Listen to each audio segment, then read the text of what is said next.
30. Yay! Hey, yo! Welcome to the wonderful world of HungryHeath. How y'all doing tonight? I'm a little frazzled because I just got off work and I'm just trying to hurry to get everything settled in here. But just thank y'all for tuning in. This is amazing. I've been looking forward to this all week. And what else we got going on, baby? We'll do the intro real quick. All righty. So, like I tell everybody, I'm not a classically trained chef. What I am is a self-taught home cook. I've studied under several television chefs. I have a PhD from YouTube University and a black belt in Google Food. I love to cook. The only thing I love more than cooking is my wife, the sensational Shelly Ate Steak, aka the Warden. Together we host what you're watching right now, Friday Night Feast. We cook up an entree, make little snacks, show you how we do it, and we spend the rest of the evening just chewing the fat with all of our friends in the HungryHorde. We love it when y'all tune in every single week. We're already dreaming up what we're going to make next week. That's true. But we'll probably change 2 or 3 times. Yeah. And tonight's recipe is actually a little flashback from what we did the other night. Saturday. Was it Saturday? Yeah. Mm-hmm. So somebody read somewhere, somebody told her that I need to eat more salmon. What was the reason why? Well, salmon, this was actually at the end of the Friday night feast. They were talking about omegas. Oh, okay. And salmon's a great one for omegas, which you're already taking the mega reds. Right. But yeah. I love salmon. So yeah. And I've heard salmon's always been really good, especially for like autoimmune conditions and nerves and stuff.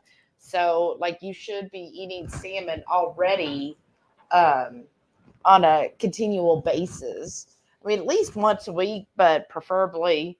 Speaking more of often. salmon, I got some news for y'all too. Coming up in September, I have a whole plan. We're doing Seafood September. Ooh. So every Friday night feast will feature some sort of seafood. Oh, which Heath is very happy about. I love seafood. So, and one of those is a special Friday night. That's Why? Because it actually lands on my birthday. So that's going to be different. Usually we go out to eat on our birthdays, but obviously I'm not going out to eat with all you people. I'm not going to do that to y'all. I'm here for you. That's right. So we are very excited tonight. So actually, the thumbnail for tonight was actually from the salad we made last week. Well, I enjoyed it so much, we're going to do it again tonight. Yes, and excuse me if you hear me cough at all. I still have like a lingering cough, but I'm going to try to do my best to curtail that. But yeah, so tonight we're going to make a salad. Part of that is we will be making a homemade dressing. But let's say hello until we give everybody some time just to get in, and then we'll get started. So another good news. Today completes my first week of my new job. I know. We'll talk about that in a little bit. So I'm going to be drinking a lot tonight, y'all. She just brought the whole gallon of water over here to you. I know, right? So earlier I saw that Renee, #1 groupie, did comment that she was firstest, but you know how YouTube StreamYard is. It's not here, but then I see that Carrie said he was beat again to the HungryHeath channel. That's okay, because I can jam out to the Gouda food. That's nice. right. Well, that would be good right now, too. And Judy's here. Hey, Judy, welcome back. And Carrie said something fishy with this Friday night feast. We can't help not to tuna in to see the salmon feast. Very good one. And Carrie said he's got 566 days of no coffee or caffeine. That's awesome. And Caden's here. Hey, Caden, welcome back. She said, hello, everyone. Hi, Shelly and Heath. So glad to see the live come up. Hope Shelly's feeling better. I mean, overall, I feel good. It's just this like little cough kind of going. But my nose is clear. Everything's clear. I physically feel fine. It's just like this annoying, stupid cough. So like wake up in the middle of the night coughing. I know. It's fun. Not fun. So I'm just hoping to get rid of this stupid cough really freaking soon. So maybe when I get rest this weekend, I could do that. I see just Jason. He's here. Hey Jason. Brother. Say good evening, everyone. And then I see Sunflower Dodo. Hey. Said hello, everyone, from Kiss Me, Florida. So very grateful for these afternoon showers. Ooh, wow. That's really nice. If you're getting some rain, I don't know when the last time we had rain of any kind. Our backyard is basically just dirt now. There's no grass. The trees are somewhat still alive. It's just weird. Either it floods or it's barren. Yeah, and right now it's barren. Yeah. Like I did try to water, and I think that only made things worse. Judy said, looking at fall temperatures here in Michigan already. Oh my goodness, Judy. Show off. High of 72 today. And jealous. Low of 47 tonight. Like, I'm going to fly up there. You are so fortunate. Like, we're looking still in the hundreds. Yeah, next week, I think it's supposed to be the lowest temperature the whole week is like 97. Oh, for a high. Yeah, that's one day. But all the other days over are 100. over 100. Like one of them goes up to 106.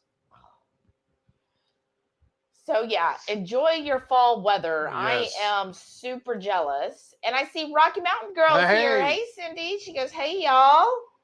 Awesome. Glad you could join us. She said it's been a day. Oh, I'm sorry. And then Patty's here. Hey, Patty. Howdy. Hey, everyone. How are you doing, Patty?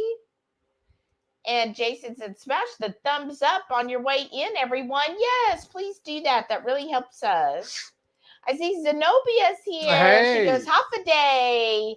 Half a day, Zenobia. Carrie said, I was at Honda today and looked at the vending machines. Said to myself, why isn't there a carnivore vending machine? I had a good time at Honda and the car can throw a fit since it's a fit. Oh, that's hilarious. Nice. Yeah, right? Well, I guess if they had a carnivore, it would just be meat sticks, right? Yeah. Meat sticks and boiled eggs. Right. Sherry's here. Hey, Sherry. She said, greetings from Leavenworth, Kansas. Oh. And also, we do have some mail we're going to show y'all in a few minutes. Carrie said, I see that seafood y'all have tonight. I know. Sunflower Dodo said, seafood September sounds super. Oh, nice. That's awesome. You definitely kept the alliteration there. 22Q Cat said, hey, hey, Shelly, Heath, and the wonderful Horde. How was the first week of work, Heath? Easy. I've been in meetings all week long, meeting all my superiors and talking to HR, just learning about the company, basically. Which is weird because I used to work for them a little over 20 years ago in store, and now I'm working at home for them. So I have a little bit of a leg up on it. So, yeah, but you should have brought it in here. What you got this week from them? Your welcome gift. It's already. Can you put it on the screen and show them what I did with it? Just do that. Put the picture I sent you. Well, do you want to show that? Sure. Okay. But show them the other thing that I know you've got there. Oh yeah. They sent me a mug with a company logo on it. I don't know if I can see that. I don't know if I got it in the right spot for them. Okay, well, I got it. Yeah, they can see that. So, yeah. We got that. Let me see if I can pull up this picture, y'all. Oh, my goodness. This is so funny. All right, let's see. Share screen. Share. All right, here we go. This is what he did with his other one. It's kind of hard to see there. You know what's really funny too, though? Huh? I thought I was going to be cute and wear that one day because the whole time I'm in meetings, I have to be on camera. So I thought I was going to be cute and wear one, even though I'm working at home. 90% of the people, like in HR meetings and all the superiors of those meetings, they're all wearing theirs too. They're wearing their aprons at home, and yeah. Well, you showed the manager who sent his little welcome, or was it a welcome or just a happy greeting Friday? That was because we're in teams Microsoft Teams. We have a little private chat for each little department. And then one I sent you, it wasn't to me personally. It was to everybody in there. It's like how he says like good morning basically yeah. to the team, right? Yeah, right. Which is pretty cool. And he was wearing his. Yeah, and it had it all decorated and blinged out. Yeah. I was like really impressed. I was like, that's really cool. Yeah. Oh. So otherwise, you're pretty pleased with the company, so right? Yeah. Trying to figure out how the best way to describe it. Customer support. It's like the last time I did a work from home job, I was tech support, but now I'm doing all around support. There's no tech involved in it. Just basically it's order entry and helping people with the orders that they already have pending or helping them with their orders they want to make. And that's it. And I just walk them through it. And then what's really nice too, yes, I have a schedule. I'm off every Tuesday and Sunday, and then I work, 8:30 to 5:30, I think it is. Normal. But I can take lunches and breaks whenever I want to. That's really nice. Yeah. If anybody's ever worked a call center, like that's different. And then like say I want to take off like for my PTO, my vacation and stuff, there is no blackout periods when we cannot do it. The only thing they request is that I put in my vacation request 3 weeks in advance, and then I'm pretty much locked. Auto approved. That's really nice. Yeah. Low carb introvert. Hey. Hello, welcome back. Said hello, everyone. And then I see Keto Simples here. He said, brother. hey, party people. How'd you know we're the party place? Air Front Auntie or birthday girl Shauna. Everybody wish Shauna a happy birthday. It's tomorrow. She goes, hello, here for a while. Yay, I'm so glad you were able to make it, Shauna. And Zenobia said, congrats on your new job. Thank you. Thank you. Oh, and Don. what's really cool too, y'all, benefits start the day I'm hired in. That's really nice. Everything's already, Dawn does keto. Hey, Dawn. She goes, hey, everyone. As usual, I'm working, but I'm definitely listening. Aw, thank you. Well, thanks for listening. We really appreciate it. Mama Bear Lynette. Hey, Lynette. She goes, good evening, everyone. I'm just a few minutes late, going to try and make it till 8, but I just took some pain medication. Oh, hope you get to feeling and better. I'm already drowsy. Oh, I'm sorry that you're not feeling good, Lynette. You work so hard, so I know it's from that, but I'm glad you were able to pop in, if anything. Yeah. Thank you for that. Thank you. Mary T is here, and it says she's been a member for 10 months. Oh, nice. Thank you, Mary T. She goes, hi, everyone. 30 more minutes, and I'm out of here. Been a heck of a day at sea, sir. Oh, goodness. But you get the weekends off, right? And then Laura S. Hey, Laura. Hey. She goes, hi, everyone. I'm a little late. Never late than never, right? Oh, yeah. You remember what also today is? Huh? Today's the day we got engaged. Oh, is it? Yeah. I thought it. Wait.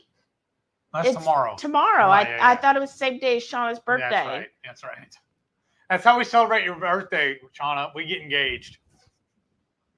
So now we technically will be engaged 10 years tomorrow then. Right. And then we got married 2 weeks later. Right. So I couldn't wait.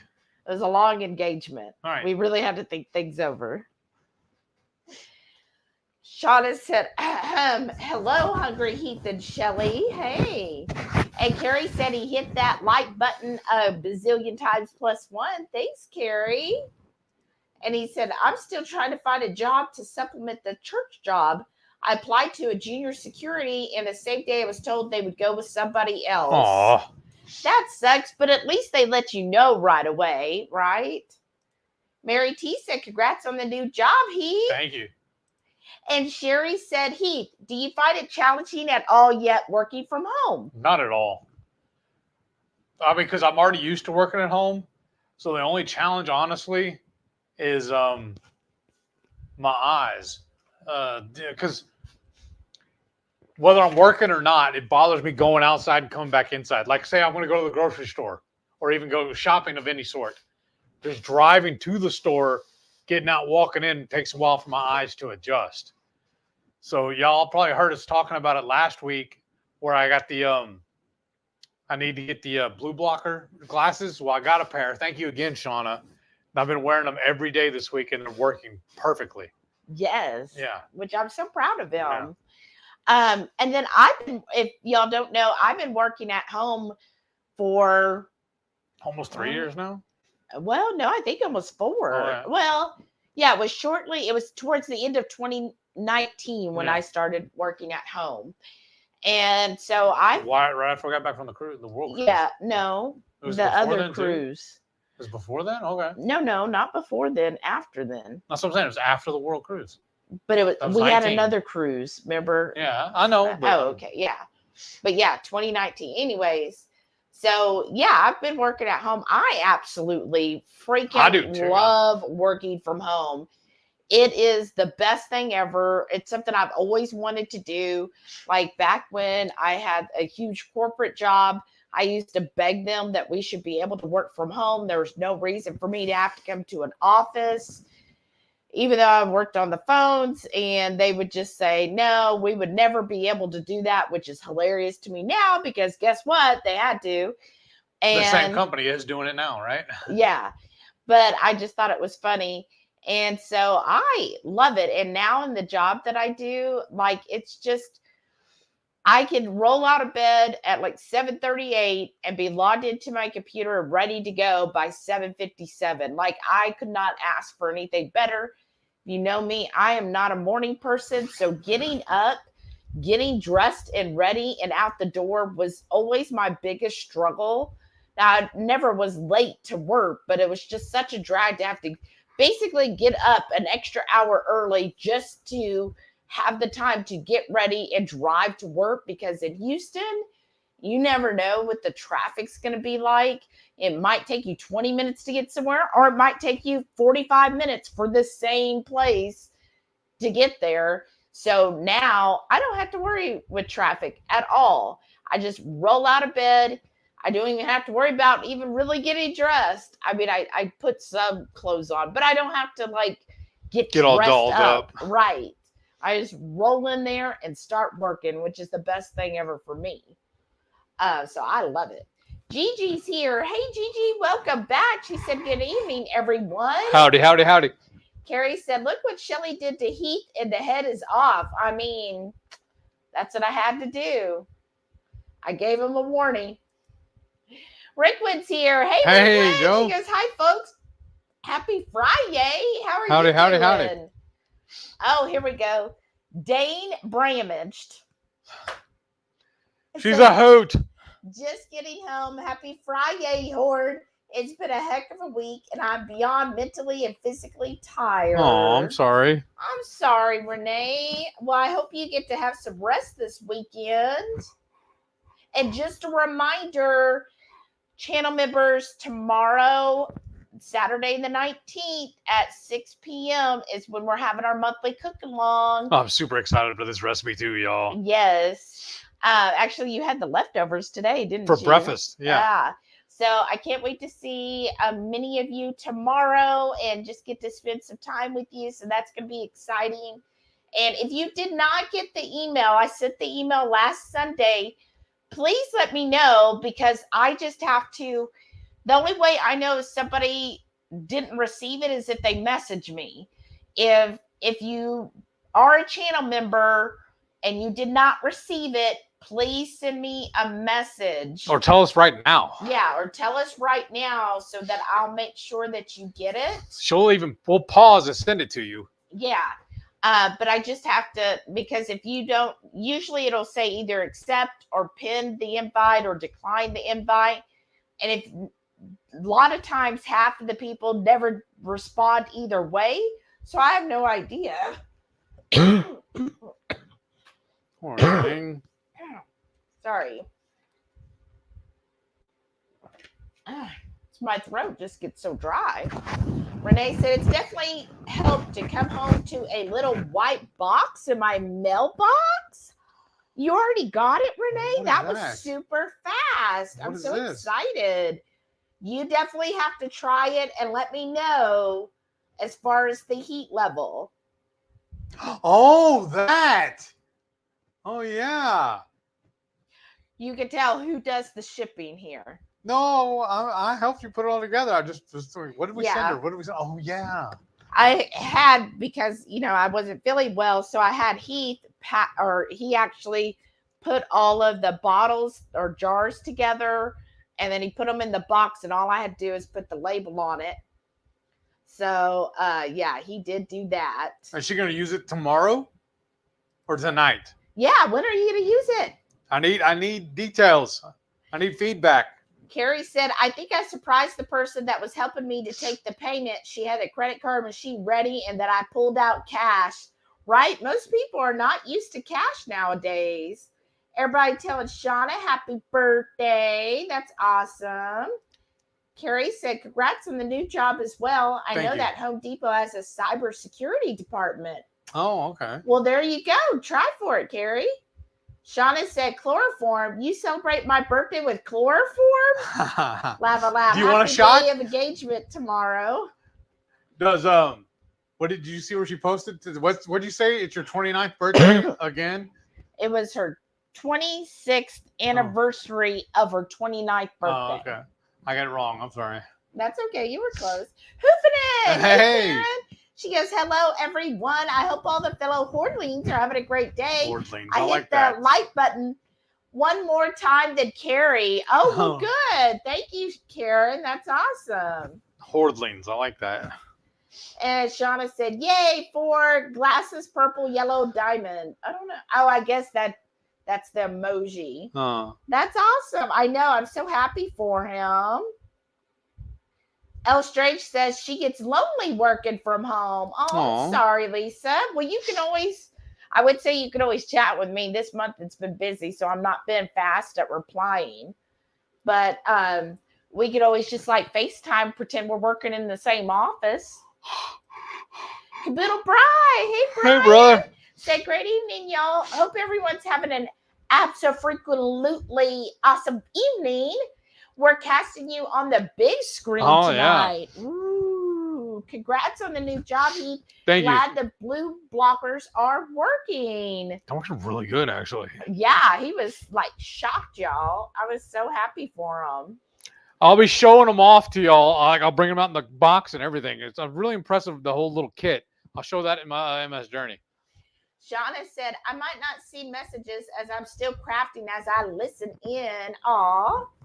Sharon's here. Hey, Sharon. Said, Wi-Fi is still out. Oh, I'm sorry. Just a quick hello and then hopping off. Well, I'm glad you were able to say hello. We miss you. That sucks about the Wi-Fi. 22Q Cat said, a work-at-home job sounds wonderful. I couldn't ever do that with my job in a hospital. Then I took early retirement a couple years ago, but I wish I could have done it. Good for you, Shelly and he. Well.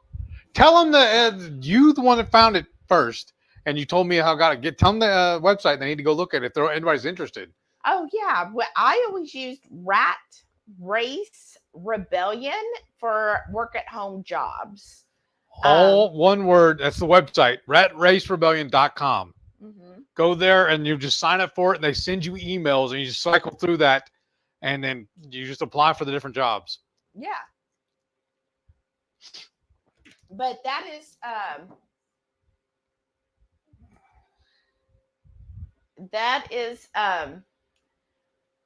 I don't know what I was going to say, but that is really cool, if you're able to work from home. But yeah, hospital jobs, certain jobs, of course, you can't do from home. I mean, it would be nice, right? You just, maybe one day it'll be like Star Trek where it'll just come up on a screen and you can evaluate over a screen. That'd be kind of fun. Well, because one of the benefits I get too with this job is teledoc. That's true. That's right. L Strange said, only time I look put together when I work is when I have a Zoom meeting. Right. Same. At least from the waist up, right? Right. Or in my case, I have my camera positioned where it's only here up. Uh-huh. So I only have to somewhat look like I have a t-shirt on. And I don't have to, you still don't have to dress up, but I'll have my t-shirt on and maybe I'll put some lipstick and make sure my hair looks somewhat okay. And that's it. Mama Bear Lynette said, I went grocery shopping very early this morning and got all the supplies for tomorrow evening's cook-along. Nice. I'm so excited. I'm so excited about tomorrow too. That is so good. Bramage said, it's been so hot and dry here. Last night we had a massive brush fire on the roadside on the way home. Oh no. They fought the fires till after 2 a.m. and still trucks were there today getting the embers. Oh, wow, that's awful. This heat's just horrible. Carrie said, I got a roast at Kroger on the way home and cooked it in the New Wave oven. Oh, that's awesome, Carrie. 22 Q Cat said she got her bag of Ketochow this week. Oh, yeah. I was lucky enough to win last Friday. Thank you again. Thinking of making waffles. There you go. I usually just make ice cream with all my Ketochow. Ooh, pina colada waffles. That does sound really good, actually. That's really good. And put some like coconut flakes in it. Yes. Yeah, that'd be really good. And butter. Dave Bramage said, well, supposedly there are some tropical storms headed off of Africa aiming our way. I saw it this morning too. Oh, you did? Yeah, I was looking at the weather, and then it gives me little updates at the very bottom of the thing. That's what it said. I didn't read into it. I just heard that it, well, hopefully, because we really, really need some rain. But we don't need that kind of rain. No, well, we just need the rain. We don't need the wind. Yeah. Laura said, I got mine too. It's delicious, but not hot for me. Really? Wow. Okay. So we need to up it some, huh? So it should have been hotter. Oh, so what we need to do then is, Renee, I need you to pop it open right now and try it, see how hot it is for you. Wow, because when we tried it, it hurt me. Yeah, he was like crying for at least an hour. I wasn't crying, but it stung with you. And that you got your package. And Renee said, I love wings. I was planning to make tonight, so they'll have a special flavor for sure. Nice. Oh, exciting. And Elstrade said, hey, I just checked my mail, and I got a white box, too. Nice. Well, you tell us then, too, if you don't mind. Try it and see if it's spicy enough. See if we need to make it a little spicier. Well, apparently, because Laura... It's not hot enough for Laura, so we got to find ways to make it even hotter. Well, now I want to know which one of them likes who's higher. Heat, you know what I'm saying? So far, Laura's at the top there. Because we know how much heat like Lisa and Renee like, so does she like even more? Well, Lisa says she likes hot, but I don't think she likes it as hot as like Renee and I do. Okay. So it's like me, Lisa, then the two of y'all. And then Laura. I think obviously Laura might like it even hotter than Renee and I. Yeah. Shauna said, 26th anniversary and my 29th birthday. Way to go, Shelly, on getting that straight. I mean, Carrie said, that's cool, Hoofing in. I had to hit the like button more times. Oh, wow, a competition there. Nice. Just Jason Keto said, I got my HungryHorde stickers in the mail. Thanks so much. They came in a couple weeks ago. Still looking for a good place to stick them. Maybe your car. Nice. Yeah. I'm so excited. Yeah, because we saw your unboxing video. Yes. And Sharon said, okay, my time's up for tonight. I'll have to catch the replay. Good night. Bye. Well, and speaking of boxes, since everybody else got a box, let's show what we got. I was so surprised, y'all. Thank you. I didn't ask permission if I could disclose this one? Who sent what. Yeah. And then we got two, a couple cards. So one person who I know she's in here tonight, thank you so very much, said she saw these beautiful towels and sent them to us. So they're like beach towels. These are awesome. He loves those, like these big towels, and I love the colors, and I was like, ooh, that's gonna be so nice. Yes. So thank you. That was so thoughtful. Yes, of you. thank you. This is awesome. And then let's see. And then we got 2 cards, and I thought this was so sweet because our anniversary is this week. So we got a happy anniversary card from Laura. And let me know the one who sent us the gift, if you want me to say. And then I thought this was really nice.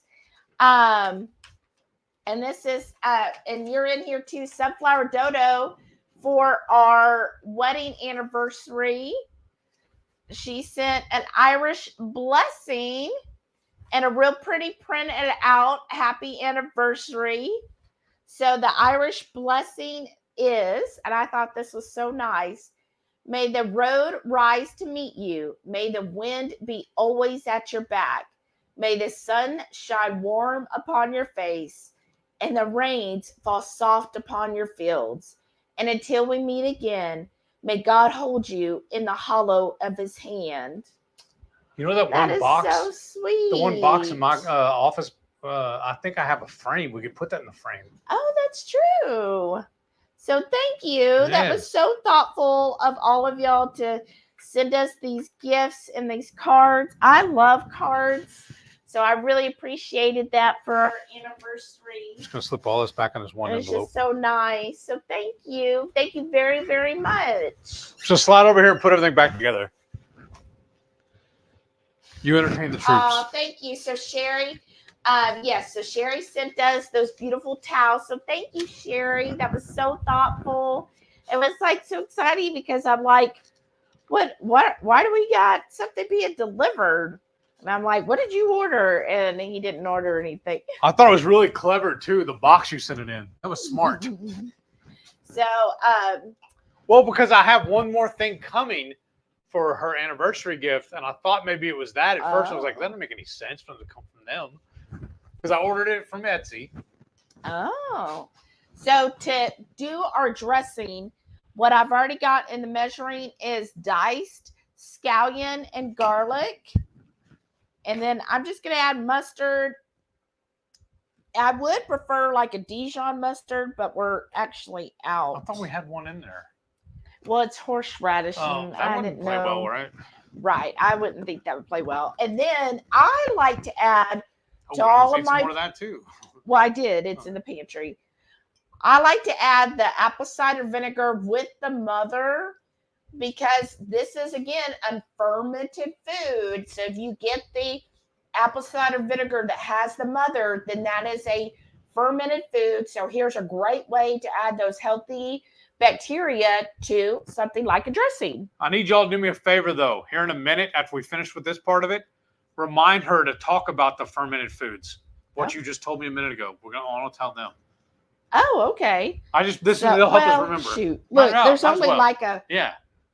I'm just gonna add it. What are we using this for? What are you making? This is the dressing for our salads. Okay. Did we tell them we're making we're gonna cook up the salmon and put it on a salad?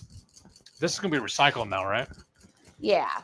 So I'm just gonna mix this up, and then here's the salt. I'll just put all of this over here. Yeah. So I'm gonna add in. I decided to use the Redmond's Chef's Blend smoked salt. Now we are affiliates with Redmond's. You can follow our link below, and that does help the channel. But I'm just really excited. I thought the smoked salt would really give a good flavor to this. So I'm going to add a tablespoon of the salt. I know for some that might be a little too much, but I think it's good. All right. And just kind of mix that in. And then I'm going to go through and I'm just going to add in some of these other herbs. So I've got some tarragon here. I just think tarragon is really good with fish or seafood and poultry. And then I've got some lavender because I love lavender. I'm just doing about a half a teaspoon of each of these. Sorry, can you like move the fan so it's not like directly on me? Oh, you didn't have to turn it off.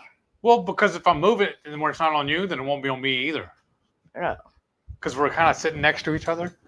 Yeah, but it would hit you. It's like it was aiming right at here. Oh. And then this is just some ginger, if it'll come out. Come on.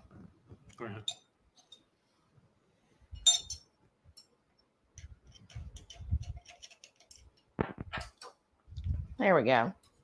I just think ginger is a good accompaniment. Just a half a teaspoon. And that'll add also a little bit of heat to this. And let me just stir this up a little more. Yeah, we definitely need a smaller whisk. And then I'm also going to add turmeric. That's almost a teaspoon of turmeric. I think turmeric is just really good, healthy to add. And I try to sneak it into like everything I can possible. And then some more of this hot stuff. That was from Mama Bear Lynette. She's already gone. I thought it was Sharon. Oh. But she might be asleep.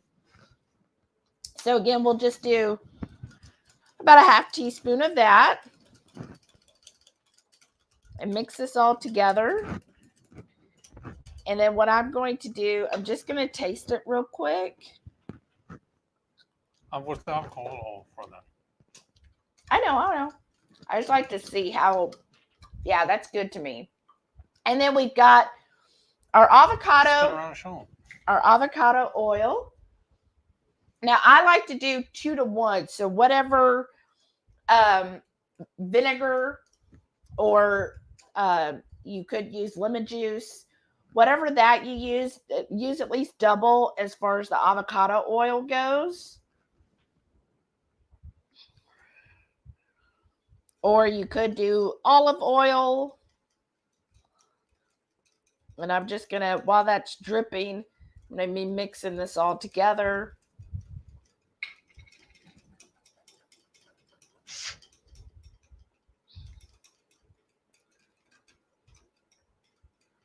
And then plus we have the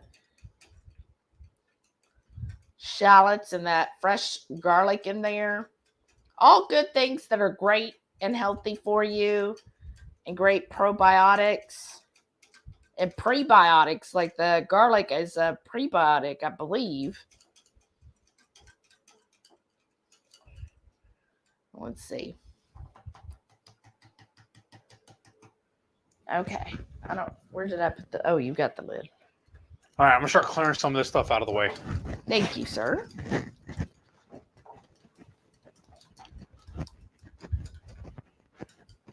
Okay, so I've got that whisked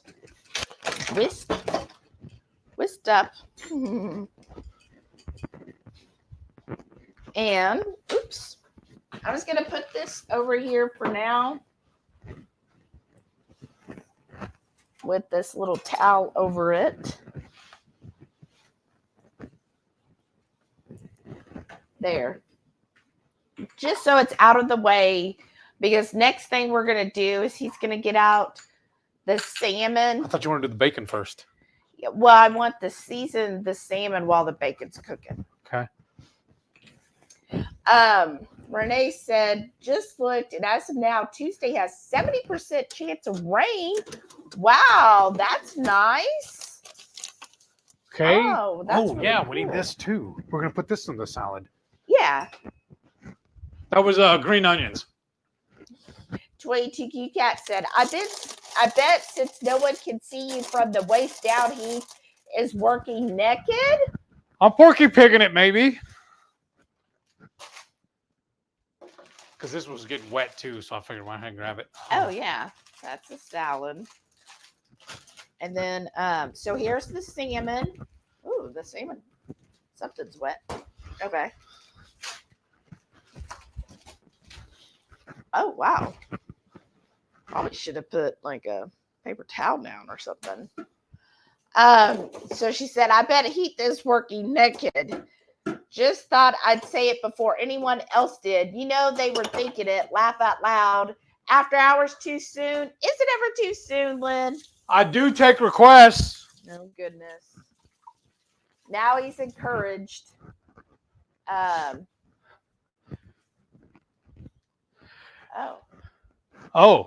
I don't know. Somebody's comments got deleted. Was that on purpose? Let me see something. Oops. You need a plate to put that on, don't you? Oh. I think it was an accident. I'm sorry, Carrie. That's an accident. Yes or no? Huh? That you need a plate to put the food on. The fish. No. To keep from making a mess everywhere. Well, there's already a mess. All right. I'm so sorry, Carrie. Renee said that was an accident. She did not mean to delete your comments. Sometimes whenever she's working out, she hits the wrong thing on the phone. Okay. Ooh. Wow. Oh, it's a big old fish. That is. It's bigger than we had last week, isn't it? Wow. Well, yeah, because last week I just got 2 fillets. But I need a really sharp knife so I can like that one cut or no? this. Yes or no? And let me move this. This one should be right. Yeah, hopefully. Well, here, let's go ahead and sharpen it right now before you get started. Okay. Where'd that thing go, though? Oh, here it is. But, you might. Do you know how to sharpen? No, I don't. So I handed it to you.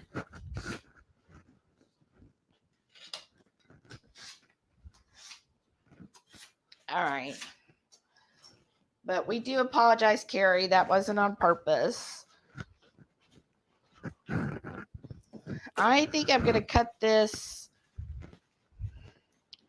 Wow. And this is a wild sockeye salmon. I think I'm going to cut it into thirds. Okay. Okay, but now, after you get it seasoned, what are we going to do with it? Then I let it sit for about 30 minutes. What are you going to leave it sitting on and in? I guess I could put it there. Where do you want? What do you want? What would I'm going to go get the plate like I was talking about. Okay.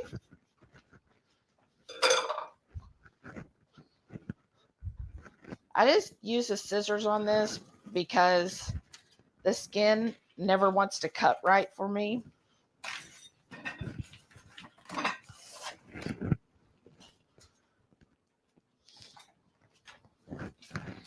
But,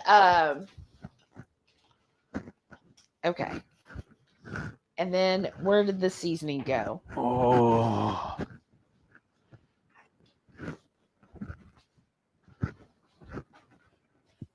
Because I'll need you this to one, right? season. Yeah. But I was going to let you do the seasoning since my hands are kind of mucked up. Okay.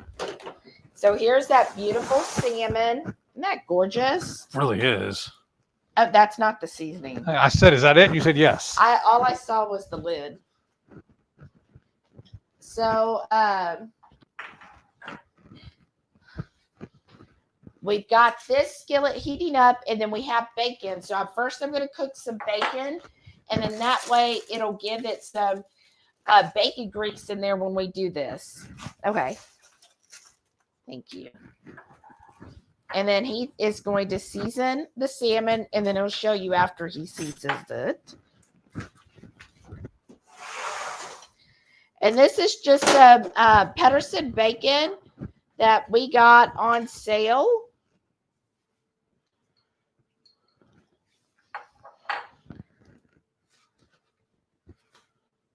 Here, I got an idea, though. I'm going to sprinkle some of this on here, and then you're already gloved up. I'll hand it to you. You'll spread it out. Oh, okay. Well, I mean, after you put the bacon in, that's fine. I mean, we're going to cook it in the bacon grease, so it's not going to be hardened with the cross-contamination. You already have the gloves on. Well, look at this, y'all. Yeah. It does not want to cut open for me. But definitely do more seasoning. Okay. I put a lot of seasoning. Okay. When I did it last Saturday. So this is our new seafood seasoning.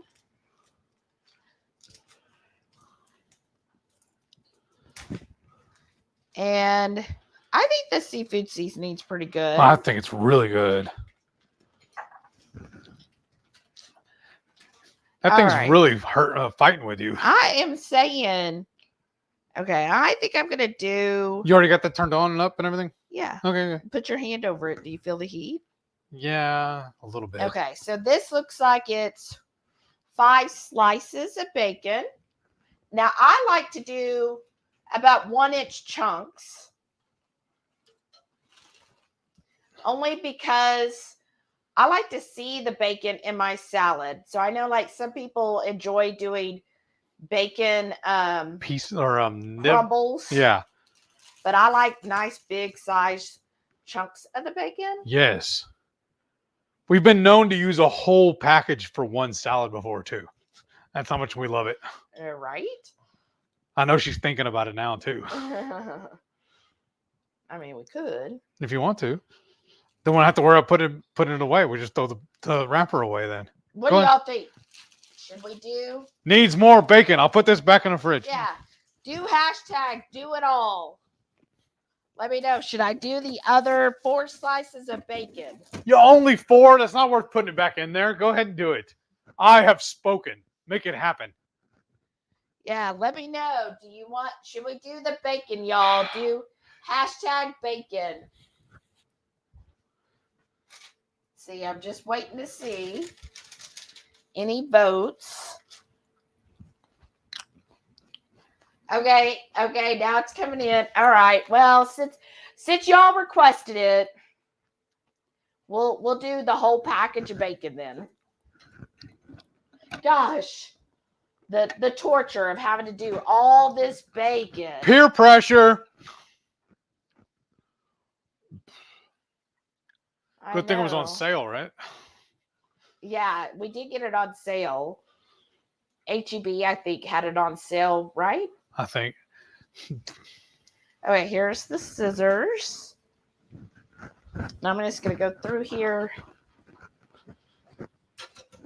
and separate some of these.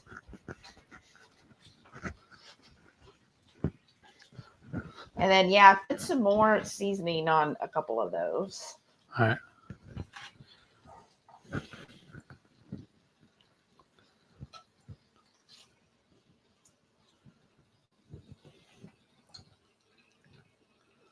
And then we'll need a spatula to start cooking all this.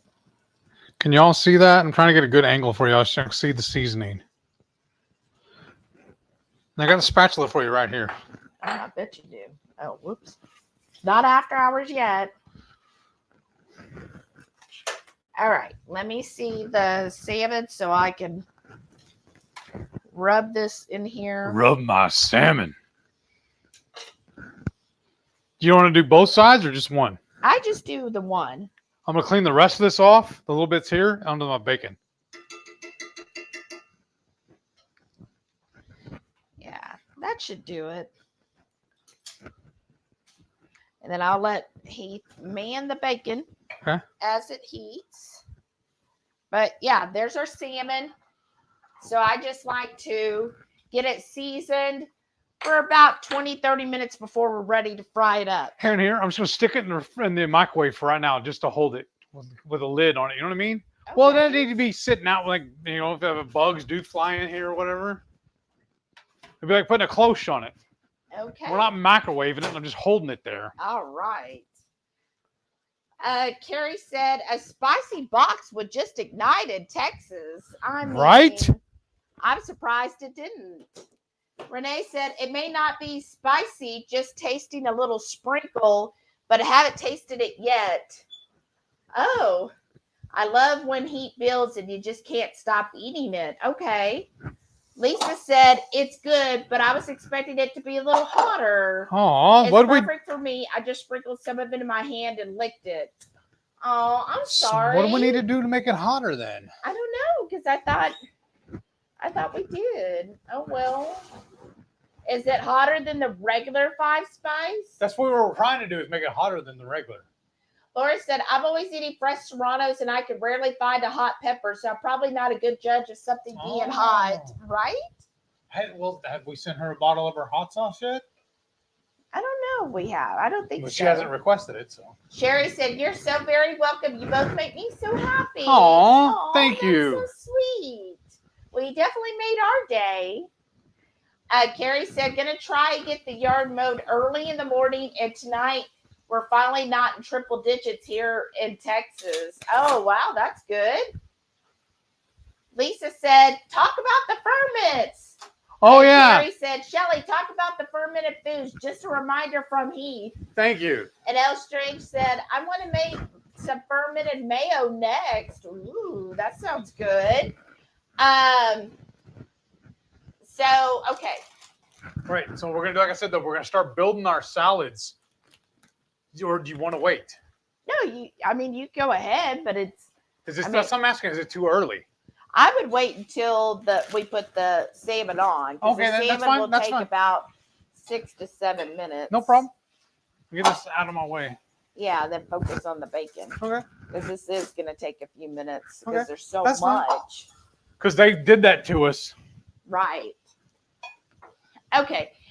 Bacon abuse. So the fermented foods.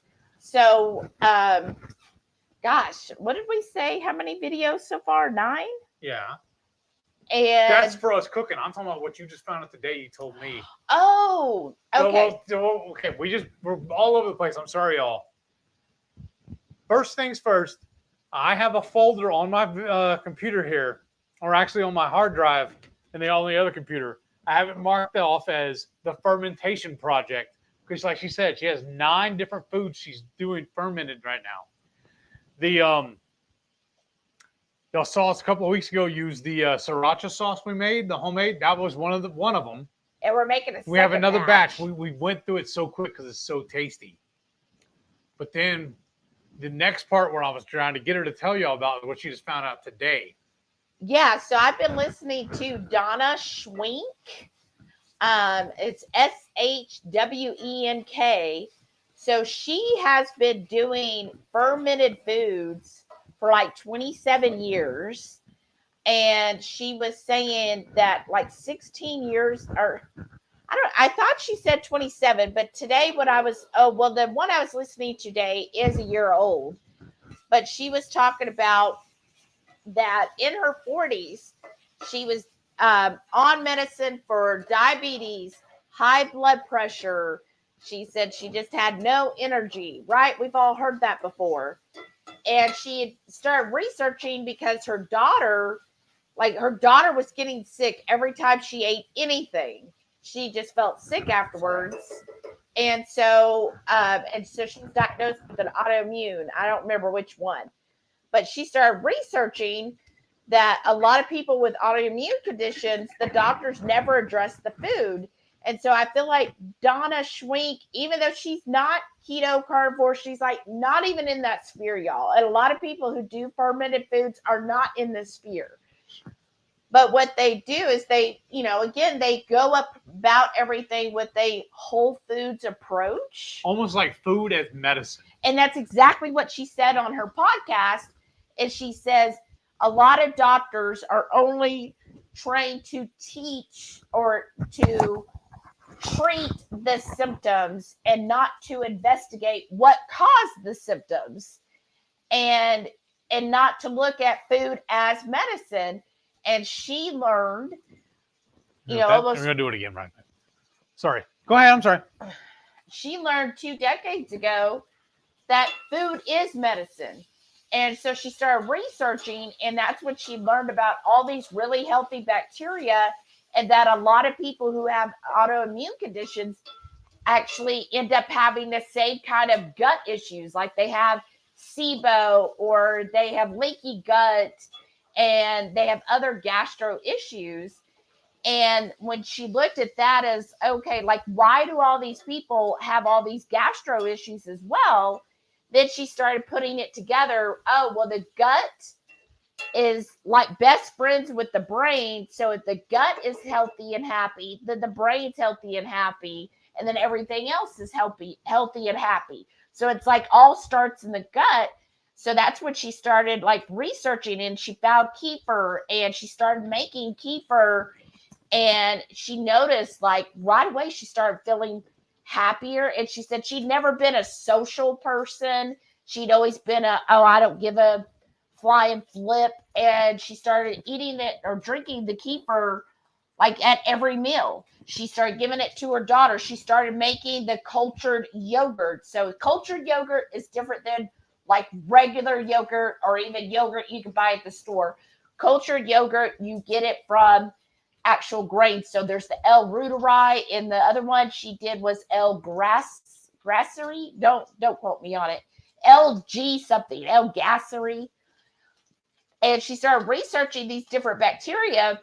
And like L. reuteri is present in all mammals, except the humans haven't had it in their gut in so long that most humans don't have it now. And guess what? We're the ones suffering. And these certain bacteria, like L. reuteri and L. gasseri, are actually what helps stabilize blood sugars, stabilize blood pressures, help with weight loss, help with digestion, and help with absorbing the minerals and everything that's good, right?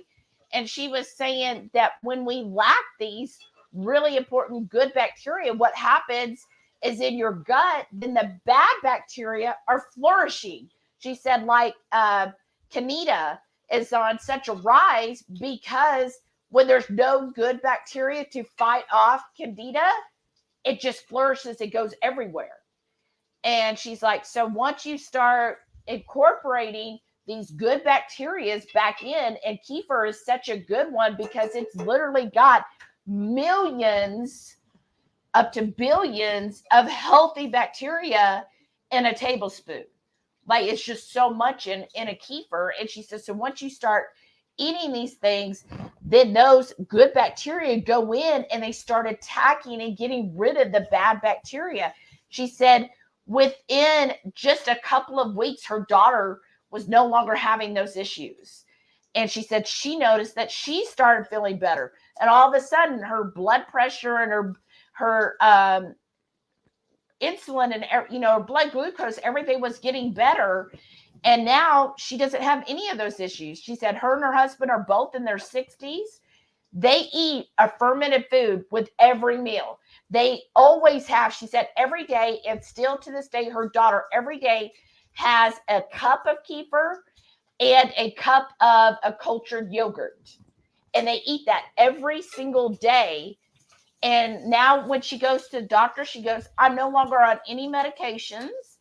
All I do is I just go to the doctor for my yearly checkup. And all they say is, well, everything's great. Like, just keep doing what you're doing.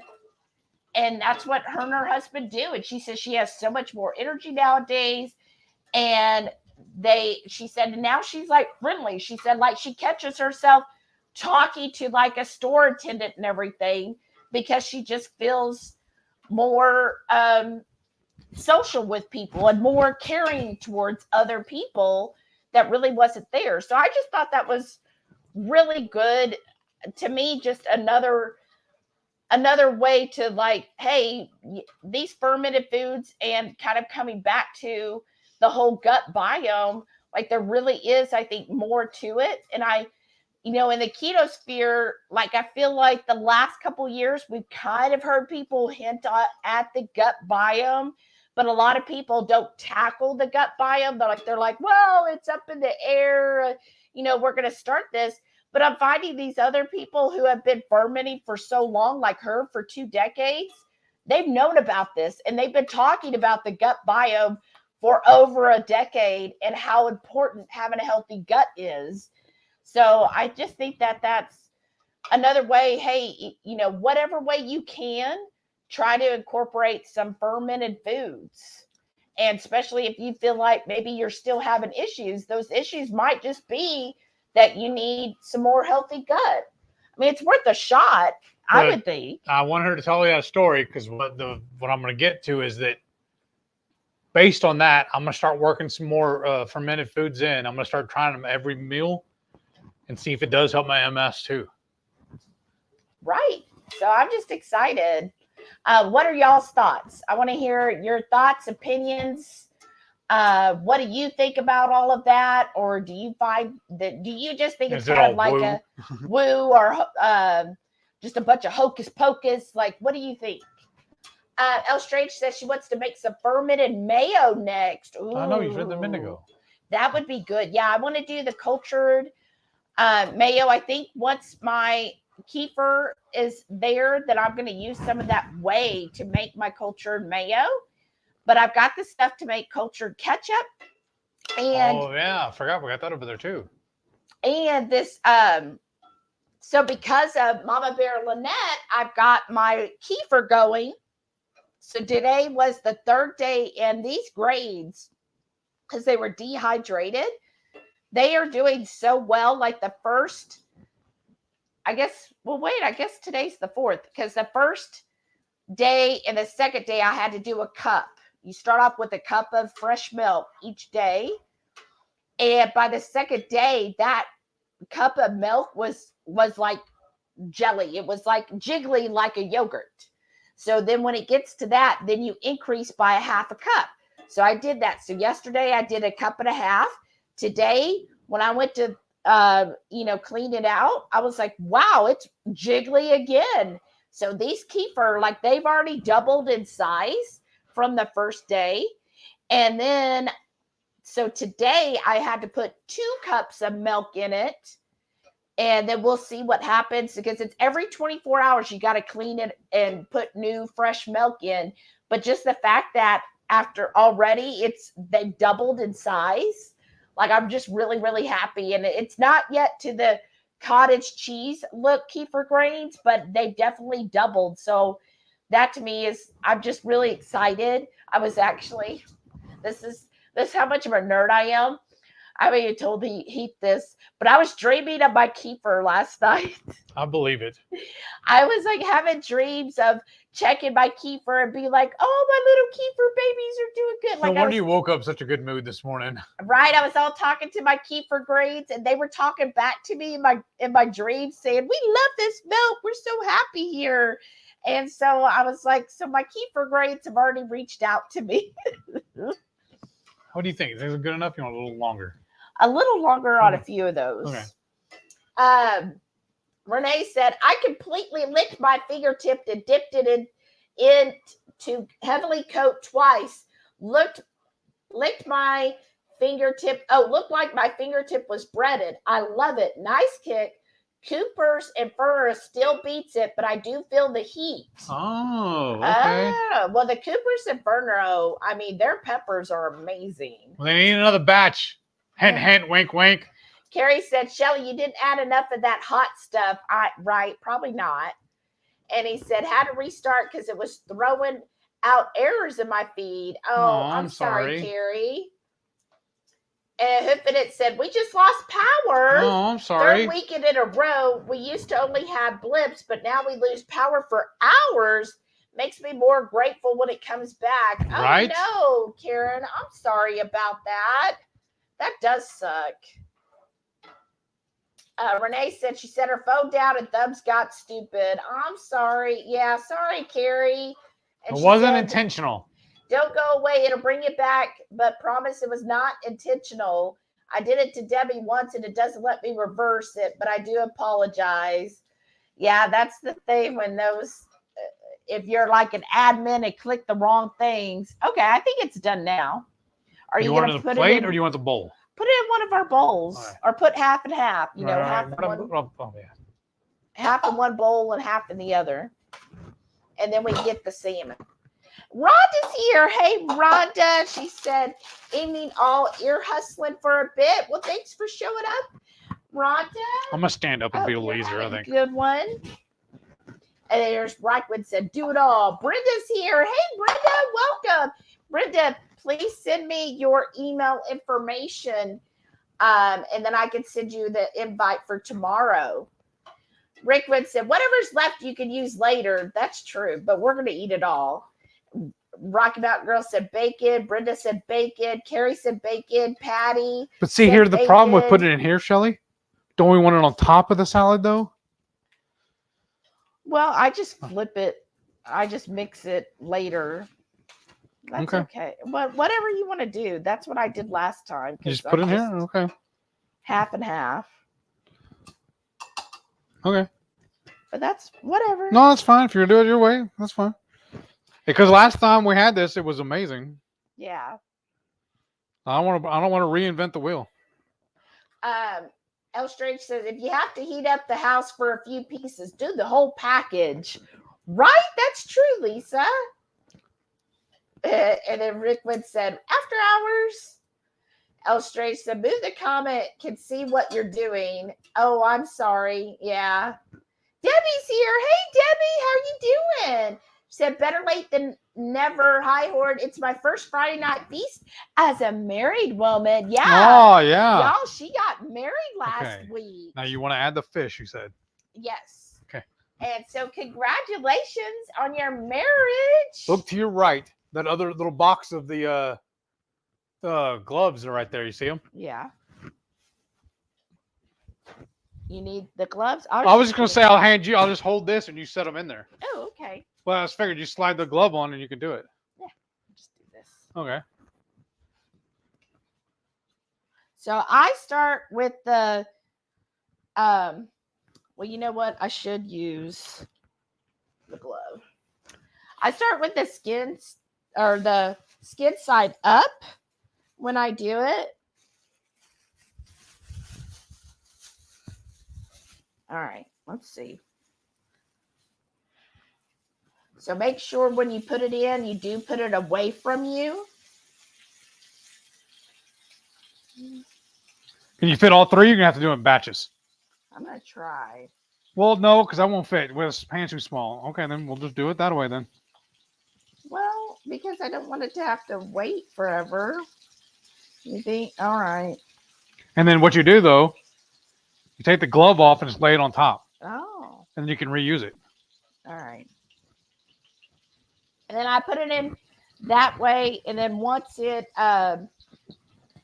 looks like it's cooked about halfway, then I'll flip it.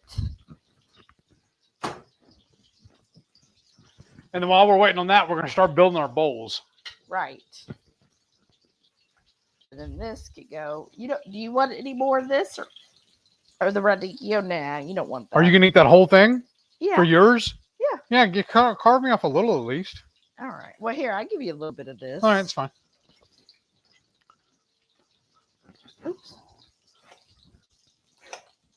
So. Well, that's a lot, though. I'm going to get a bag and put that in. Hold on, y'all. Let me take this banner. Oops.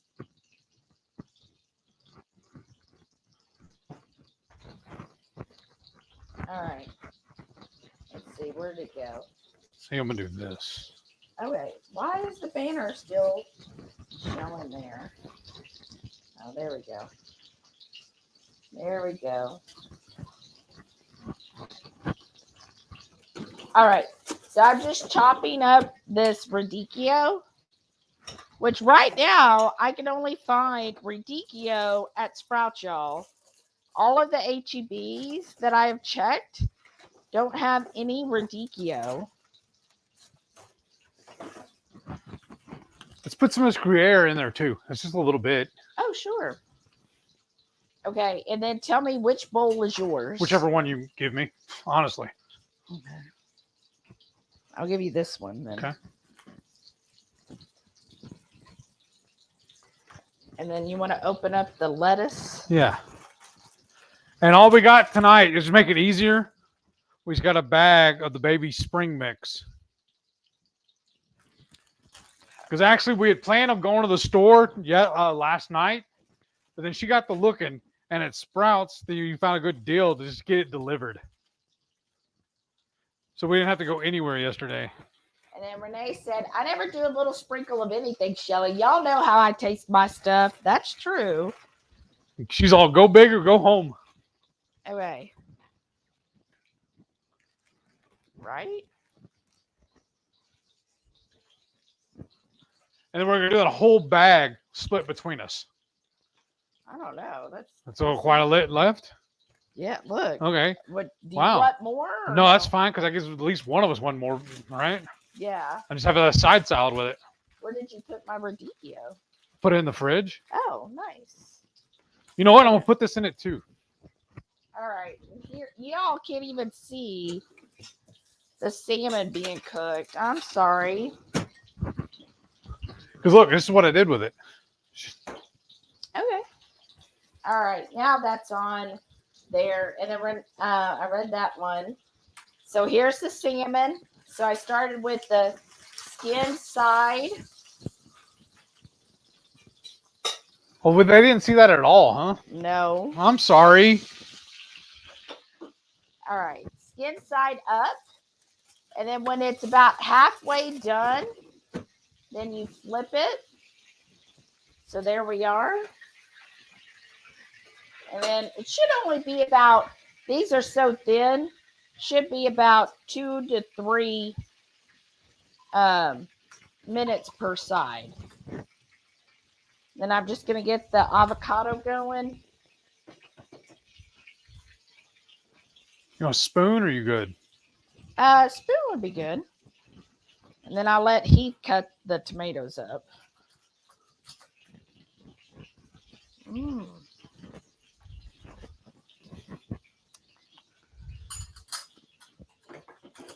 All right. I'll let you cut the tomatoes and the cheese. Huh? All right. Now read a few more comments. Laura said, you make a hot sauce. Yes, ma'am. We call it moist clown tears. And that is our hot sauce. It's got ghost pepper and scorpion peppers is the base of that hot sauce. And of course, I don't add any sweetener. One of the things that bugs me is when hot sauce people are like, this is the hottest hot sauce ever. And then you look at the ingredients and they've added some kind of sweetener or sugar to it. And it's like, why did you do that? You just took away where'd the tomato go? I'll throw it over there. Put it on their plate. Oh, I would have just washed it off. Okay, then I can do that too. Ooh. And I'm just like, why did you put something sweet in the hot sauce? I wanted to feel the whole heat of it, you know? We don't like a sweet heat. We want awful heat. Right. A stinging heat. I'm going to leave that in there just a couple more minutes. Oh, you're welcome, Debbie. And then Renee said, even though my boy isn't a human, I totally pay more attention to his dietary needs because of his autoimmune condition. Right? How many tomatoes do you want? And do you want them half or whole? Half. And I'm going to give you this one. Yeah, just like give me half of the orange and half of and mine's that one. Oh. Right? Yeah, this one's mine. Okay. Sorry, those are my tomatoes. That I just threw that. Okay. This one? Yeah, half of it and half of the white. Oh, okay, or the whole thing. I'll cut it in half. Well, I meant like split it between us. Oh, okay. I agree, and you know how when it's your fur babies, you want them to be healthy. How many more tomatoes do you want? Give me. You're gonna tell me how many you want. I'm gonna cut them and put in your bowl. 2. Okay. Debbie said, I agree. And the doctors just want to treat everything with another pill on top of another pill. Isn't that the truth, Debbie? They're just drug pushers. Right. They really don't, go into other ways of treating someone. Okay. Let's see here. Do you mind giving me the thermometer, babe? That's what it. Yeah. You want the Renee said tongs or no? The what? Tongs. Nah. Renee said, plus the side effects of his meds, he needs all the extra gut health and healing. Right. Oh, I think this is already done. Because look at it. It's like flaking, y'all. It says the temperature. Yeah, that one's definitely done. Do you want me to put these on that plate, or do you want me to go ahead and put it on the salad? I'm going to put it on the salad. We're almost done. Then we need to, where's your fork? There's one behind there, and then, I don't know, are those ours? Or? Yeah, this one's me. Okay. This one's you. Right here? Yeah, that's fine. So I'm just going to, so that we get the bacon mixed in as well. Okay.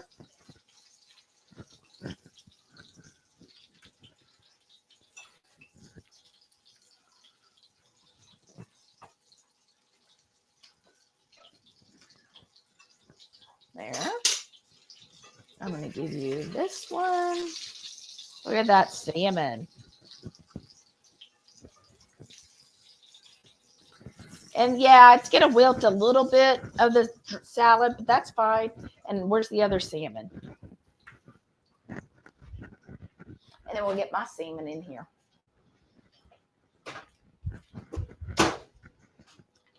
Oops. Sorry, y'all.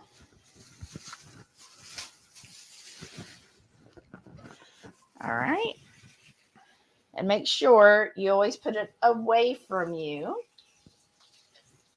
There we go. And then just throw that away, and I'm going to use this for trash. All right. And then this is yours. So yours is done. I'm just going to take a green onion and start putting it on top. And when you're done with that, do you mind moving this? Well, we got to cut that cheese. Oh, okay. However much you want of that. Well, we'll do all of it. Okay. All right. And this is just some Gouda cheese. Now, I heard that Gouda is a good one for El Ruderai as well. Gouda and cheddar has El Ruderai in it. Now, I don't know how much El Ruderai. Even I know Sub Kiefer has El Ruderai, but I know that Donna Schwink was saying that she, even though that, she feels like there's still not enough in those, so she still will make the cultured yogurt.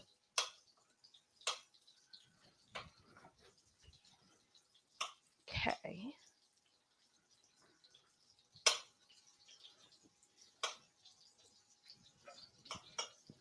All right. Is that good for you? Yeah. Sorry, I don't want to get your finger. I don't want you to either.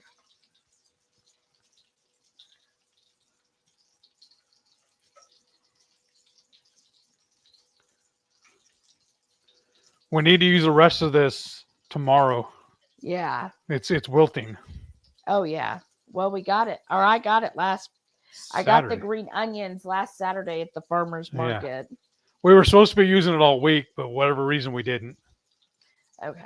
And then this is done. Let me go put this away. Here, trade me. I'll take that. You finish this one. All right.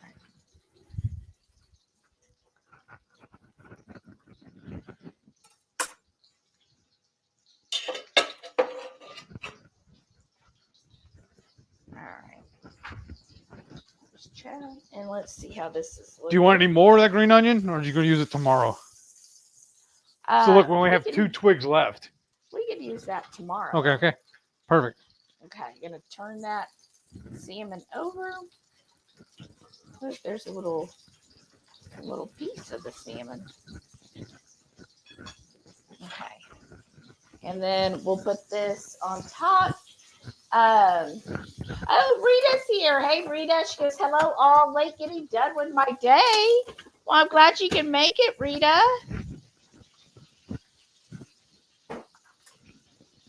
All right, so I'm just putting, trying to see.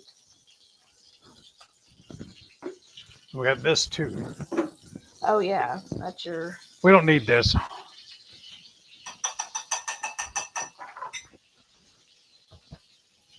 Putting his avocado on. Here, let me get this closer to you.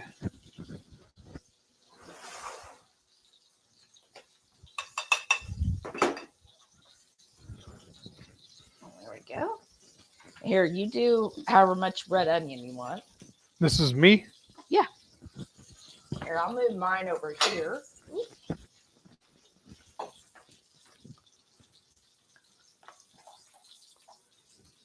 This is just, I took a whole onion and sliced it up and just put it in a container for just doing for stuff like this. I like these big pieces. Oops, sorry, y'all. And then he also wanted some feta cheese. Probably just the rest of it. Okay. Well, there's not that much. Oops. That's true.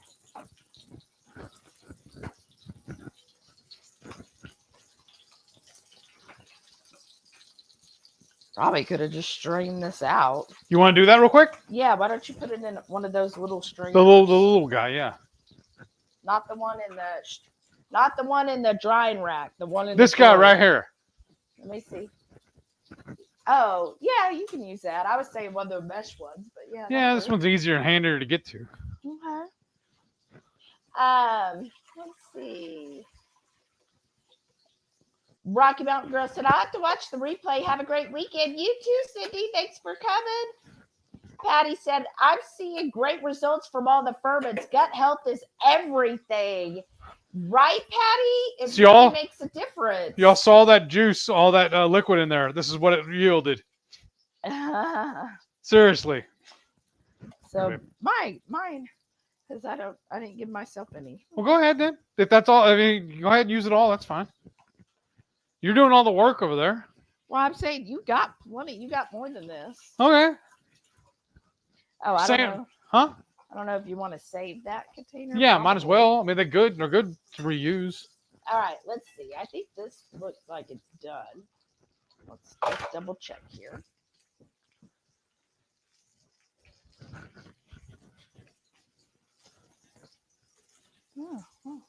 So we should be done with this guy too then, right? Oh, yeah. Well, I'm going to wait and do it last so I can push it down on everything. All right. That's done. I can take this and go put it on the stove. Let me get rid of that. Yes. Okay. Thank you, sir. You're welcome. Yeah. All right. Yay.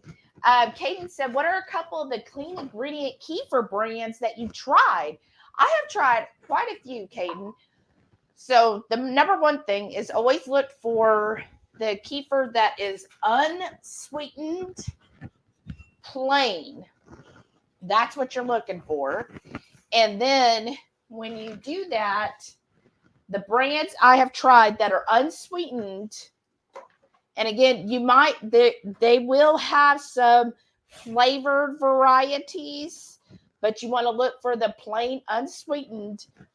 One of the ones I think that's probably a national brand is Lifeway, and they have a low fat and a whole milk version and an organic version that are all unsweetened and clean. So the one that has a picture of a farm, like a cartoon looking farm with the barn and all, that's the whole milk plain unsweetened. So that's my favorite of theirs. The low fat is just a light blue color, like it's an ivory plastic bottle with like light blue wording and stuff. Okay. Yeah. So here's that dressing. We need our drinks. Oh, yeah. So I'm just mixing this one more time. And then I'm just going to drizzle over. Oh, wow. Okay. And then I like to pour it. Wow, look at that beautiful garlic and all. I'll put it right in the way. Yeah.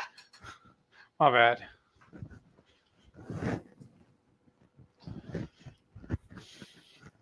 There we go. Well, here, let me remove comment, and then y'all can see it better. There you go. Look at that beautiful, all that beautiful garlic and all. I'm just going to leave some here in case either Heath wants more or I want more.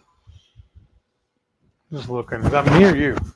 This is my box. No, the avocado.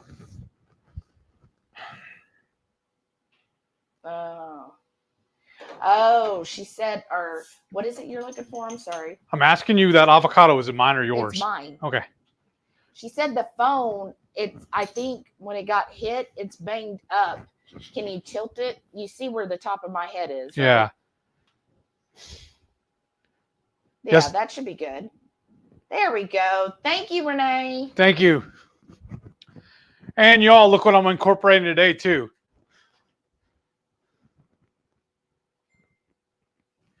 It's been forever since I've had one of these. This is my favorite flavor. So we're going to see what happens. You can have a bite. That's fine. Oh, I know. So, yes, here is our beautiful salad. So you can see mine there. The salmon in the middle with the dressing poured over. And then I've got that baby greens mixed. The Gouda and the feta, and there's a little tomato. And then I've got a napkin. Well, now you have two. And then I've got the avocado and the radicchio is at the bottom. And then plus there's the bacon. So this should be good. Ooh, look at that salmon. All right. Oh, man, this looks so good. You already put some dressing on mine, or I need some? No, see it? Oh, yeah. Wow, that's so good.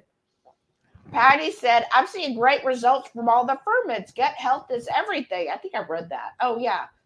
Okay, so Lifeway. The other one is, I don't know where all they're located, but it's called Kelowna. K-A-L-O-N-A. You said you had an extra napkin. Can I have it? I see stuff spilt over here. Well, yeah, it's all the bacon splatter. Okay. We'll have to just clean the whole thing when we're done. Yes. And then, so Kelowna is my favorite. And then the other ones I've tried one that's called Green Valley. It's good, but to me, I don't think it's as fermented because to me, tastes just like yogurt. And usually kefir is a little more tangier than a yogurt. And then the other brand I've just now got this week because supposedly the shopper said they were out of the Kelowna. It's called Alexander, but the end instead of ER, it's RE. Alexander, RE. Family Farms, and it's an A2 kefir. So that one, I mean, it tastes good, but again, I still think Kelowna's my favorite, and then Lifeway. This stuff's amazing. It's a really good salad. The first thing I did was try a bite of just the fish. It was really good. Good. Do me a favor, though. Will you pop this for me? I gave you your drink, too, didn't I? Okay. Thank you. You're welcome. All right. So, yeah. I love a nice pan-seared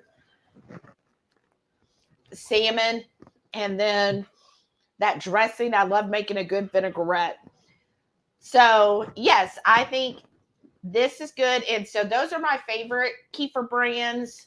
But I'm excited to see how my homemade kefir ends up tasting. So it says it can take 7 to 14 days. So now I just put it in for day 4. So about halfway there, I'm hoping. And then once that gets going, then I'm just going to keep making it until it multiplies and multiplies. You know, be really good with this of your fermented food. Yes. The kimchi. Well, that too, but I was thinking the bell peppers. Well, get it. Get the kimchi and the bell peppers out. Only problem is, just looking at these, I don't know which one's which. Okay, this one says sauerkraut. Ginger, you want that one too? Yes or no? No, I don't need the ginger. Okay. And what is this one? That's the kimchi. Okay. Here, I'm gonna show them the label. Look, that's how much he's been eating it, y'all. I know, but I still have That's two more. That's awesome. And then the one I have been making, well, it's a cordito technically, and it's ready, but I'm just letting it ferment a little longer. This is the bell pepper, correct? That's the zucchini. Well, that'd go good too. That's the zucchini relish. That'll go good. Fermented. That'll go too. We need a spoon for that too, though. Yes.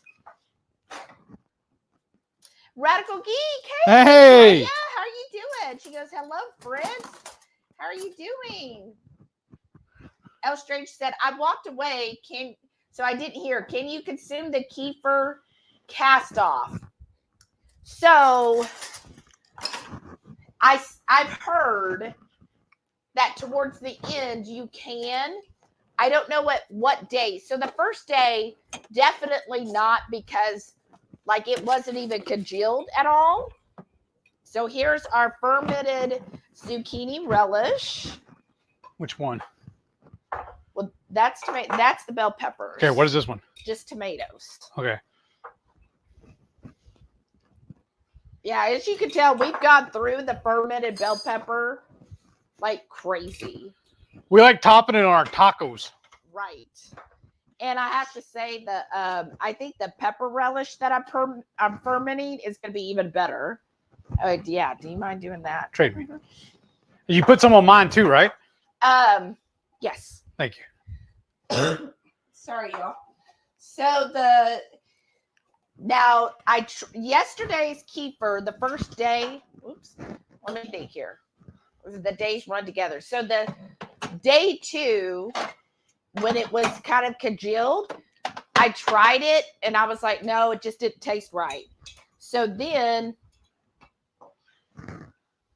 I tried.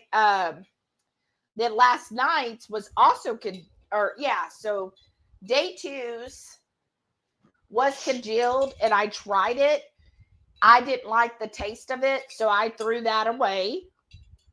Give you a little peppers there. Is that good, or you want more? That's perfect. I'm just gonna go waiting on you, and I'm gonna go put it back up. Okay, let me get my kimchi. You want another spoon, or you good? Nah, it should be good. At this point, I'm fine with it. Yeah, well, I mean, it's just us eating it, so. Well, you're not supposed to supposedly mix all of it, but it'll be good. Oh, and there you go. Okay. And then last night's, which was a cup and a half, and this was really, really thick. Like it separated the whey from it. So I did pour that in a container to save it. I tasted a tablespoon and I'm like, well, it's not as tangy as I like it, but I'm just going to, and maybe because it was room temperature, right? Because to ferment the kefir, you got to let it go at room temperature.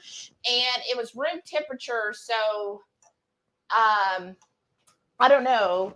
I put it in the fridge last night, or tonight's rather, I guess. But anyways, the cup and a half, I put it in the fridge. So I'll taste it tomorrow after it's sat overnight and just see if the flavor is better. But I do think Mary's Nest said that you could have the kefir once it starts having that thickness to it, that you could drink that while you're still letting the kefir grains develop. So we'll see. Rickwood said, I grew up with my grandma making fermented foods like sauerkraut. A lot of neighbors had fermented foods with their meals. It is good for your gut. Yes, ma'am. And see, there you go. I feel like fermented foods was so common with our grandparents and our great-grandparents. That was just what you did. You ate sauerkraut. You ate, a lot of fermented stuff, homemade yogurts and kefir and all this stuff. And then it just, once refrigeration became so popular, a lot of people just stopped having the fermented foods. And then guess what? Then we have all these issues. And now people are starting to realize, but I still see some people who are still scared of fermented foods. And it's like, look, we have done this as a species for thousands and thousands of years. We have ate fermented foods and we were fine. So it's good. Oh, here but we go. I do know it takes getting used to. Here's his first Zevia after a month and a half, y'all.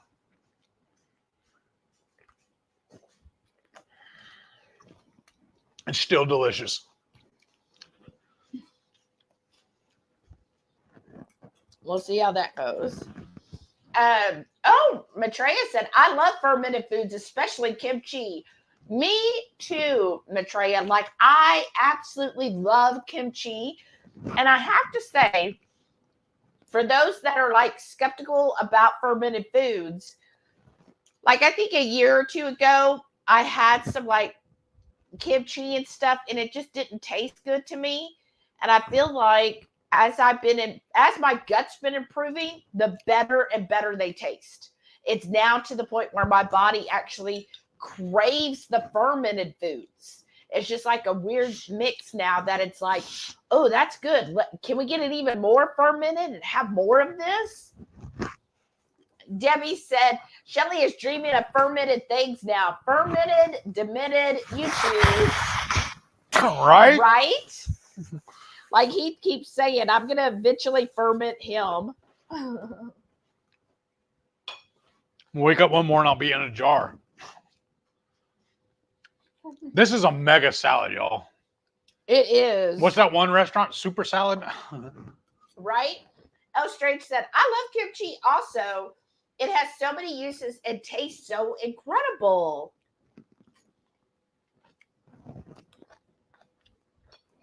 And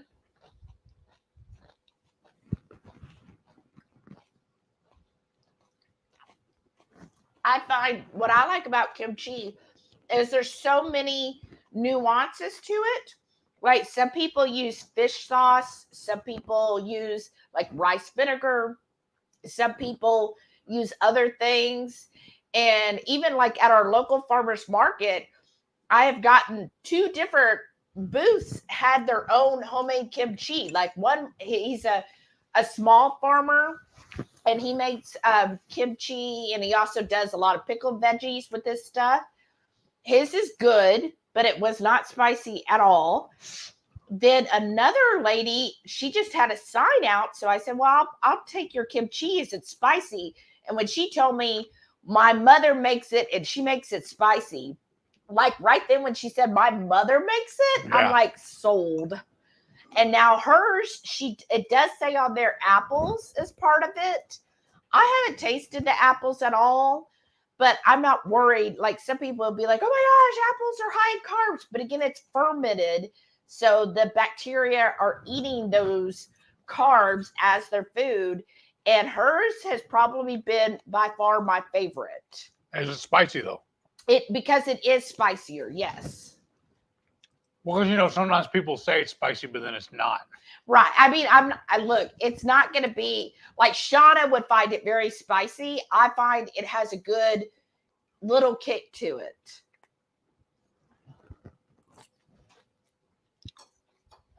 These are really good, y'all. Oh, good. A very filling salad. And for summer. Yes. Oh, so nice. And I like mine having all that radicchio. You know how good radicchio is for you as well. Carrie said, I got some more organic, unrefined coconut oil. It's been helping my gums. I do a swish in my mouth, and it's been helping. It's still hot enough to melt it, even with the AC. Oh, wow. Well, that's awesome, Carrie. That's really cool.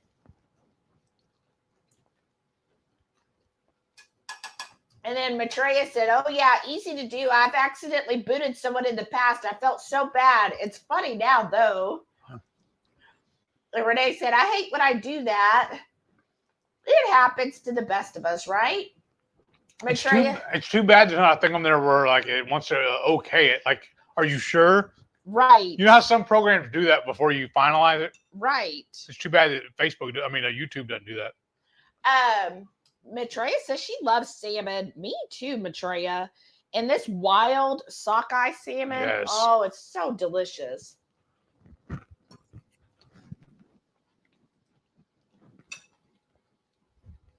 Oh, Mary T said, I'm home. Goodness, what a week. I work with strange people. Can't wait until I get walked out of there for good. Maybe next spring. They ticked me off 5 minutes before I left. Shaking it off just now. I'm sorry. I'm so sorry, Mary. How can anybody tick you off? You're like the sweetest person ever. Probably taking advantage of her being so sweet. And then Renee said, dementia fermentia. Huh. That's probably it, all right. That is really good. Shauna's back. That was a quick trip. Yeah. Rick once said, I was reading that the demand for radicchio is more than the supply. Oh, is that why it's so hard to find? I did not know that. Because it really is hard to find radicchio. Like the only place I can find it in my area is at Sprouts. None of the other grocery stores have it. You check Kroger too? Yeah.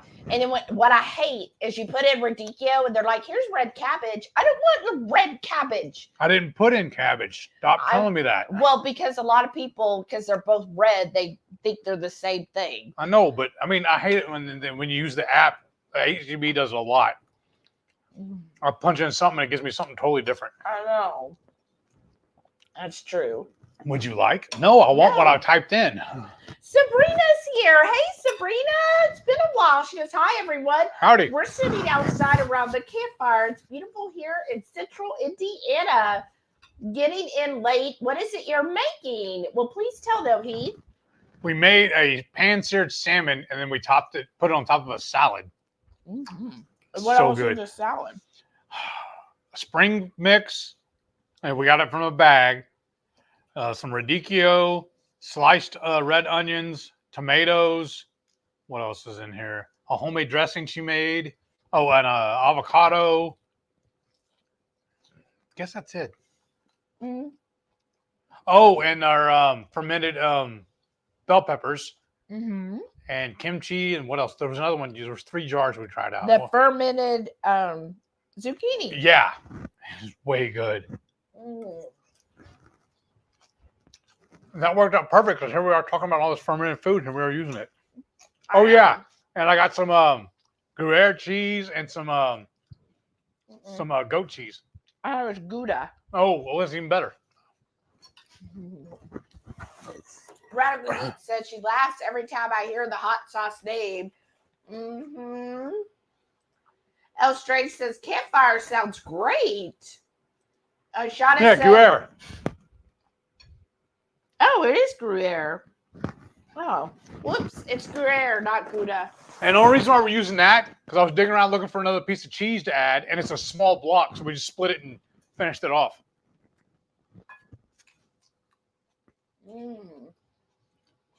Shauna said, is radicchio the hot girl this summer? Yeah. Obviously. I like it.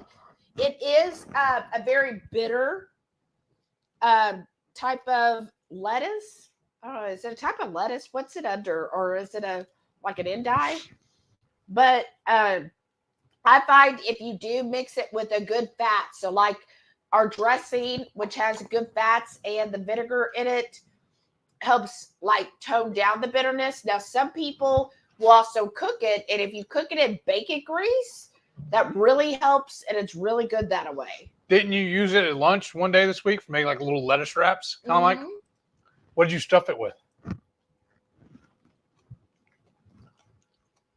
I just put some ham and cream cheese and some more of that Gruyere, and just rolled it up in a radicchio leaf. It looks really good too, y'all. Maitreya said, yeah, radicchio is trendy right now. Wow. I wonder why it's so trendy. It's the new kale. Who would have thought I would be on a trend, right?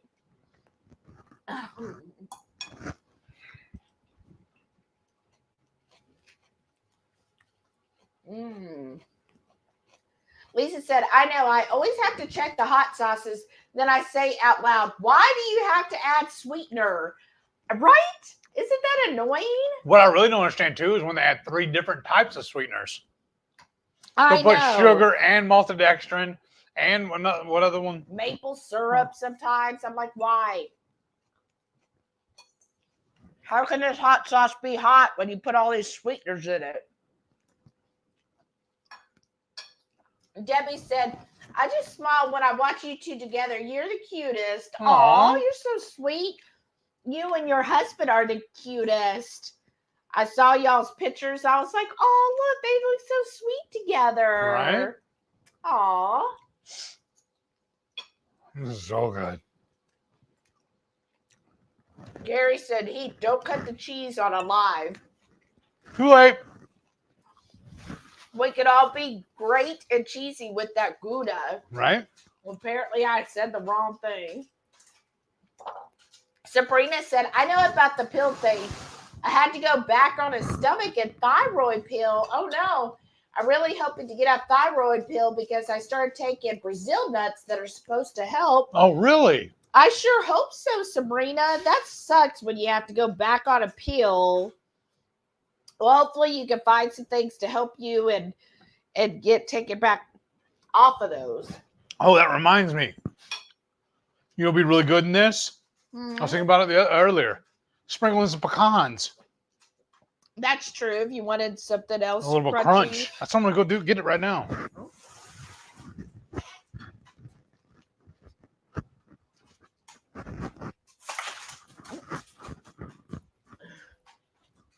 The dogs heard us eating. They want to come in here.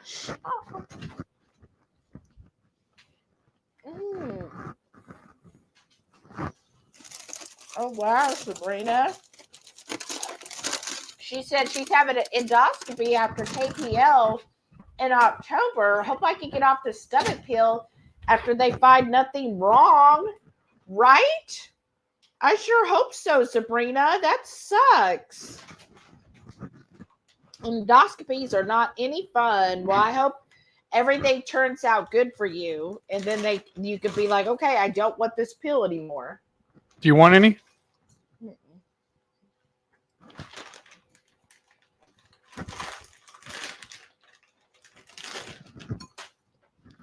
Rita said, salmon always looks so yummy. However, I have trauma around the taste, so don't eat it. Oh, I'm sorry.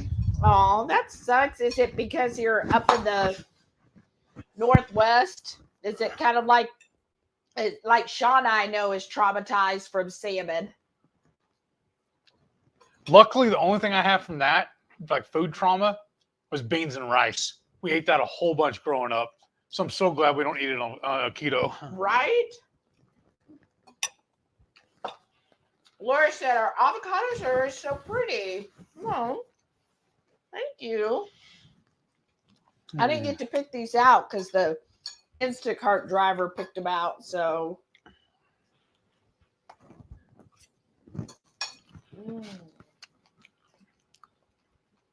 Renee said, I visited a different HEB last night and was able to get the Lifeway Kefir. Yummy. I'm debating a trip to the big city this weekend and may hit Sprouts. Oh, wow. Oh, yeah. Well, if you hit Sprouts, look for the Kelowna brand. I really love that one.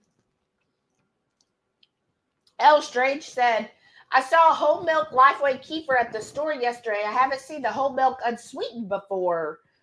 Oh, well, yeah. If you get the whole milk plain, where it has like a little cow or a little farm on it, that should be the unsweetened variety.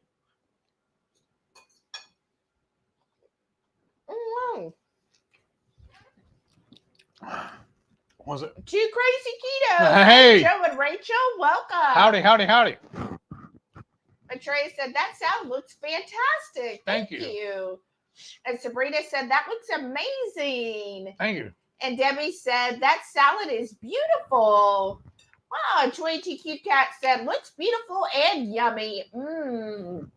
It definitely is. So last Saturday, when I went to the farm, or the farmer's market, and then I picked up some fresh stuff there, And then I went to HEB and got, a wild salmon. And I was like, look, it's so hot. And so we just had a salad for lunch, and it was amazing.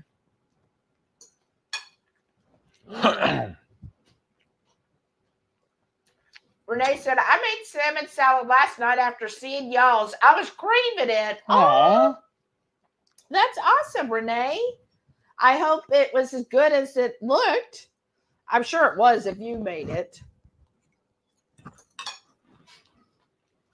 Judy said, that looks so good. Thank you, Judy.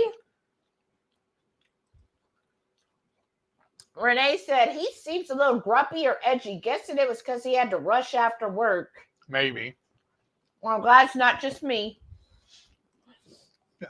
Y'all are hearing things. Brenda said, I must go. Good night, all. Bye. Good night, Brenda. Thanks for stopping in.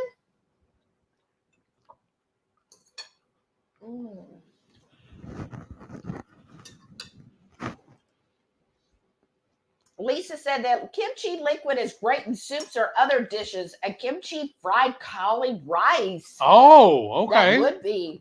Now, I was going to use the kimchi liquid to make like the fermented ketchup, because I thought that would be really good. Oh, okay. To ferment the ketchup with. That's smart.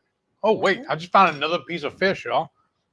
Yeah, I gave you 2. I know, but I thought I already ate it all. This is awesome. Wow. I got buried, and then I got found. Oh, wow. Those are the best kind of surprises. Right? Maitreya said, I second kimchi fried cauli rice. Delicious. And that's going to be coming up pretty soon. And that does sound really good. Oh. What seafood would go good with that? Other than shrimp. Well, why can't we do the shrimp? Well, because, I don't know, it just seems so basic. For Seafood September, I know, but shrimp, I'm thinking something more than just shrimp. I'm saying another seafood, though. But I think that would be a good dinner to make shrimp fried rice with the kimchi juice and stuff. Okay. Right, y'all? That's fine. I was just thinking if we can just try and step outside the box a little bit more. That's all. I don't know. As far as with fried rice, no, Mary T. What? Mary T. said, "Oh, Shelly, don't lose your voice. Hugs, feel better. That looks great. Yum. I bet you can guess it's sausage night here. What sausage on Friday nights? That's awesome. So far, I haven't lost my voice. It just wants to crack. Yeah, and then I got to thinking. As the one lady was like, some people when their guts really getting healthy and they, really start eating the fermented foods, that it's kind of like how some people have heard with carnivore and stuff, where your body starts like expelling all of the toxins out. And I got to thinking, I wonder if that's what's kind of prompted this like illness, if it was just all the toxins coming out of my body. Wow, I didn't think about that. I didn't either until today when I listened to her podcast, and she said some people, when the toxins come out, like you'll feel under the weather, and it's almost like you have a head cold. Yeah, but everything's clear except for here.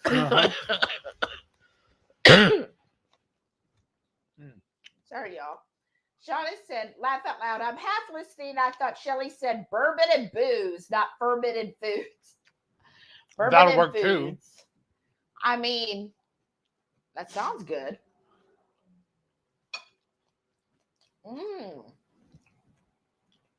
Laura said she didn't see the flavor of the Zevia. Oh, it's the, what is it again? Oh. Dang it. I know it's my favorite, but the creamy root beer. That was her other question. What's your favorite Zevia flavor? Creamy root beer, then the cherry Coke, and then the Mountain Dew one.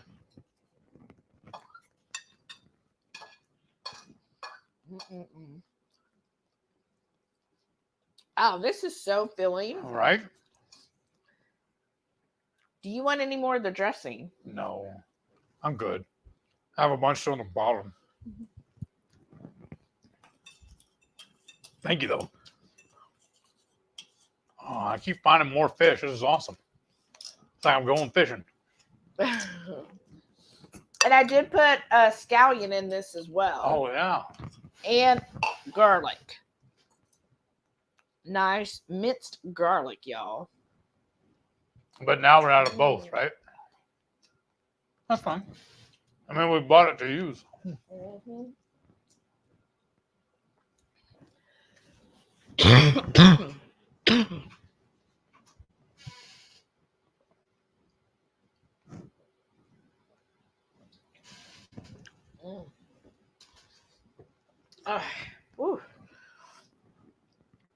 It sparkles, y'all. Renee said, personally, I feel society has grown too dependent on pills, potions, magical devices, and the simple, healthful art of our ancestors has been lost. Hashtag food is medicine. Amen. You are right, Renee. I 100% agree with you. And I bet those of you, like Renee's in the medical field, and those of you that are, sorry, y'all, have probably noticed the same thing.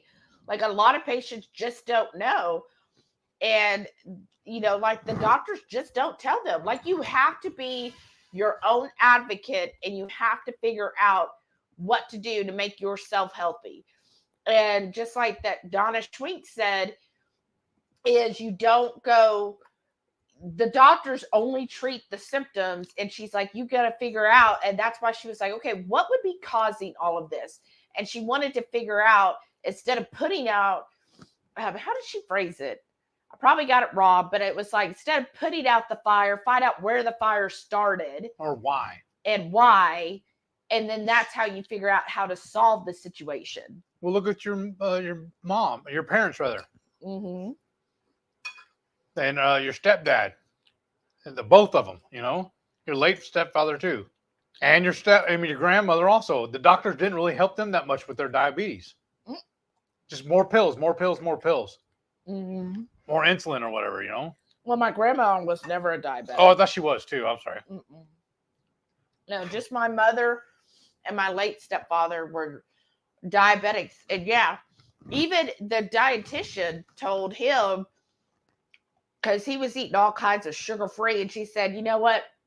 I would rather you have, and I kind of agree with her now, I'd rather you have the regular sugared stuff, but just have a small portion, like just 1 or 2 bites, versus having 6 or 7 of these no sugar or sugar-free desserts, because he was very much in that attitude of, well, it's sugar-free, so I can have as many as I want. And then he would have the bad side effects, right?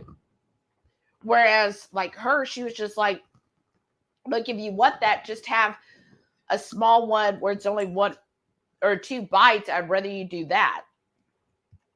And I kind of get that, but none of them. And, you know, like he was very good. He was like meticulous with tracking his blood sugar.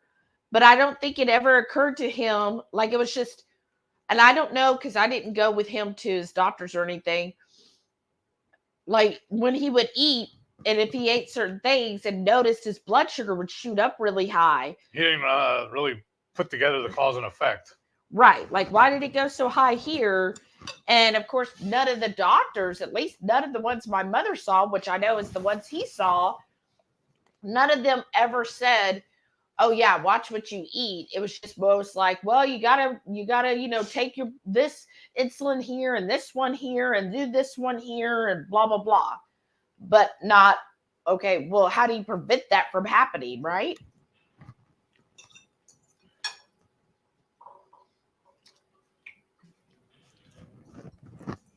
Patty said, is the Zevia the first sweet thing you've had? All right. No. I actually started with some iced tea, and I do not drink unsweet tea. To me, that's just dirty water. You had that, what, Tuesday? Yeah. And some today, too. And what did you think?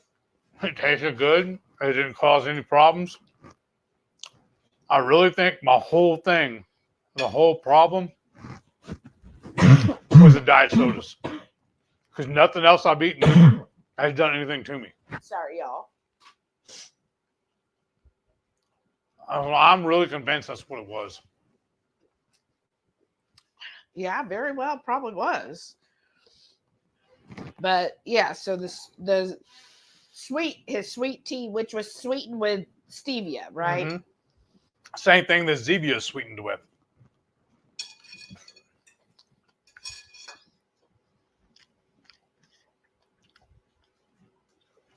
Does it taste, and it's her question as well, does it taste super sweet? No. We didn't notice a difference in the sweetness? No. It tastes like it did before I went triple B&E. It's only been like a month and a half. It might be different if it was like, 4 years ago or something like that, but it was only a month and a half. L Strange says, Max is trying the ground beef soup broth and says, it's hot. Laugh out loud. Aw. Like hot as in temperature, or did you put some of the seasoning in it?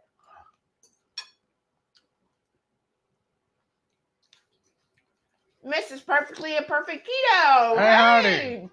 She said, hey, everyone. How are you doing? I wondered when you'd be in here. And then Renee said, smash that thumbs up, y'all. Thank you. And then Sonia said, ooh, look at that beautiful dinner. Thank you. And she said, happy Friday. Woot, woot. I know.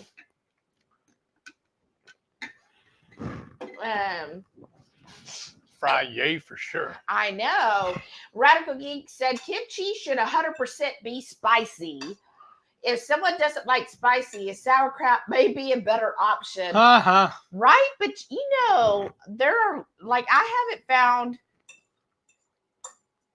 I would say there's two.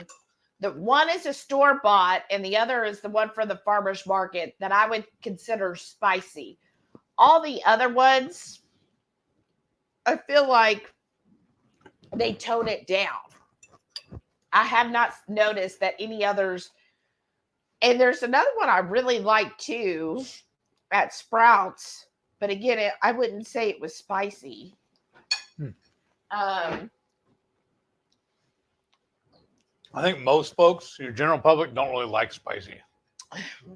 Well, the other guy that made the kimchi at the farmer's market, so he makes also a lot of pickled stuff. And yeah, even his pickled jalapenos, he makes those sweet. And I know. And I think what it is because most of the people at that market aren't spice people. Like most of them, they just want something mild. So I think he's just making the kimchi to their taste buds. Because I was like, okay, is this going to be like a spicy version? Because it wasn't like, to me, a really spicy one has that real dark red tint to it. And his wasn't. Like, it was not at all. And I was like, so is it spicy? Because I know he does grow like Thai chilies and habaneros and stuff. So I was hoping. And he goes, no, it's not spicy. You just put it back down and walked away. No, I bought it because I'm like, why would I try his kimchi? Uh-huh.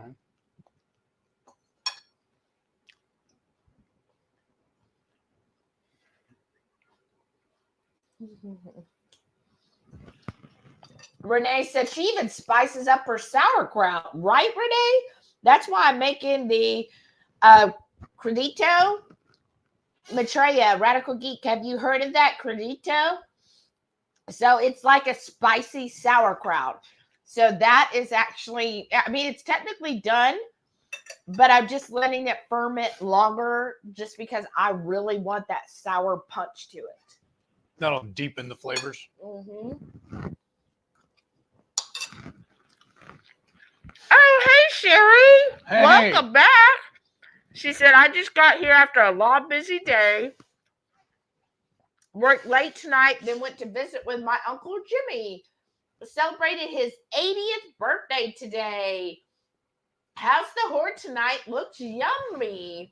Wow, well, happy birthday to your Uncle Jimmy. I like the name Jimmy. I think it just seems like such a friendly name, right? All right.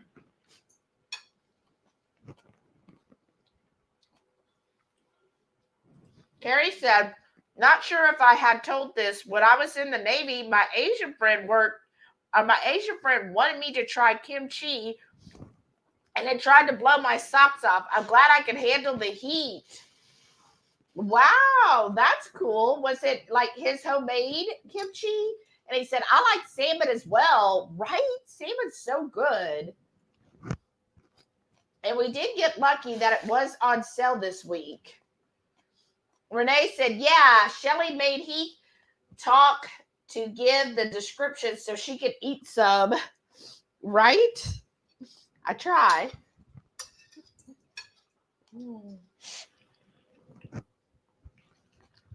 Carrie said, the last couple days, my back was feeling fine. Now it started hurting again. Soon I'll be watching the back of my eyelids, so hopefully it'll be better. Oh, I'm so sorry, Carrie. That really sucks when you have back pain. Uh-huh. It's just not fun. It's like, because, like most things, if you don't feel good, they're like, oh, lay down and take a nap. But when your back doesn't feel good, it's hard to get comfortable to lay down and take a nap, right? Is.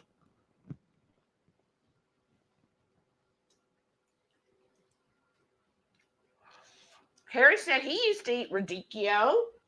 It's good, isn't it? I'm going to read this. Sherry said, radicchio has some peak in it, so it's sure the summer add-in for all of the Barbie fans. Oh, so nice. Harry said, one sweetener wasn't good enough. They had to add more. Right? Hey, Cindy.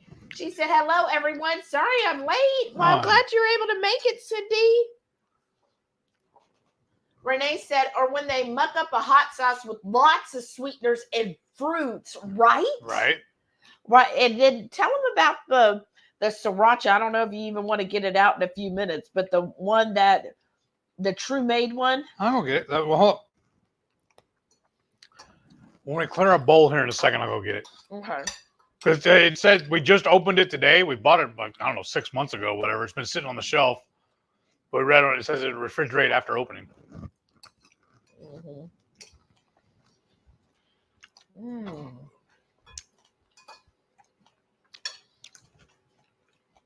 I want to know, what is your favorite salad dressing? Honey mustard. Yours, honey mustard. My favorite is, I love a good vinaigrette. I've always been a vinaigrette fan because I've always loved vinegar. So anytime I can get a good vinaigrette, that, especially now, making it with the apple cider vinegar, it kicks up that really tangy kind of puckering type. Umami? No, that's not the word. Yeah, where it just, it like, just that vinegar flavor just gives it a good punch. And when I was watching Mary's Nest, she has a video where she shows you how to make like 5 different homemade dressings. Oh, wow. Well, her whole thing is she makes everything like, I think it's called Green Living, where you should be able to live off of whatever you have and not have to go to the store for everything. And smart. Yeah. And basically you don't eat processed foods. You should be making all of your foods. And so, but she was saying, and I agree with her that she makes her own apple cider vinegar, which I think is incredible. Like, I would like to go, goals. #goals to make your own apple cider vinegar. But so that's why she uses apple cider vinegar in a lot of her, because she said that is just such a great, easy fermented food to really add. And she feels like anytime she's making some kind of condiment, if she can make it a cultured condiment, it's just an easy, delicious way to get that healthy bacteria in there. And she's like, because she made a French dressing, which I love. But usually they'll use red wine vinaigrette. Oh, okay. But she said she likes to use her apple cider vinaigrette just because of the good bacteria in it versus using a wine or a red wine vinaigrette. She said because it just helps give those better bacteria. Nice. Mm-hmm. And y'all, we were debating also whether or not to add eggs to this too. Some hard-boiled eggs, but it didn't need it. Mm-mm. I don't know. It's more like a chef salad kind of thing. Right? This didn't really call for it. Not with all this bacon. All right.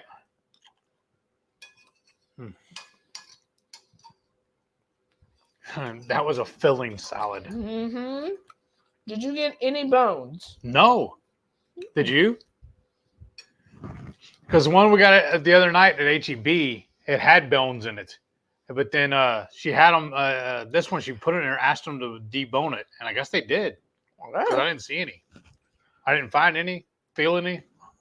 When you get up, do you mind getting the smoked salt for me? Okay. I'm trying to remember where we put it. It's that little container.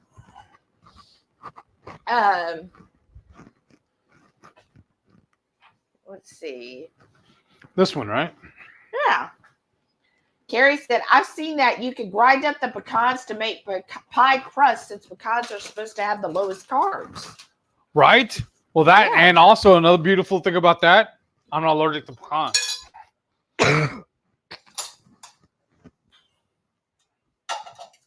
Oh, we're going to do some dishes. Right? The worst part, y'all never get to see that part, the cleanup. Nor do they get to help. Except when they visit. But then they volunteer. Because they're awesome like that.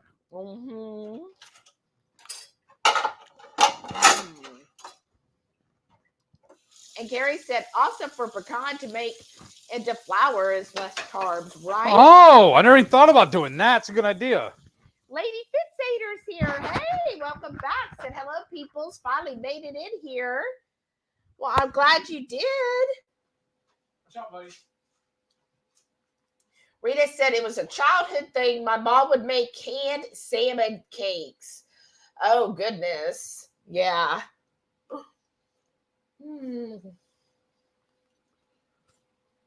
That could definitely be triggering, right?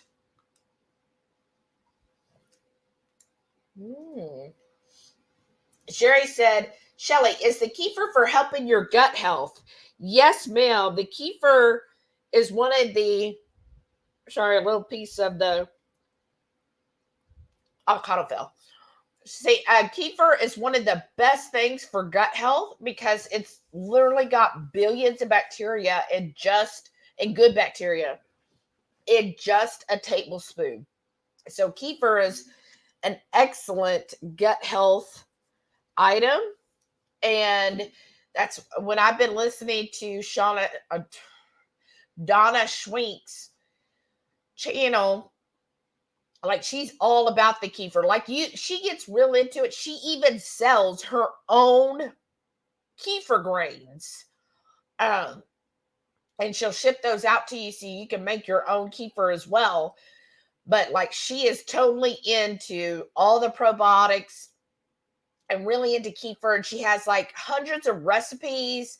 Like, she makes kefir cheese and then tons of different desserts and entrees and dips with kefir. Like, she was talking about how you can use kefir to make like dips. Like, she has it instead of like a cottage cheese, she'll use kefir in it. She said she'll do things like that where it would call for, maybe sour cream or cottage cheese. Instead, she uses kefir for it.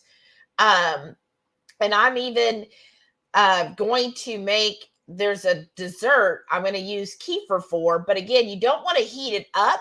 So it's something you would add to make it a cold type dessert, or one that you don't have to heat up and you can add the kefir later. But yeah, and it's real easy to make kefir cheese. I love the way she did it. Basically, she just, whatever, after you've made your kefir, right? You have like a jar of kefir.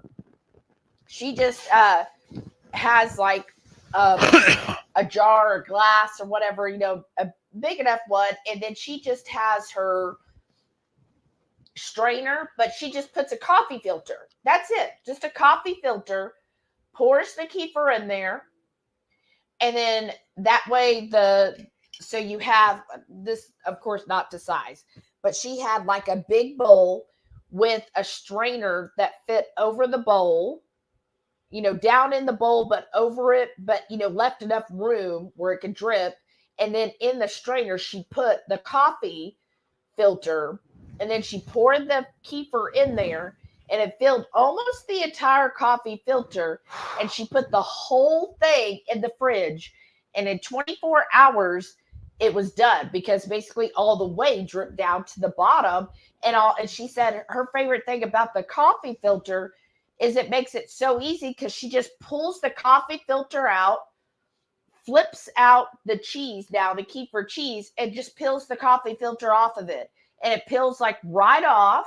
Wow. So you don't have to like get any type of cheesecloths or nut bags or any, special utensil or anything. And again, I'm all for, and that's one of the reasons I like Mary's Nest, Donna Schwink, and a lot of these homesteaders, because they're not into buying any special equipment or any special ingredients. Like, it should all be something you can find locally, which I'm all about. Like, that's what we try to do here in our recipes. That's very old school too. Yeah. Like, you use what you have, and you should be able to find that item near you, and you shouldn't need any expensive specialized equipment.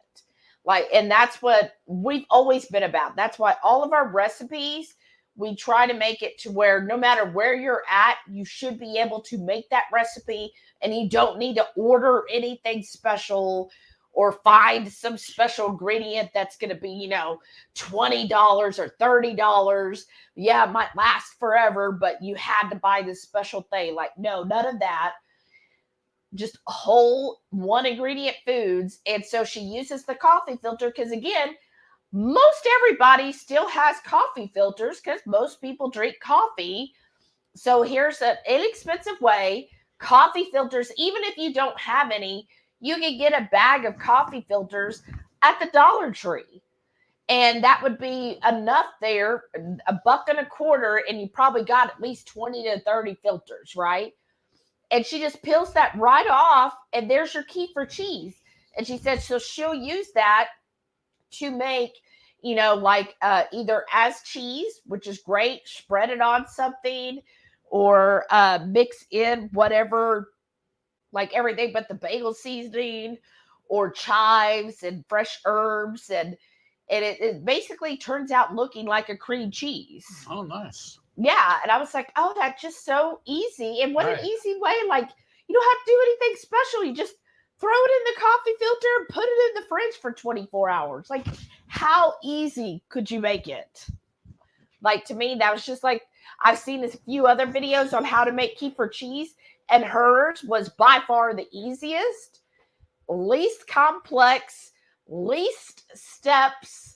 And I was just like, okay, once I get my kefir going, I am definitely going to be making some kefir cheese. I'm excited about that too. Yeah. And then I am starting Heath also on kefir. So you had your first yesterday? Whenever it was you told me to try it. I didn't eat. I haven't drank any since that night. I think it was yesterday. Yeah, you haven't had any today. No. And what did you think of it? Weird. I'm going to have to keep drinking it to get used to it. It's kind of weird. It's not that it's off-putting. It's not exciting either. Does that make sense? It's just kind of, okay, whatever. It doesn't get me excited to want to drink it anymore, but I don't mind drinking it.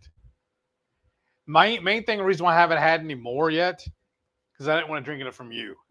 I know, because it is expensive. Yeah. And then I'm wondering, should I keep drinking the store-bought or wait and just drink hers and her homemade? You know what I mean? So I'm kind of just, on the fence with it, kind of. Well, hopefully, because what I've heard, once you start getting your homemade going, before you know it, you'll be having like 2 or 3 going at one time. Okay. Oh, man, I am so full, y'all. That was a hearty salad. Mm-hmm. Renee said, I never had a salmon cake till I moved to Texas. My sweet old neighbor made them, and I was so surprised. Oh, wow.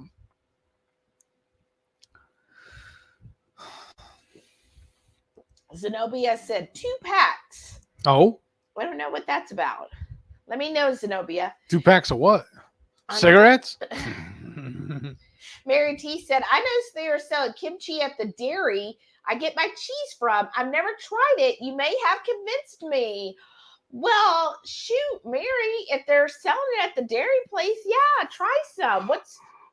You with all of your fresh veggies, I bet by this time next year, you could be making your own kimchi. Right. Debbie said they were going to build a Dutch Bros in our town, but they pulled out because the bank next door complained about the lines of cars it would have. Aw. I'm sorry. Excuse me. Now I still have to drive an hour away to get one. Oh, I'm sorry. That's awful, Debbie. I hope you told that bank, well, I'm not going to bake with you because you wouldn't let a Dutch Bros go in. That's just ridiculous. Especially when that could be customers too. They could leave Dutch Bro and go to your bank, or your bank and then Dutch. Right. That makes any sense. You might be like, oh, I'm looking for a new bank. Oh, what's this one by Dutch? Right. Let me try them. Sherry said, Heath, you might say you went fishing in that salad and found more fish. Right. What a great surprise, right? Right? That's awesome. I like that.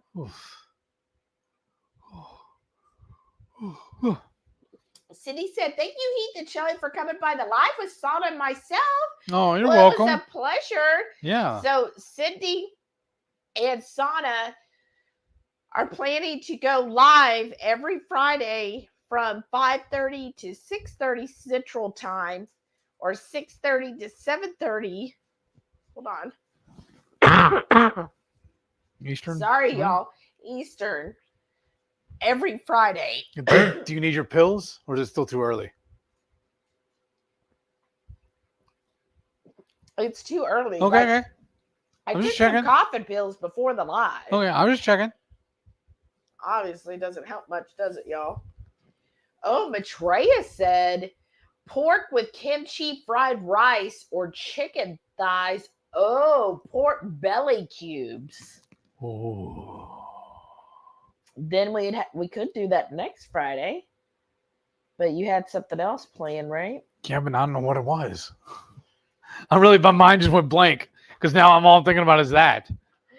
Carrie said, go to bed, everyone. Getting tired. I'll watch the rest tomorrow. Take care, everyone, and have a great cheesy rest of the night.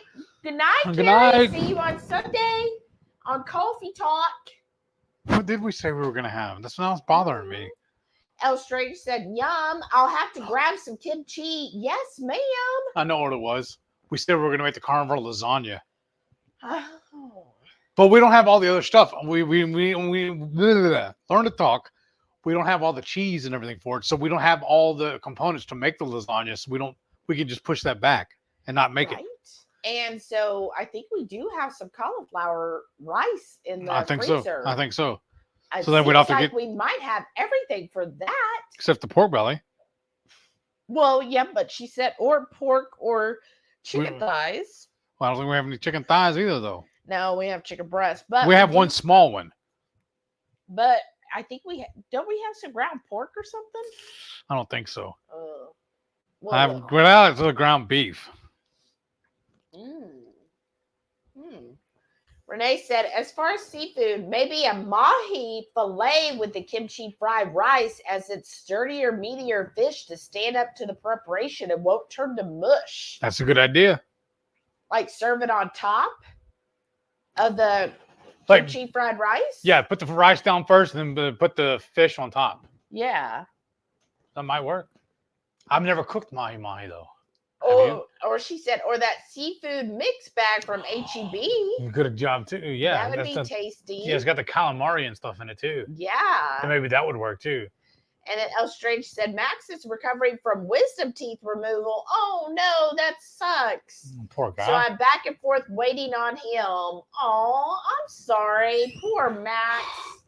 That really sucks. Laura said scallops would be good with the shrimp. Yeah. Do scallops on the Cali rice? I know, but I just feel like we just did that the other day. We did? Well, we were supposed to. Remember the brown butter sauce was supposed to go on scallops? Yeah, but we didn't have I think he's written. Well, never mind. He was like, oh, I thought Sam just walked in here. No, he did. He looked at the door, looked at me, looked at the door, and now he's back.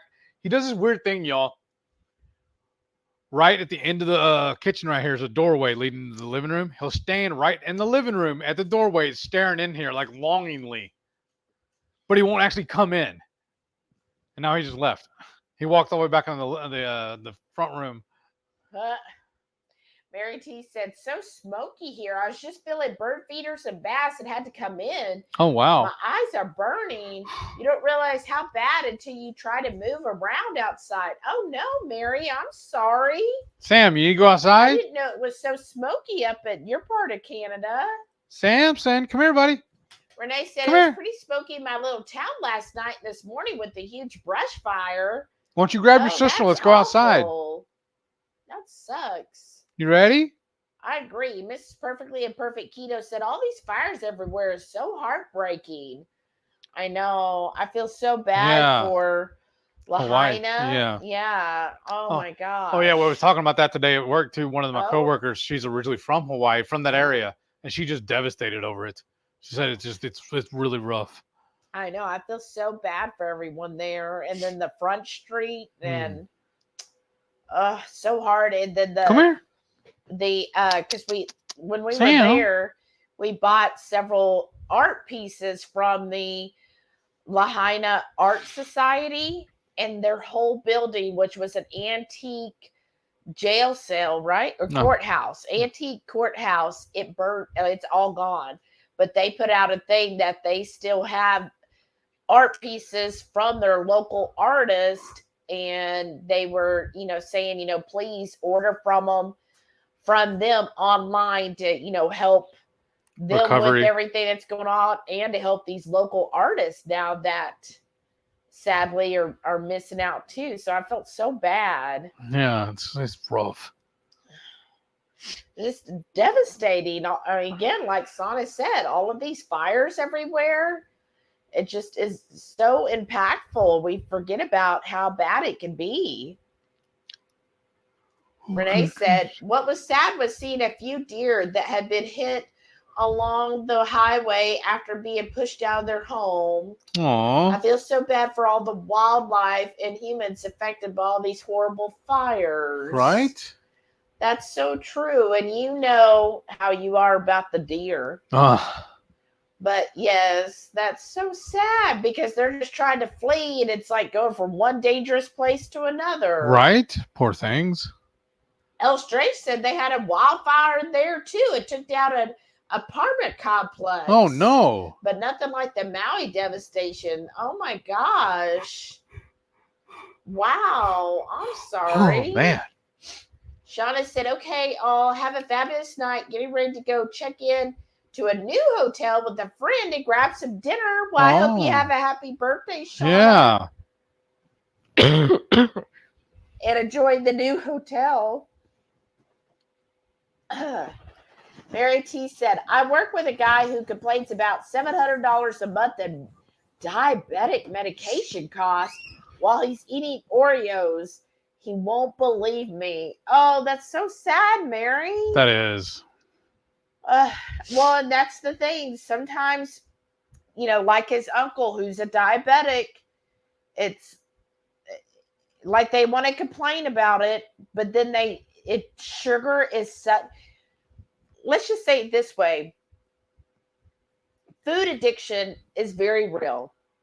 And it is so hard for so many people to not only admit that they have food addiction. I mean, I still see people, even in the keto carnivore world, who don't admit that they have a food addiction when it's obvious they have a food addiction, and they just chalk up their, oh, I went off playing, or I did this, or that happened.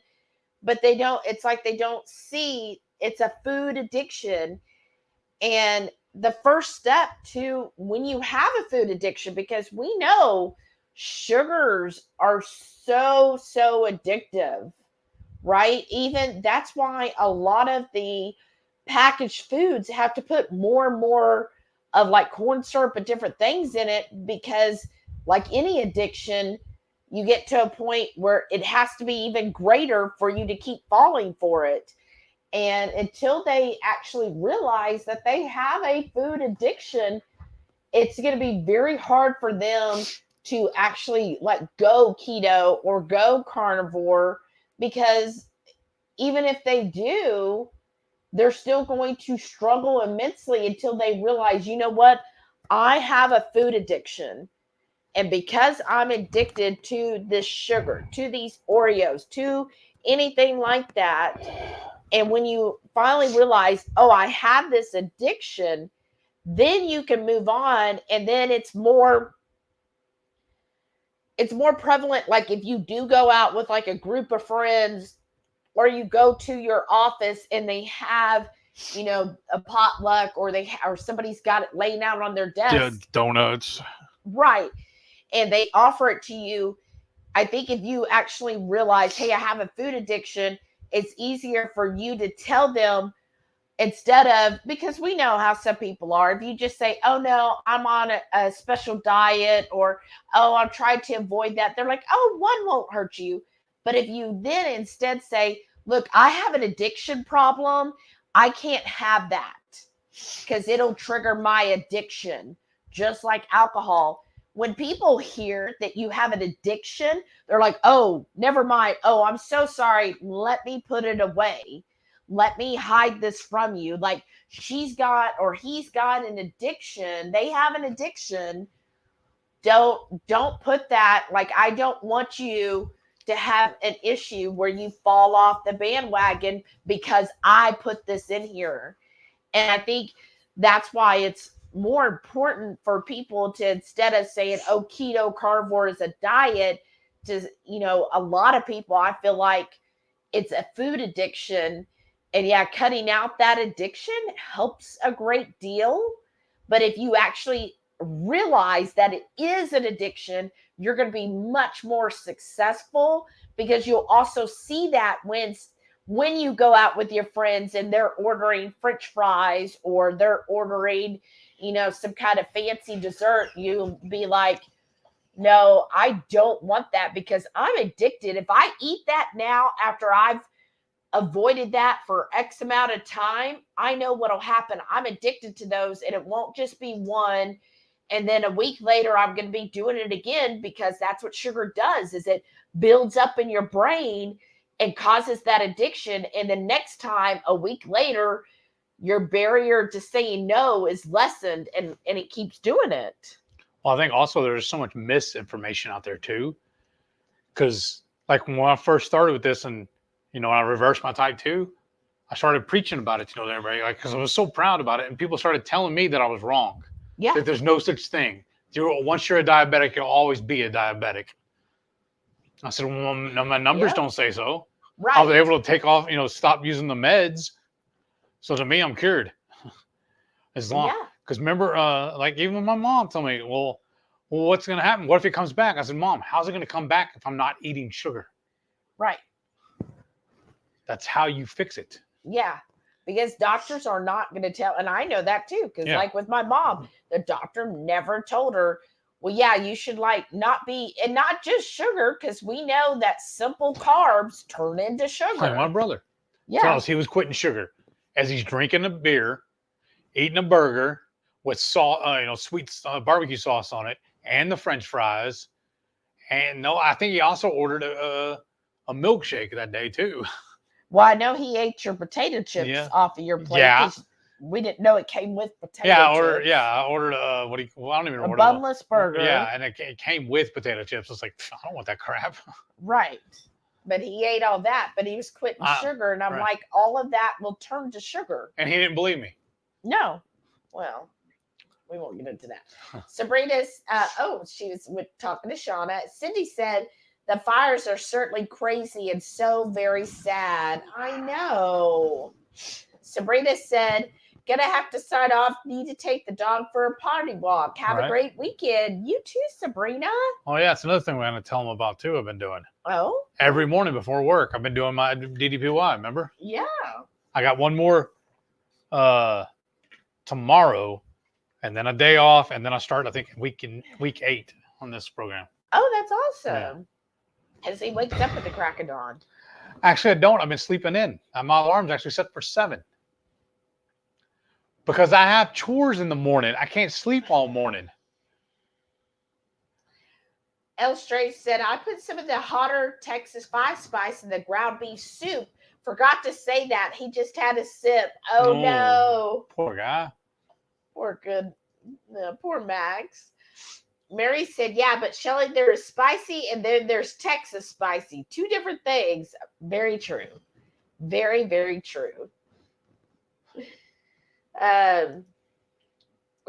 Renee said, I always feel bad for my patients. They are there for their ailments and end up feeling somewhat worse because of the awful hospital beds, lack of sleep, definitely impedes healing.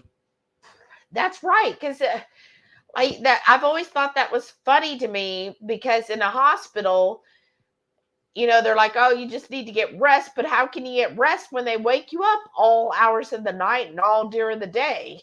And then you're basically in a cot. Yeah, the hospital beds are horrible. Come on, Sammy, you want to go outside? And then, come here. Let's go. Come on, I'll open the door. During the, like at night, they will turn the lights out, but during the day, they put everything on, and they're so loud. So even if you don't get any sleep during the night, you sure ain't gonna get any during the day. Like, they should have it to where it's more like, oh yeah, we need to really let them rest. Yeah, truth. Debbie said, my favorite salad dressing is Thousand Island. Ooh, that is a good one. I do like that. You ready? Sherry said, I love vinaigrette or a good Greek salad dressing. Oh, yeah, Greek one. Oh, I'm coming. Goodness. Mary T said, homemade ranch or Thousand Island with homemade mayo. Yes. Come on. Homemade dressings are just so much better. And I knew, sorry, y'all.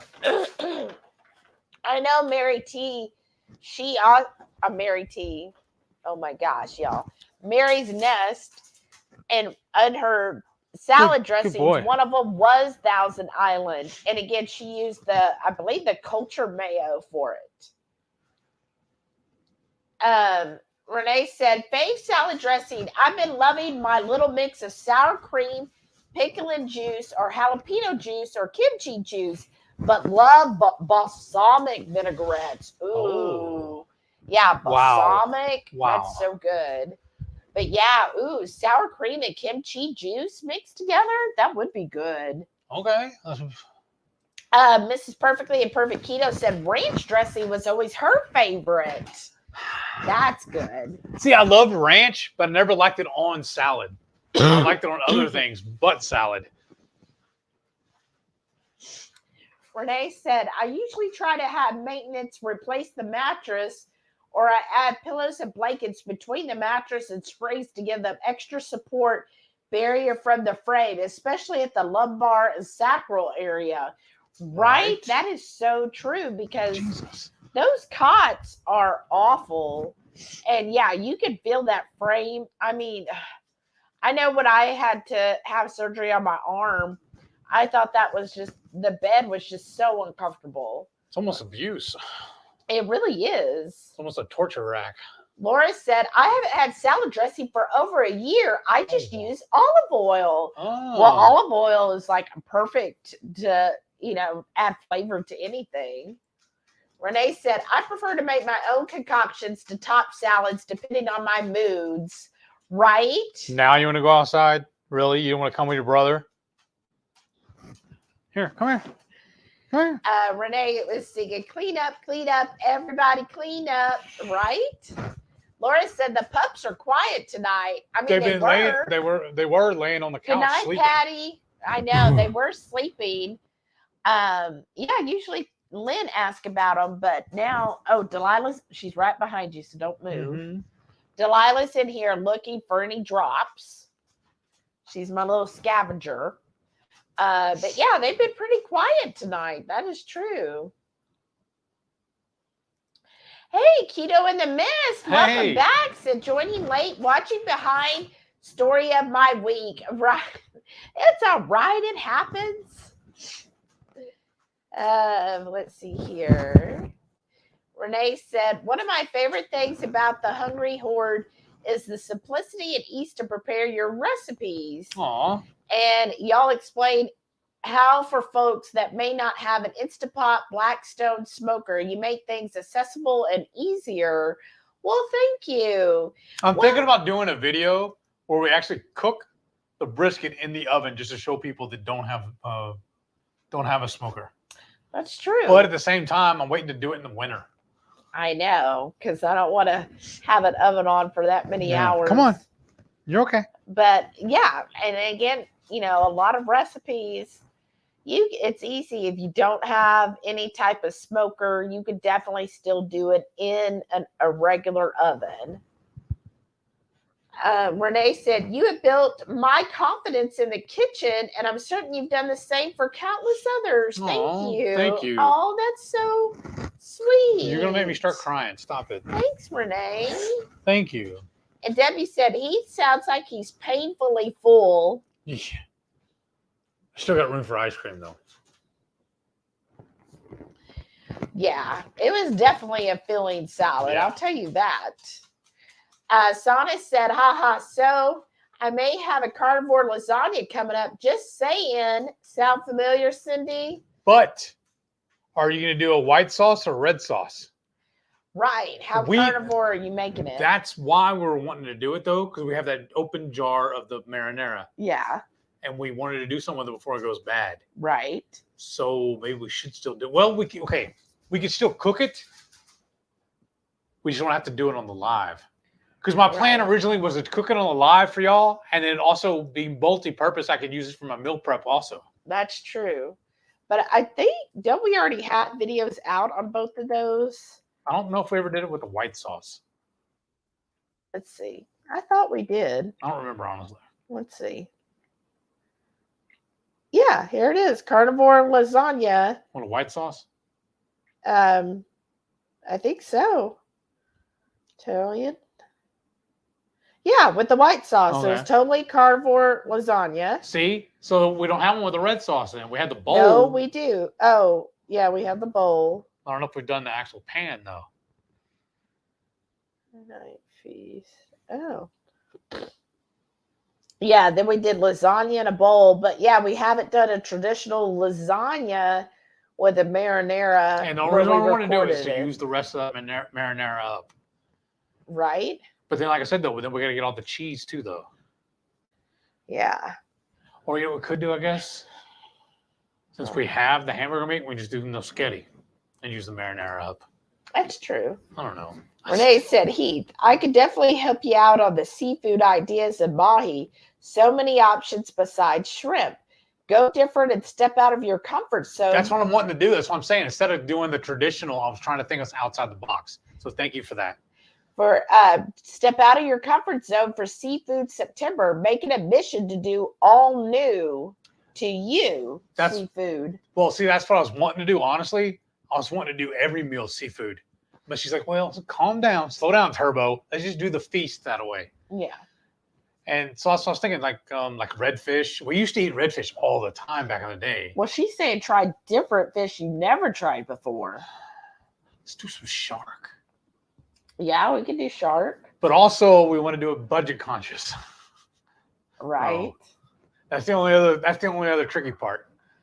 Well, but if we don't like the Just no salmon tilapia. and stuff. You just don't get a whole pound of whatever the item is. You get a half pound, and you serve that with whatever. Yeah, that's true. Mary T said, if it's August, our profits is on fire. Oh no, used to be once a decade we'd have a bad fire season. Now it's just worse every year. 170 out of control fires in British Columbia. Oh, wow. Wow. What's going Mary on? T, that is awful. I'm so sorry. Just getting so hot and dry everywhere. Renee said, addiction is awful with all things. Had a heroin addict with all 4 limbs necrotic and some already partially amputated from repeat shooting injections. Yeah. He was in for massive infection to the groin he was using to inject. Oh no. Ugh. That's awful. That's desperate, right? Right. Oh. It that's right. It is true. Addicted, and not just, we talk food addiction here because I feel like that's what impacts most people in the keto carnivore sphere. But yeah, that just shows how bad addiction is in general, like drug addiction, alcohol addiction. Those addictions, they're not taken lightly. That's why I say when people actually admit, I have a food addiction, and if they tell that their grandmother who's like, I just want you to have my pie I made you. Okay, because most people, when you tell them I'm on a diet or I'm avoiding this, they're going to be like, well, but it's mine. I might not be here next year. Versus when you come at it and you're like, look, I'm sorry, I'm addicted to that. And I have been sober now for 3 weeks. They don't want to be the person that made you jump off of the wagon. Then your grandma's going to be like, oh, I didn't know this causes an addiction. Oh my goodness. What can I make it so that you can't eat, They either do that when they're nice, or they'll laugh at you. It's just food. You can't be addicted to food. I don't have a problem with it, so you don't. Well, you know what I mean? And then what you do is you turn it around and say, well, what about alcohol? Mm-hmm. I understand where you're coming from. I totally agree with you. I just know how some people just are just. Well, there's some people though that I feel like that are jerks about it. They're going to be jerks about everything, really. Right, and those are the people that usually personally, I would have no problems flipping that person off and being like, well, I don't give a flying blah blah blah. And I wouldn't even give them a reason. I'd just be like, no, I don't want your food because you're probably spitting it anyways. Right. That's true, too. Remember, like, there were potluck dinners where I was like, I ain't going to have what that person's bringing. And Mrs. Perfectly Imperfect Keto said, so true about addiction, Shelley, especially for sugar. There's a reason why they say it's worse than a cocaine addiction. Exactly. But again, a lot of people don't realize that addiction and don't confront it. So tell them about your sriracha. I don't even remember actually how long ago we bought it, but it's by True Made. I think we may have had a coupon for it. Yeah, we had I think it was a coupon from True Keto. Made. I know, but I think we got it at like KetoCon or something like that. Yeah, the year before last. Uh-huh. And it's been sitting on the counter for forever, or on the little stack. But it says spicy and sweet, but it's not spice at all. But I love the fact that it says no sugar. Oh yeah, it's not sweet either. But look at the liquid, how liquidy it is. It's like really runny. It's like a regular barbecue sauce, almost like a ketchup. Hold on, I'm getting around here so I can read it. Because I think this is funny. Now, sriracha. So we made our own fermented sriracha, and good sriracha is fermented, right? So I was asking him, I said, well, is this fermented? It doesn't say it is.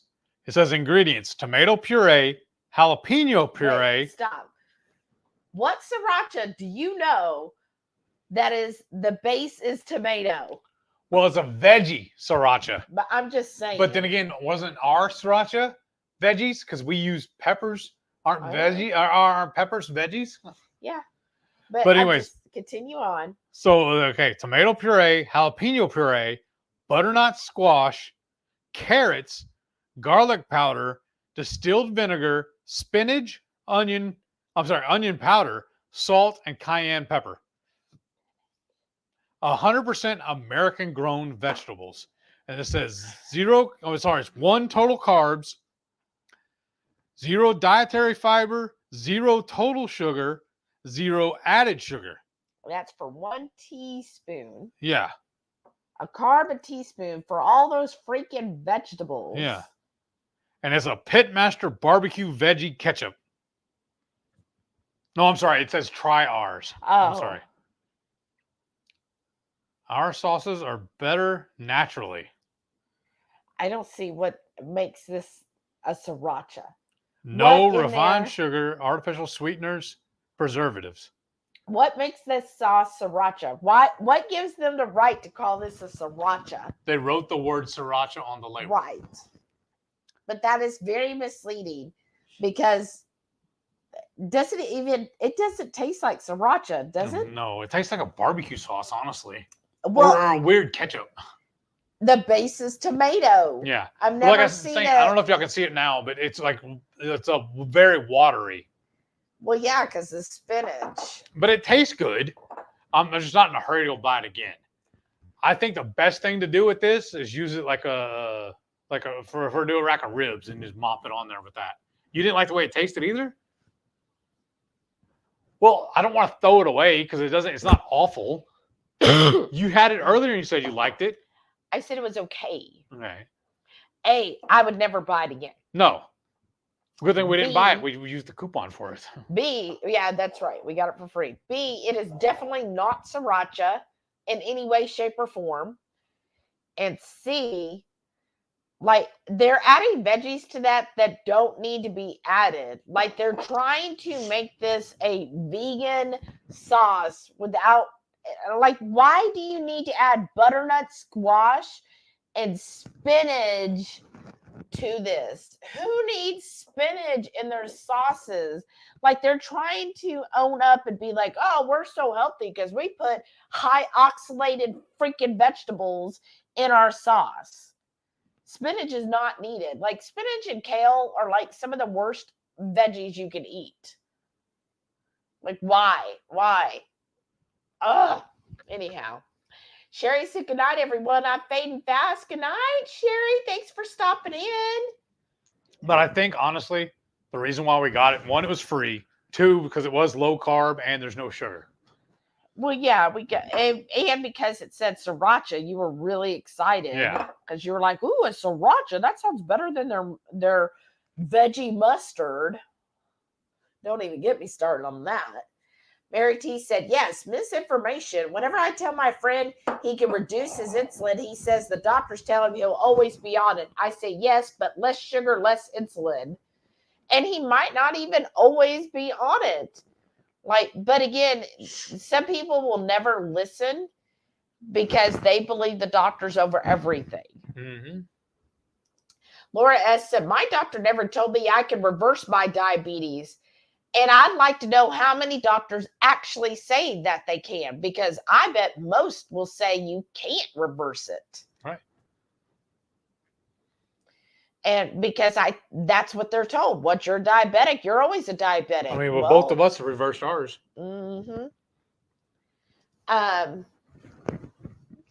Renee said, Laura, many docs would never, as they are in bed with big pharma. Yeah, that's fine. I think they're just drug pushers is all they are. Well, and I don't know if it's so much like that. I think it's just they don't know any better. Right. Because we know that they virtually have zero nutrition schooling when they're in school, and they don't have any follow-up. And then, yeah, all these people tell them, no, once you're diabetic, you're always diabetic. Well, yeah, if you continue to eat sad or processed foods, yeah, you all the seed oils. Right. You're always going to be a diabetic if that's what you continue to do. And that's what they assume most of their patients are going to continue to eat, all of the boxed pre-made foods, and which we know once you start reading labels, you're like, wow, all of this boxed and processed foods have all kinds of sugars in them. Caden says, just like your new gut biome caused you to like kimchi, gut bacteria grown from sugar causes cravings for sugar, according to Dr. Berry. Oh, okay. Wow, that's interesting. That's a good way to look at it. Yeah. Because, I mean, I trust him. Well, and that's true, because your gut is then feeding those sugar bacteria, which are not good bacteria for your gut biome. And then that just makes you crave them even more. Right. Oh, Zenobia said, ooh, can't wait for my MCT. I know. I'm so excited. I'm waiting for the report back, too.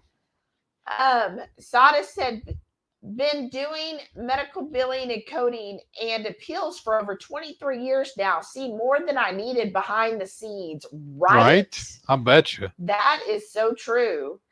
Renee said, Shelly, I get that line all the time. We are here for rest, but it's hard because we are a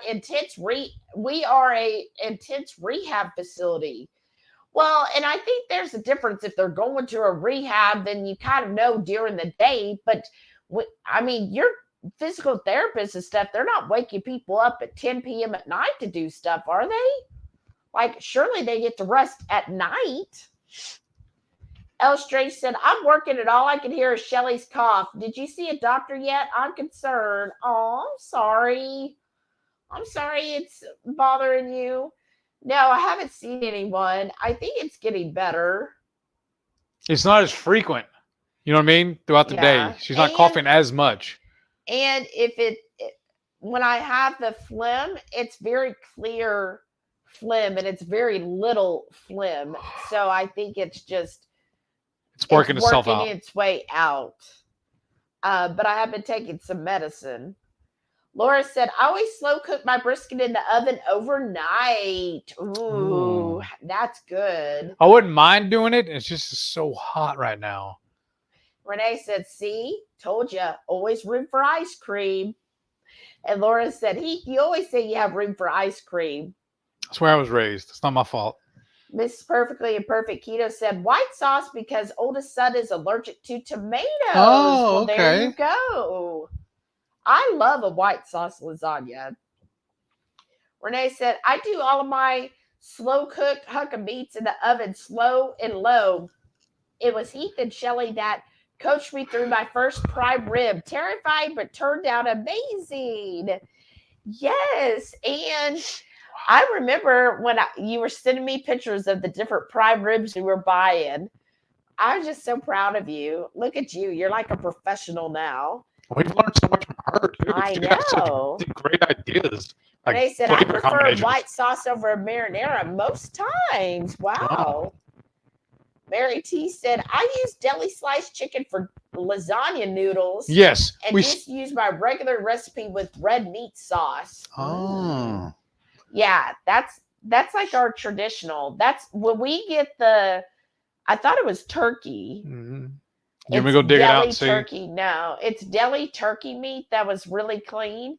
And that's what we use as the noodles. And it turns out really good. It does. I love it. You know what else we could make too? We haven't done in a long time. What? Another pizza. We just use that for the pizza sauce. Oh, I know. Well, somebody ate all my you know what too, though? That's what this would make a really good pizza sauce too. I had it for my lunch. I'm sorry. I didn't know. You didn't say nothing.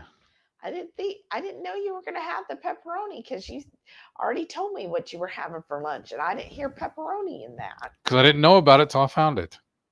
And I was all had my mozzarella cheese and everything. I was going to have me a little. We don't have any more mozz. No, I got some from the store yesterday. Oh, I didn't know that. I didn't know that was in there too.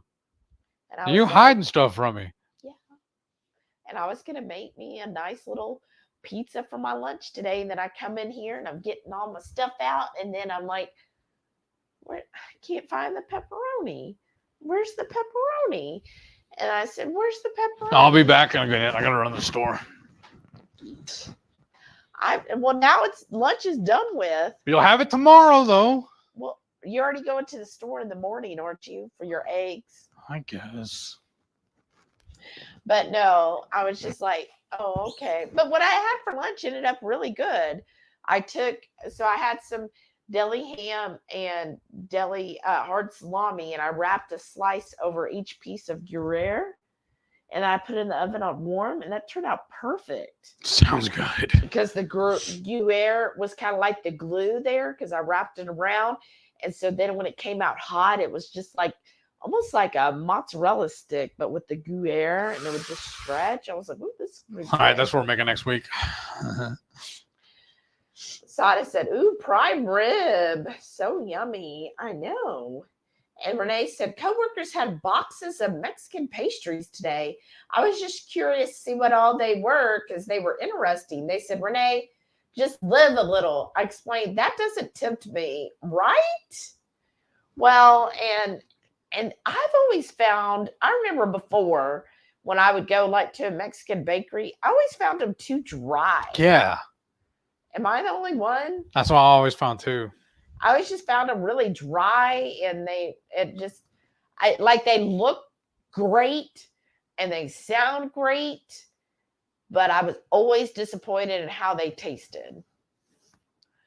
Rickwood said, like Cinderella, it's time for me to leave the party. Have a great weekend, everyone. See you Sunday night. Good night. Good night, Joe. Have a great weekend. Debbie said, there are just some people that it doesn't matter what you do or don't do, say or don't say, they'll be mad no matter what. Some people just like to be miserable, I guess. And that is so true. There are people that no matter what you do or say, they're just, yeah, it's like they love to live in misery. Obviously, what do they say? They woke up on the wrong side of life? They need more El Ruderai in their life, is all I'm saying. Renee said, if there's vinegar, you know it's not fermented. Exactly. Debbie said, the ingredients on that veggie sriracha, though, I'm saying,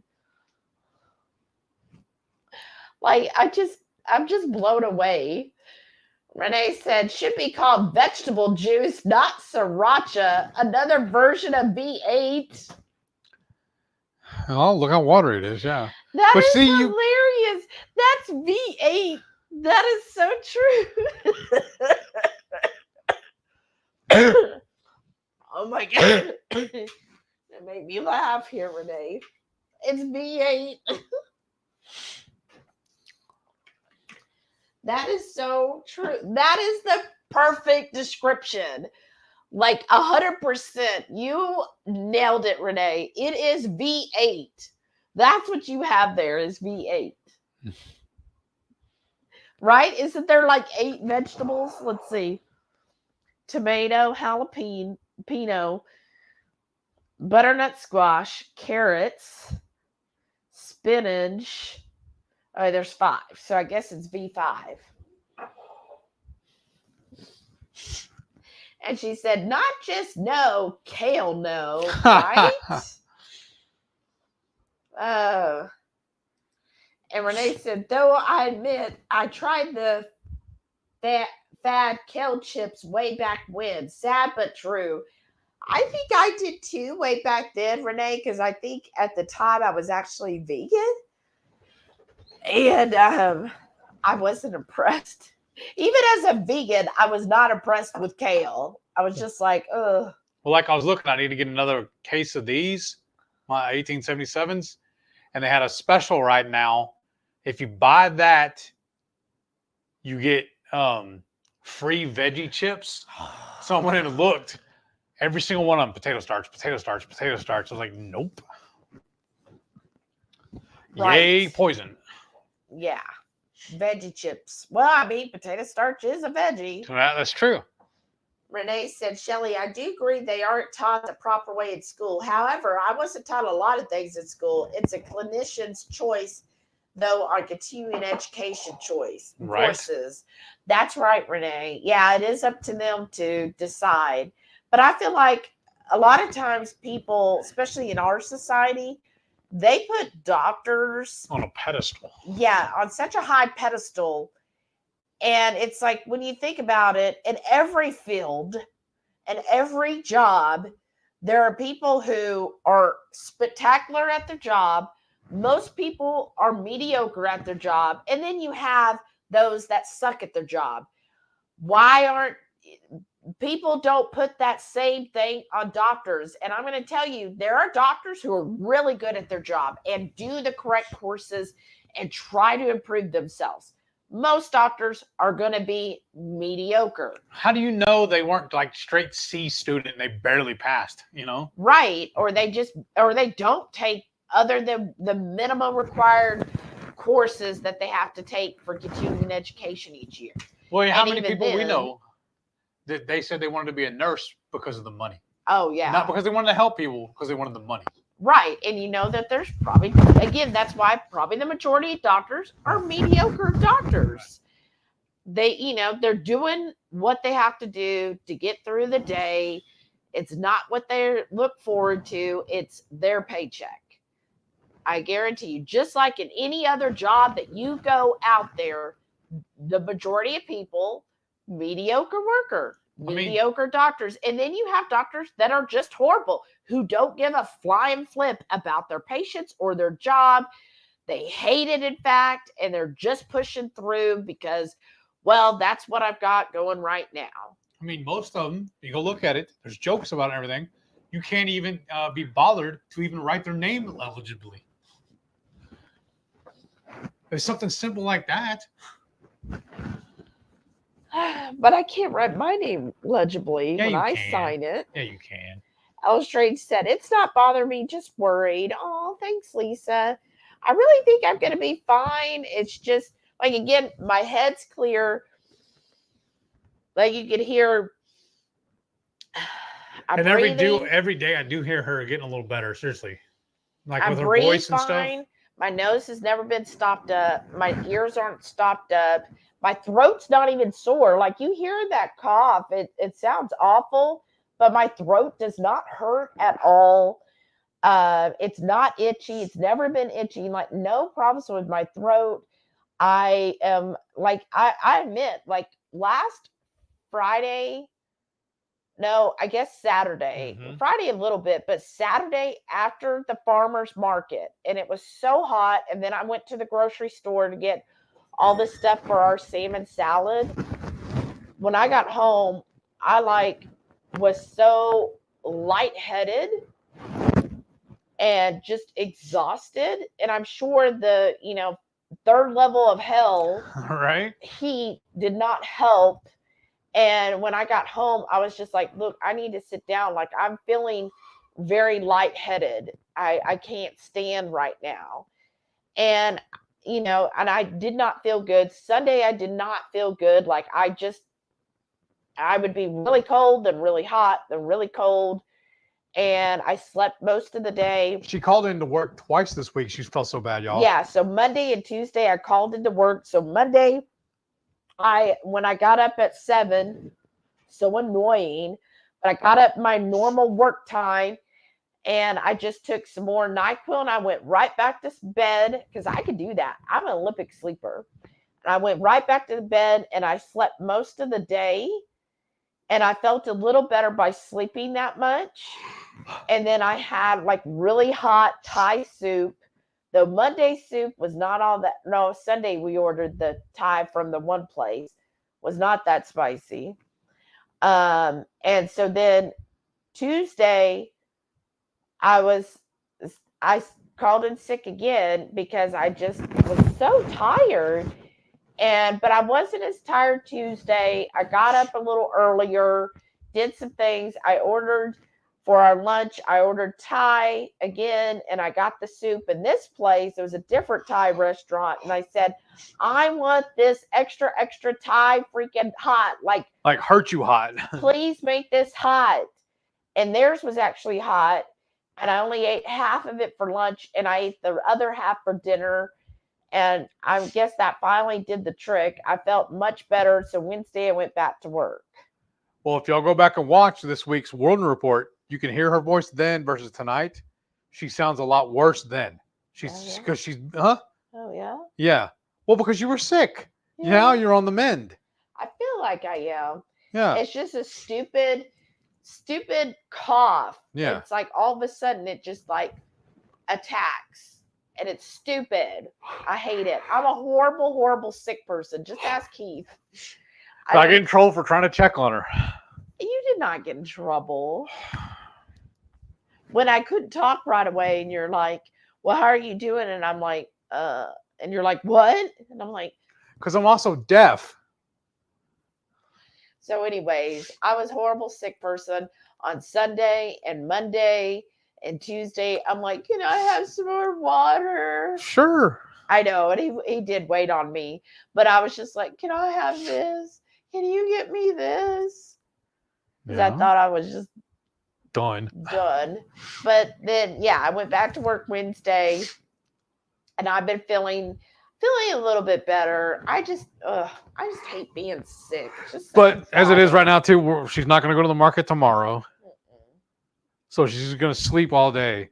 She'll probably, the cook alongs at 6. She'll probably get up around 4 tomorrow. Whatever. Well, that's what I'm trying to do. To let you sleep and I'll just leave you alone. So you'll get your rest and then you'll feel better.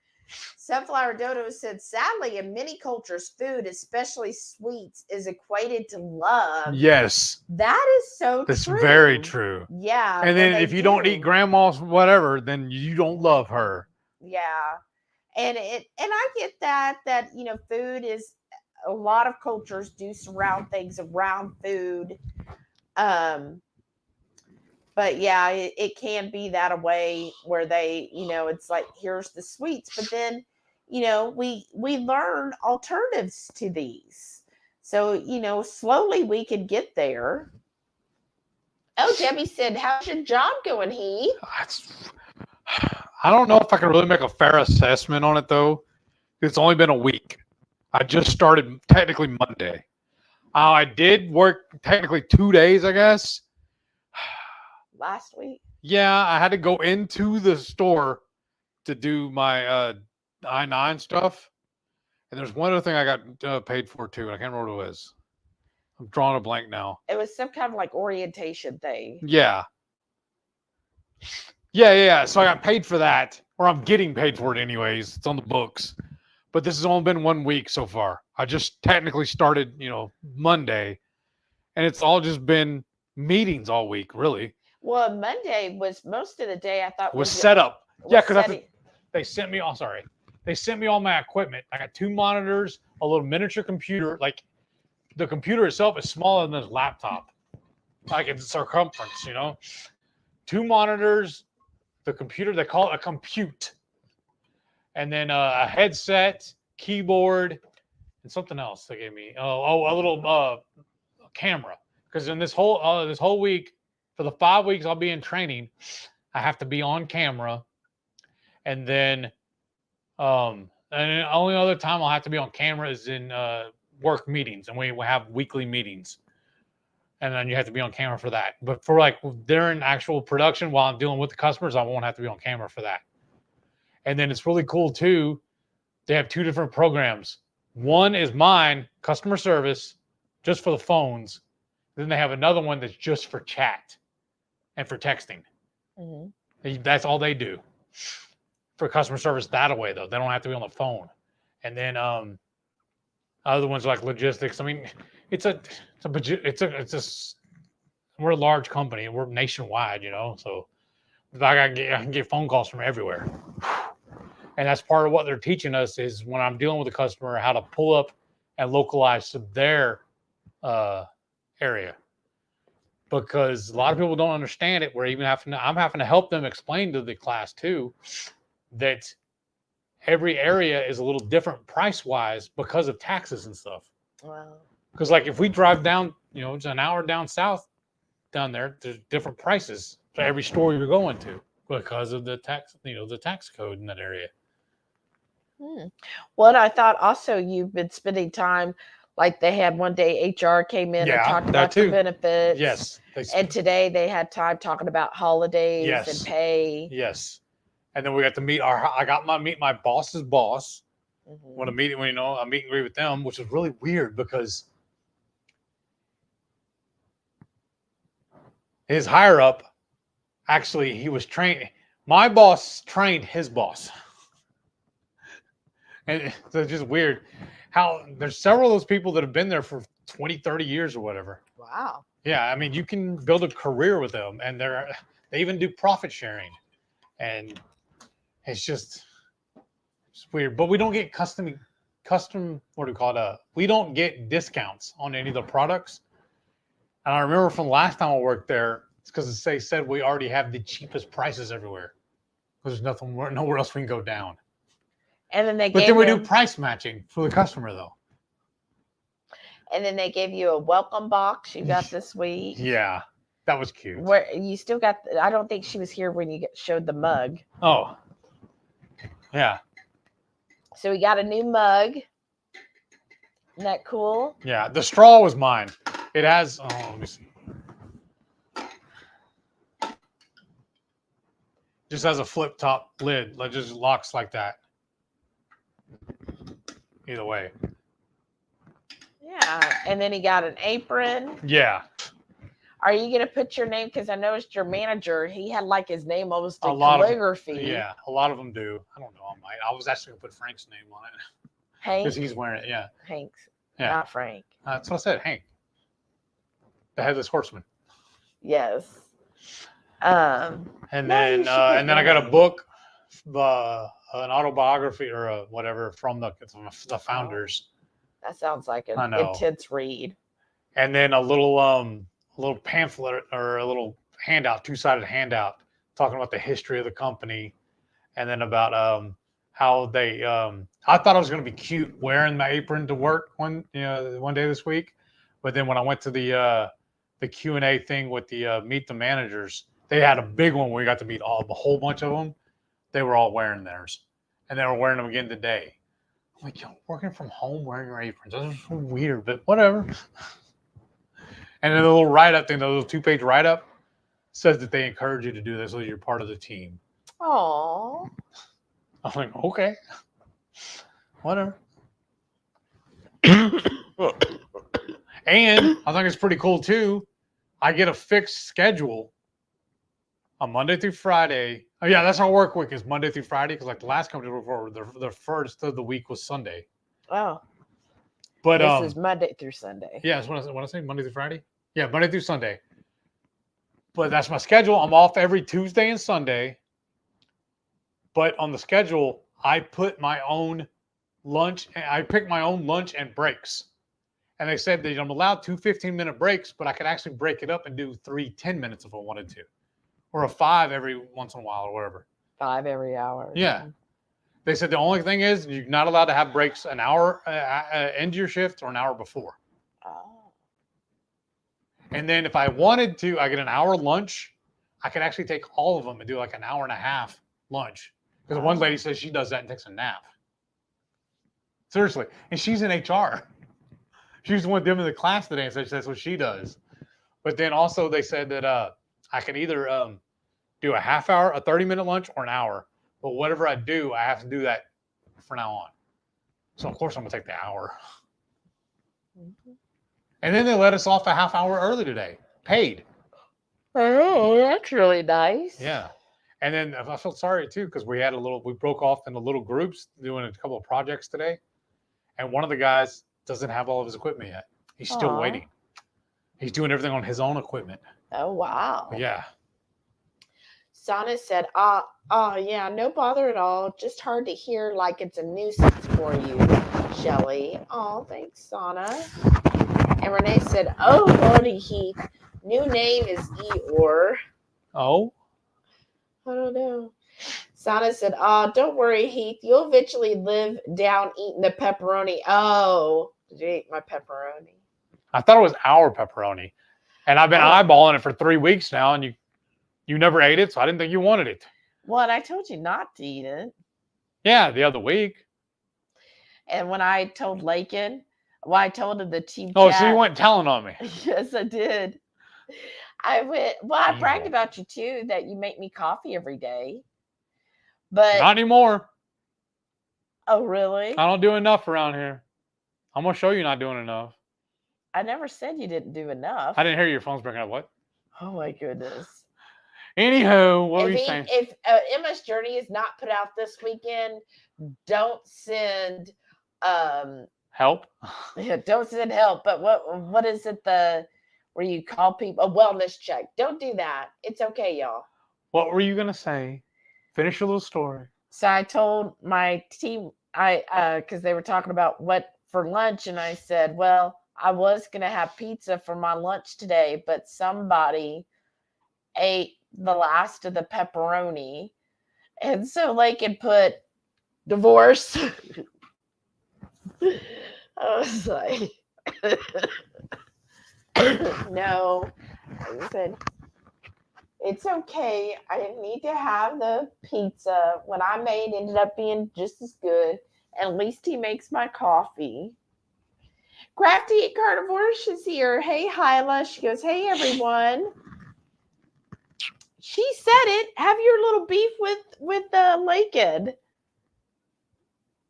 Come back. We need to have our calm. No, I don't want to drink that either. That's for you.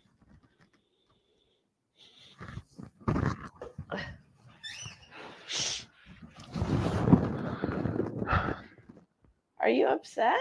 No. I'm allowed to be. You're allowed to be. I never said you couldn't be. She said it, not me. She didn't know to say it until you told her to say it. All I did was tell her that I didn't get to have my pizza. But seriously, do you mind getting our stuff so we can have our call made? All right. Now everybody's going to think you're really serious. Only because you're making it serious because you keep telling everybody. You keep bringing it up. Renee said, oh, but he'll never live down the 16 keto chows. Now it's 16 keto chows. Next time she's going to take 20. Probably. And then Renee said, I've been using you have the day you deserve to the negatives. That's hilarious, Renee. Has anybody caught on to it? Oh, all right. That's a lot. Where's your container of water? I don't know. Well, I don't even know if I have one anymore. Oh my gosh. Seriously. Laura said, my daughter is in Texas this weekend and she got me 2 boxes of the Mango 1877 water. So excited to try it. Did you hear that? Yes, it's way good. That's so awesome. That's actually what I'm drinking right there. Are you going to pour that in here? Yes, that's the way I did it last night. No. You can add that too. That's not enough. Oh, maybe it is.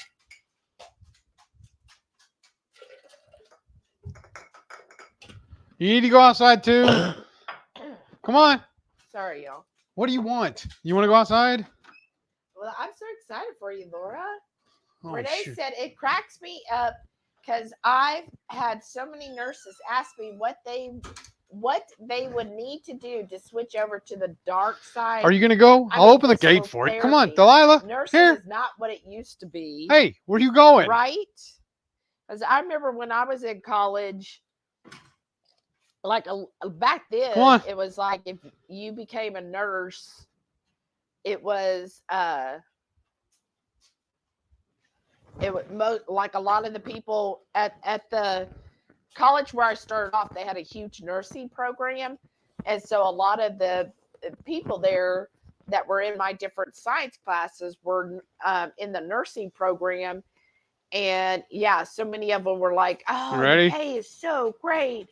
I can't wait. Da, da, da, da, da. And I was just like, I don't know. My mom was like, yeah, you should be a nurse. I was like, I just don't want to be a nurse. Like, that just never appealed to me because I didn't want to wipe anybody's butt. I already put your scoop in there. Okay. Just want a little more water. Crafty said, it always something, right? Oh, and our living room TV went out. Oh, no. My poor husband doesn't know what to do. That sucks, Hyla. I'm so sorry. Renee said, I love the mango 1877. The new grapefruit is good too. Oh. Hyla said, allergy and sinuses have really been bothering us this week. Is there something in the air? Maybe. Well, Not pepperoni, I'll tell you that. Oh my gosh. I mean, maybe because of all of the different firestorms, maybe that's putting stuff out there. Alice said, is the 1877 carbonated? I've never tried it. Not sure I've even seen it. Well, he'll show the bottle here in a second, but yes, it is carbonated water. Think of it, it's basically HEB's version of Topo. Yeah, there's the 1877, what it looks like. But yeah, it's just their version of Topo. Debbie said, I'm glad you don't feel bad now, Shelly, but that's so weird that you've definitely got something and have those symptoms of a little voice loss and coffee, but no sore throat. I know, like my throat feels fine. And even in my lungs, I don't feel like rattling in my lungs, and my lungs don't, like I've had bronchitis so many times and pneumonia where like it feels like your lungs hurt or they're sore. That's not the case. And it doesn't even, it feels like almost the cough is right where my vocal cords are. Like it's like almost like the phlegm is right on the vocal cord. Does that make sense?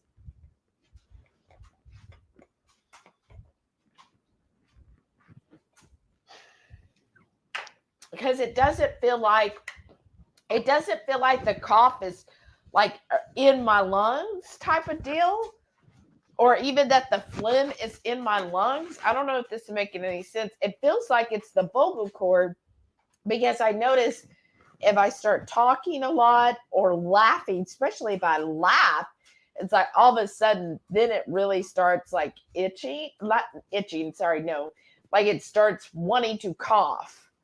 And it's like I feel it like right there, if that makes sense to anybody. It's like right here is where I can feel the cough originating.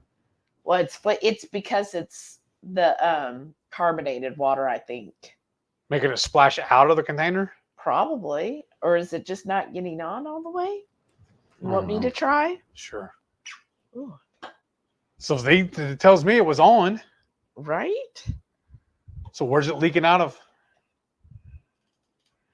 I don't know, because, well, I mean, yeah, that's on there. I don't know, babe. One more thing Ketochow.xyz did to us. There, try that. Oh, that explains it. Oh. The gasket popped off. Where does it go? Up here? I guess.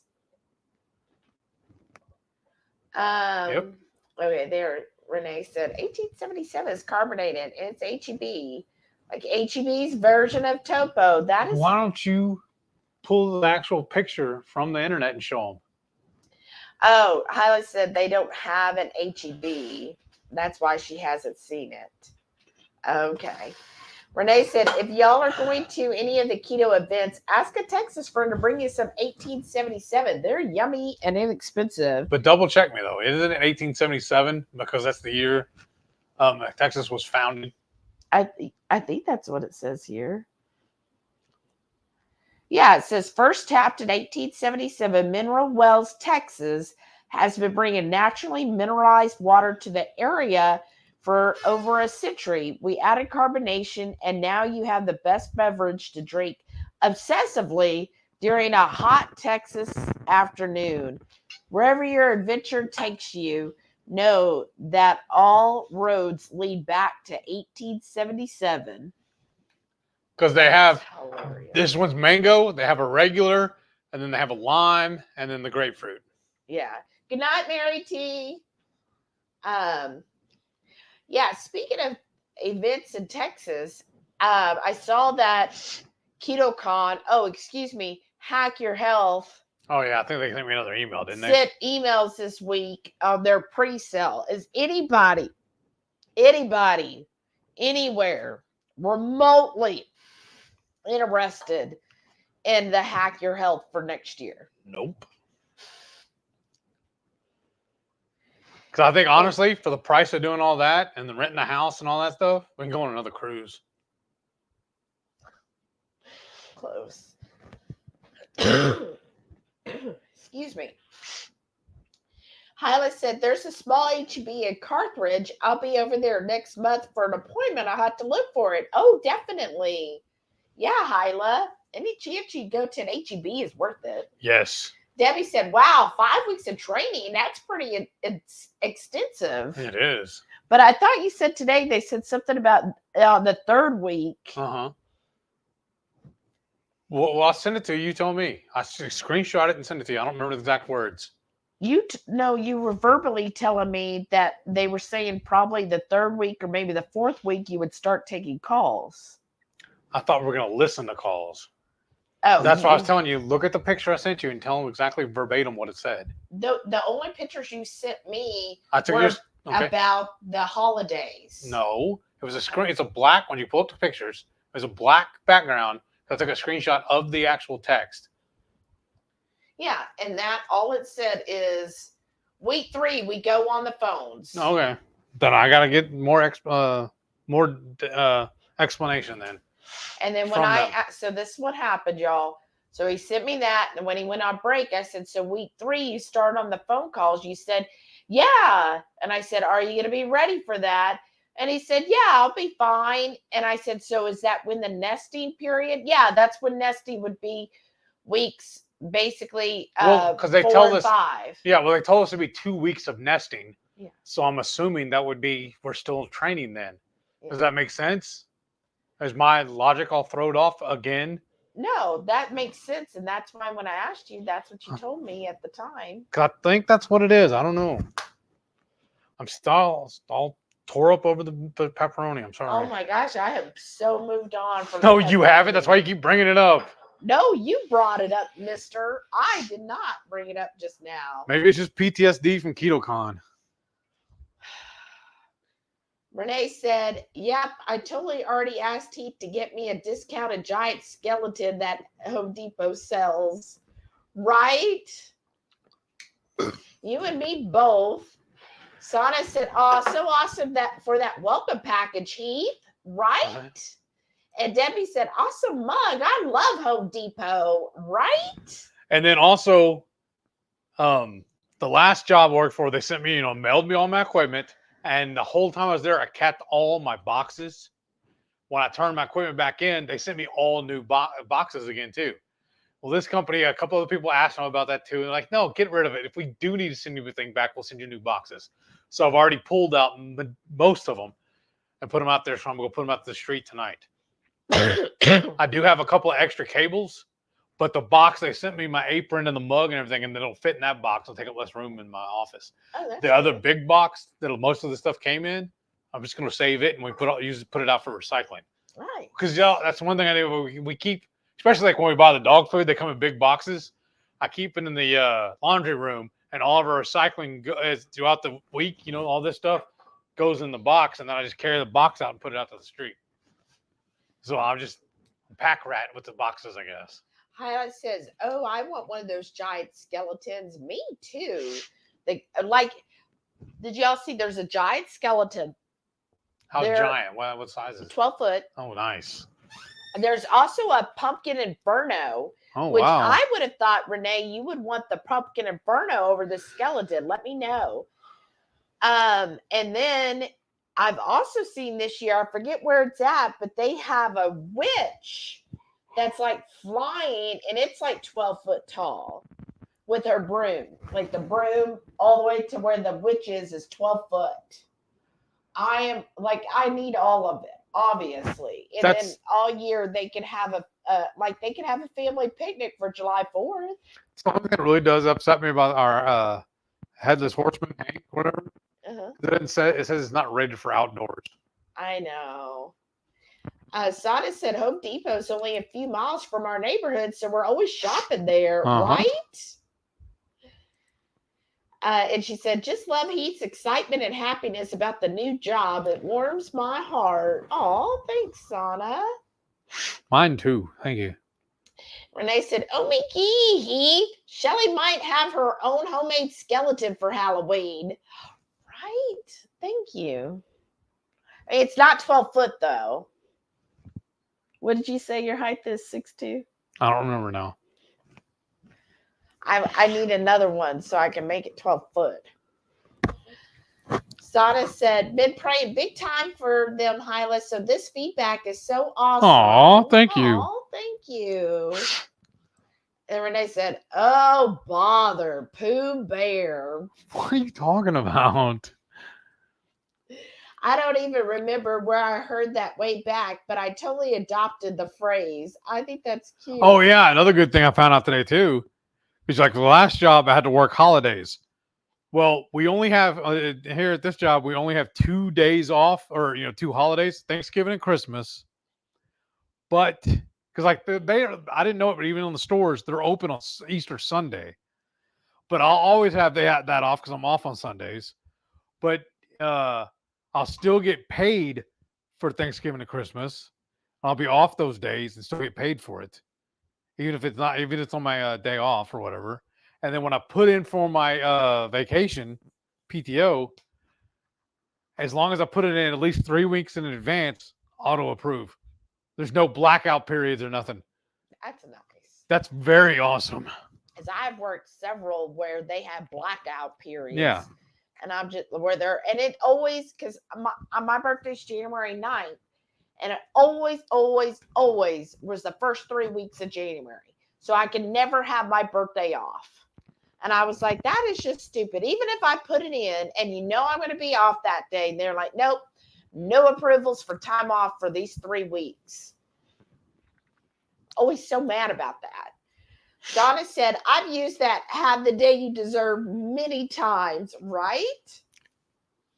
And they're totally open with like 2 associates trading shifts and stuff too. Oh. They're all, but they're even giving us hints on how to do it too. Like, oh, well, find out who's working the shift you want and just message them in Teams and ask them if they're okay with it. Oh, that's cool. That's very cool. I always said, oh, I've needed that lately. Well, that's good. Sana said several years ago, he had said it, Ricky Gervais, and it just stuck with me. And what's awesome too, they're very, very, very family oriented. Like, well, they said that even like they've had like the CEO and stuff, his kids photobomb him while they're in meetings. The kids are coming on the video and everything. Yeah. And like they welcome your kids to come on. Like while we're in meetings, the kids are walking around and stuff. They tell them to bring them on camera. And one of the guys today was feeding his baby with a bottle. And when he was holding while he was napping, he's talking to everybody and everything. And everybody's just goo-gooing over the baby. And they just love seeing the babies, love seeing the families and stuff. What about dogs? If you can, if there a couple of them even like their cats and stuff brought on camera and everything. Oh. Right. Because like one of my coworkers, she has 2 little dogs and they're named Ketchup and Mustard. That's adorable. And they loved it. Ours are named Samson and Delilah. They thought that was cute. It is cute. Right. Even though Samson's becoming more and more Sheldon lately. Right. That's my spot. I know. We've been watching Big Bang Theory. Like we just finished season 5 yesterday, was right? Was it 5? I don't remember if it was 4 or 5. Yeah. I thought it was 5. And so I'm like, gosh, I do see Sheldon all the time in Samson. Right. Renee said, glorified truth. We wipe a lot of butts. I'd much rather I do it and have the patient actively roll and move versus being shoved, pushed around by the hurried nurse or more likely a CNA. Right. Right. But I have problems with that, y'all. Like body fluids don't sit well with her. I'm not good with body fluids. That's why we don't have kids. Blood is okay though. Like I can handle blood. Like if there's a crisis, like if he cuts his hand open, I can get it done and be like, okay, like I can handle that. But if he poops himself, no, I will be in the other room. You clean that up yourself. The dogs will help me. But yeah, other bodily fluids I can't handle. Throw up, no, can't handle it. Can't even hear it. Oh no, that's the worst. And then so yeah, no, I can't do that. And then I was gonna say something else. Now I forgot. Probably something about pepperoni. No, that's the next one. Sada said, hopefully the store doesn't decide to have a shortage of pepperoni tomorrow. Am I just getting the cheapy or am I getting the bougie? Or one of each? We'll probably wait until payday next Friday. All right. Sana said, during the cleaning of a patient and changing of the top sheets. Oh, where was this? Oh, been there, done that, and having to wiping the butts. Worked at 2 different retirement homes here in Florida before. It's sad how some want to get so aggressive. Oh, right. See, and that was the other thing. When I was a child, I was in a Christian Bible school or Christian school. And part of it, even in elementary. Private school, not Bible school. Oh, that's it. Private school. Yeah. Even as elementary kids, part of your school year is you had to spend time at a nursing home. And usually what we would do is like you would go in, I think we did like once a month, you would go in, you would sing to them, like all of us as a group, which to me, I don't know how that's a blessing because have you heard me sing? And then hearing kids sing, I don't know, it's not my thing. And I was just like, I don't see how that's that just seems like torture. But then we would have to, each of the kids would go to different like people's rooms and you would either sit and read or talk to them, like basically visit with them. And I just remember I was traumatized because it sadly, and I found this out as an adult, so many nursing homes, they stink so bad because they don't take care of the patients. Neglect. There. Yeah, they don't clean them up or they're just too aggressive with them. And it really is sad. And it's sad that they let them sit there in their own. Well, that's what happened to your stepdad, even at the hospital. And they just don't take care of them. And it's really sad. Renee said, I'm so sorry that I roped y'all into KetoCon this year. Oh, no. No, don't worry about that. You didn't know how it was going to turn out. It was going to be so shady. You thought it was going to be just as good as it was the year before. It's not your fault. Yeah, we don't blame you at all. No. No, that's not you. Had nothing to you were amazing by getting us the tickets. You didn't know that the people were going to be awful. Yeah, no. How would you have known that? Because we all went the year before. We thought it was going to be just a repeat of it. Yeah. That's what we all kept talking about is, we're going to get this, we're going to get that. Oh my and then gosh, it was like, we got to bring extra backpacks because remember you even you were like, oh, I got my backpack so I can fill it full of stuff. And And so no, don't ever, please don't apologize. You didn't do anything wrong there. Because I know if it was up to you, this coming year would be amazing. You would be looking forward to it. Right. And Criminelli would be there again. Right.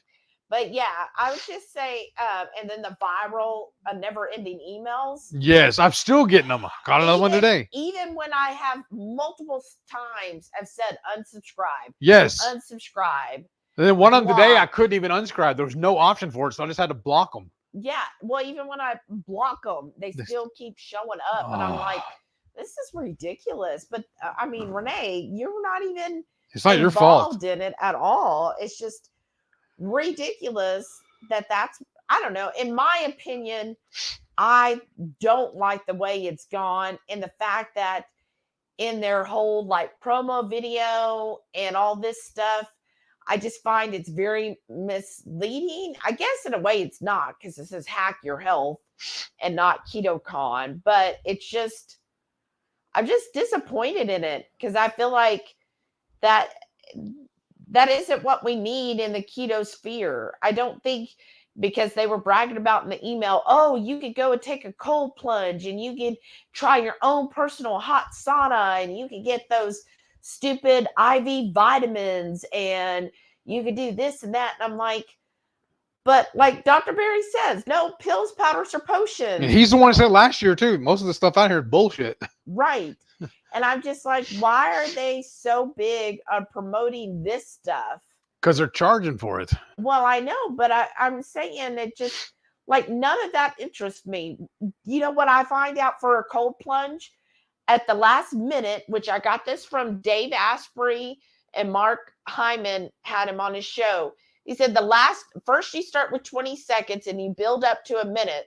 The last minute of your shower, you put your water on the coldest setting possible. There's your freaking cold plunge. You don't need to buy anything fancy to do it. Like Dr. Bear said too. If you want a sauna, go sit in the truck, especially right now. Yeah, when it's 180,000 degrees. There's your outside. sauna. Yeah, and that's what I do too. I go out for a break and I go out there in the sun and the heat, and I'm like, okay, I've sweated, I'm good. You don't need a personal sauna. That to me, a lot of that way is just milking people. And I feel bad for people who feel like they need that to be healthy, because that is not true. You don't need any of those special things to be healthy. And that's why, again, we are always like, when it comes to food recipes and when it comes to life, you don't need to buy any special high-tech equipment. You don't need anything that's expensive, high-priced, one-use item.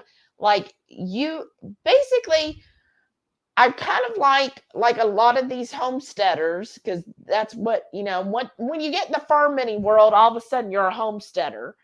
But like most of them, you find ways of being self-sufficient and frugal frugal, but with minimal things. Like you truly learn to live off of the land.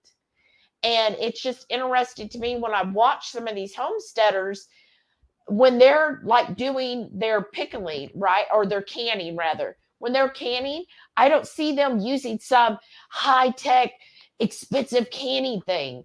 They're using like an old, like your grandmother's canning pot.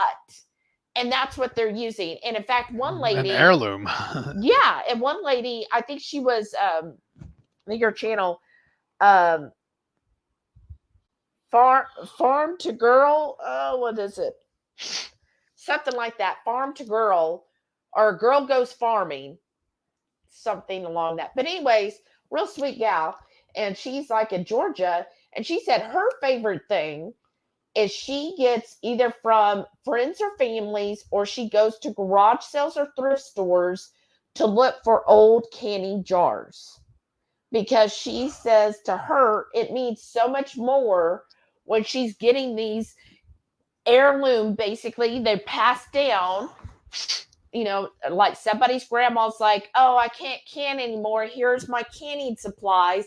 And she gets these old jars, and she's like, look, because they're dated, right? Ball dates their jars. And she's like, I didn't know that. This one, yeah, I knew from when I sold on Etsy. And she's like, this jar, it was made in 1947. She goes, I just feel like when I can or make anything in it, it's going to be even better because of all that time, 80 years that this has been used and canned over and over again. She goes, it just feels like it makes my stuff more special. Right. And I that's feel pretty like cool. That's the same thing. Like it should be with keto and carnivore.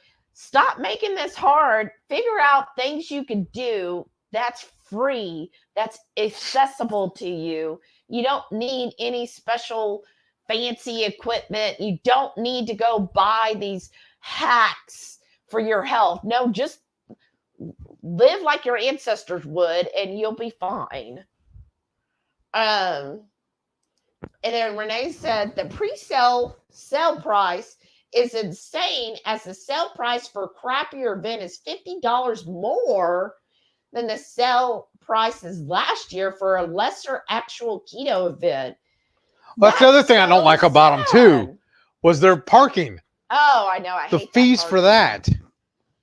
But so they're charging more, and you're getting less to learn how to hack your health. That's so dumb.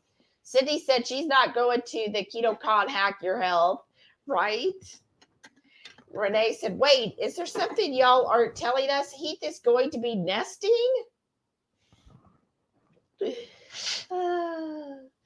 Renee said, nope, totally skeleton above all choices. Okay. Debbie said, so you should expect no paychecks in October, Heath. It's all going to Shelly's Halloween obsession. Wouldn't that be nice, Debbie? It's mine too.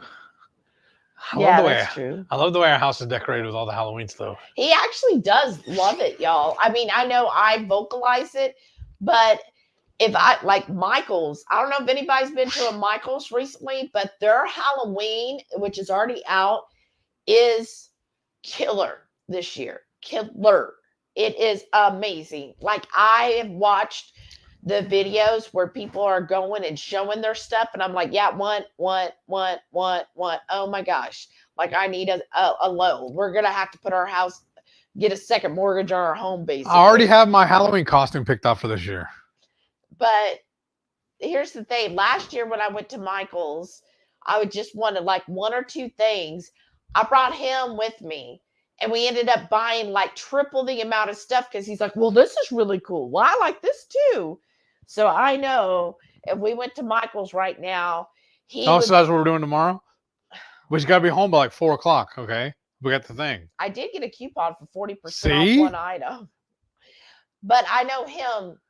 If I bring him in Michael's or anywhere with Halloween, he is right there with me like, ooh, let's get this, let's get that. Because I actually enjoy decorating the yard for Halloween more than I do for Christmas. Yeah. And all I want to do is leave the stuff up all year and just put a Santa hat on it. Renee for said, Christmas. oh, so they're goo-goo over the baby, so yet another reason Heath will be nesting. Heath and Shelly are going to produce offspring, y'all. Renee, shut your mouth. I am too old for this. Hey. Ban her. Old. Ban her. I'm going to start banning you. You're banned for 300 seconds. No, ma'am. I'm much too old. I don't have the patience anymore.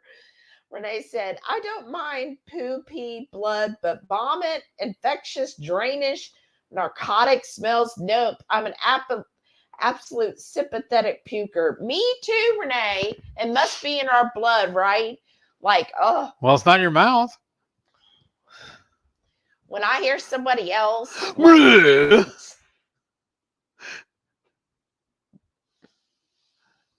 I hear somebody, stop. I am going to see if this will fit in your mouth, sir. Like, yes, I am the worst. If somebody starts, even if I don't even feel sick, all of a sudden I'm right there. Laura says she loves Big Bang. Isn't it so good? Heath has never watched it, and we started watching it. We're like last night, we're like, let's do one more. Oh, there's only 4 left. Let's go ahead and stay and watch them. Well, they're only 20-minute video or episodes.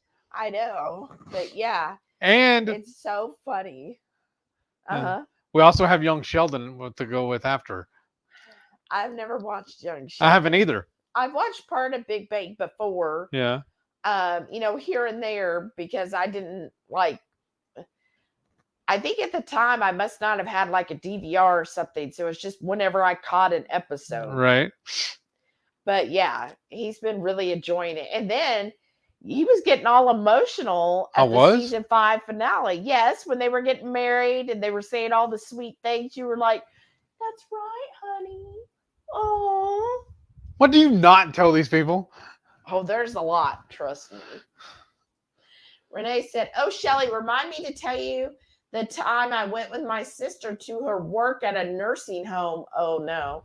She's 9 years older. I was completely mortified and shocked that I even went into healthcare after. Oh, I know. And I feel bad saying it, but I mean, that was traumatic as a child. Like we had to do that like every month. And I was in that private school, I think like 3 or 4 years of doing that. And still to this day, you say nursing home, I know the smell. Oh, that smell never ever leaves you. Never. And even then, I was like, this is sad. Like, it was sad. I was like, this is real. And then, of course, they were like, that's why we take you. So you remember your blessings. And I'm like, but this is sad. Like, I felt really sad. And then, sometimes they would have us like draw stuff for them so we could give it to them. And then I would always get the person who was nonverbal, and you'd give them something and they couldn't even take it. And they just look and be like, oh my gosh. Like, I was just thinking, that's probably me when I'm like 90 years old and I'm like, who is this person here?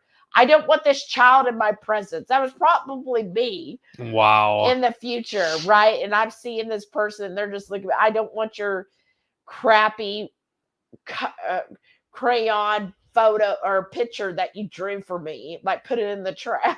Wow. Yeah. So I learned I'm not an artist and I'm not a singer. And she said, oh, Criminelli, crying. I know. Sana said, wish I could have avoided the vomit and drainage, but nope. Well, at least it gave me the strong stomach I have today. Oh. Renee said, it's so funny because the promo videos are clips combined from prior years with more keto vendors not applying what they truly are moving to. Less samples, less foods, natural, more chemicals, and hacks. Yeah, did you see the email from them today? They didn't mention that. They mentioned all the great hacks you get done. She goes, it saddens me because some of the channels I've respected and followed are supporting the hacks. I kind of feel duped or betrayed when I've looked to them and respected them for doing things naturally. Now they've transitioned to supporting the hacks. I just don't understand the following. I mean, I don't either. Well, this is how I feel. And I'll say it's the same for us. Nobody is right about everything all of the time. And I can't say that there's anyone that I 100% agree with everything they say and do. So I take living proof. I take what I feel is important to me. And then I like to get a wide variety. Like, I'm not just going to, somebody says, oh, I think this. I'm not going to be like, well, so-and-so said it. So it's what it is. That's what it is. No, I'm going to be like, oh, so they say this. Well, I'm going to listen to these other people, and then I'll come to my consensus, which is kind of how I came into keto anyways. Like, yes, I found Dr. Berry, but I wasn't like, he's the end all be all. I was like, no, I want to listen to some other people, and then I'll decide if this is all correct, And that's how I still am today. And just like I like Dr. Pels, but I don't agree with everything she does and says. I don't think that's, and like somebody else said, well, great, because she lives in California and she's got California clients. That's totally different than, say, someone like Dr. Sivas or Dr. Eric Westman. They have different types of patients and they're going to view things differently. And even then, I don't agree with everything that any of them say. Even Dr. Berry, I don't think he's 100% right on everything all the time. But I feel that with everybody. So yeah, it is sad when you see somebody that you respected and they're like, oh, now I'm going to do the sauna thing. I mean, Dr. Pels is into some of these hacks too. Again, I'm just like, well, you know what? I kind of get it from where they're looking at. To me, this is just my opinion. People who are now, promoting these hacks, either A, they need content. As as content creators, sometimes it's hard to figure out, what am I going to post about, right? I never feel like it is for us, but I know some people struggle with what content to put out. So they need content. So, hey, I'm going to go buy this sauna or whatever just so I can put out a review on it. Or B, they're trying to follow the algorithms. I know channels, I've had channel people tell me this, channel creators specifically tell me they only put out videos according to the YouTube algorithm. That's what they decide they're going to put out. Okay, some people, that's their mission, is they don't care about really what content they put out, only what is popular to put out. So if it's popular right now to put out those things, then yeah, that might be why all of a sudden they're doing that. Or some people, they feel like, hey, maybe they have already lost their weight and they feel really healthy on keto/carnivore. And now they're like, well, let's try this other thing and just see if it makes any difference. And maybe for them it is.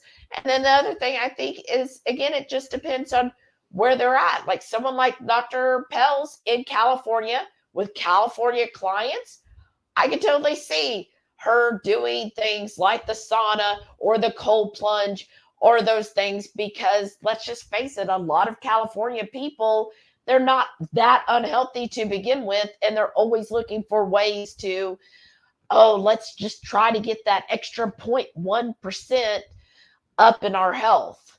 Whereas I feel like the majority of people, like us, for example, hey, if we could just get healthy, we would be happy. We're not trying to be the healthiest person out there. We're not trying to be Olympians or professional bodybuilders or professional whatever it is. We're just trying to live our lives and hopefully not be on medication and feel good and try to live a happy and sustainable life. So for an average person, I don't need all of that stuff. That's for those other people that want to be top of whatever it is. Right. So those are when I think when you see people that you respect, it probably falls under one of those criteria. Debbie said, is it Girl Meets Farm? Yes, Molly. That's it, Debbie. So you've heard of her? Isn't she so freaking adorable? I just love her. She's so cute. Zenobia said, don't think the Hack Your Health will be as a big draw next year. Glad I attended this year. Right. Well, me too, because we got to meet you. Yes. And that was the best ever. But yeah, I know we're not going to go next year. Like, it's just, I told Heath, I said, what we might do, just depending on who all's even going to be there, we might go down for like 1 or 2 days, not for the event. Like we would stay at like a courtyard because they accept dogs, and we would just meet people for lunch and dinner and just hang out with whoever happens to be there. But I'm not going to go to the event. I'm not going to give them money because again, I don't want to support saying that keto has to be hacked. We can go to that one barbecue joint. That's right. The one we found, that food truck. Mm-hmm. Renee said, our ancestors didn't have the latest creamy or dehydrationator or advanced astronaut food preservation tools. Right, exactly. And that's why things like fermenting, it's so basic. And like, that's what I thought was really cool about the fermentation. Yes, you can buy like those lids I got, which are really cool, or you could buy those glass weights. But I saw a lot of fermenting channels that either simply use bags filled with water as their weight, or you go in the backyard and find a freaking rock, and your rock is your weight. Again, you can do it as cheap as possible.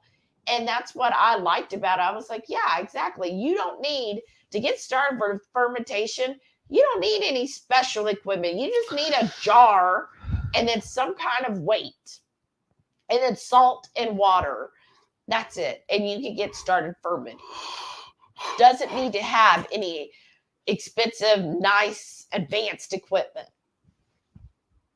And she said, no $1 million devices that serve one purpose. Exactly. That sounds like Alton Brown with his anti-unitaskers. Right. And then Renee said they used what they had to make what they used. Exactly. And to me, that's the best thing is ingenuity and figuring out, okay, I have this. And that's how they cook too. Like, because I've heard a lot of people in the homesteading, they're like, too many people are like, oh, well, I want to have a bell pepper. And they're so used to going to the store and getting a bell pepper. And they're like, But once you're a homesteader, you eat to the season. And they're like, you know what? Bell peppers aren't in season, so we're not having bell peppers. Like, if you want to have something alpha season, then you better have had a good enough supply that you were able to can or ferment it. Right. Because that's the only way you're going to get it out of season. And that's why a lot of them will they'll do canning where they can 40 jars of marinara sauce and different things like that. What do they call it? Stocking up for the winter. And that's what they do. Yeah. And they're like, yeah, but again, it's going to be something that's either canned or fermented. Uh-huh.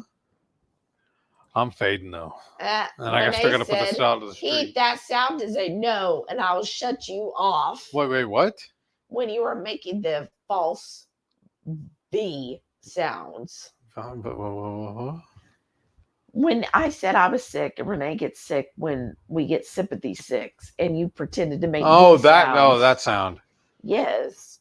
Renee said, I'll be the first to admit, despite my years of experience, I learn new things every single day, and many times it's from patience. I'm totally open to new ideas and technology, but I am not open to choosing hacks versus nature. Right. I mean, I agree too. I feel like if you're not learning something, then something's wrong, because you should always be open to learning and hearing different points of view. Oh, Maitreya is still here? How's she awake? She goes, I don't know. I am right 100% of the time. Laugh out loud, kidding. I mean, you're probably right a lot more than we are. Renee said, I don't know what a food processor, and I have to be a slave to a cheese grater, and I boil my eggs in a prehistoric pan of water. Oh my gosh, who does that? Sada said, I think the affiliation opportunities make some go off the deep end. Yes. That's true. That's why some folks come across to me like used car salesmen. And then Maitreya said, oh, I just put out what crap I want to share or is requested by regular friends. Oh, that's nice.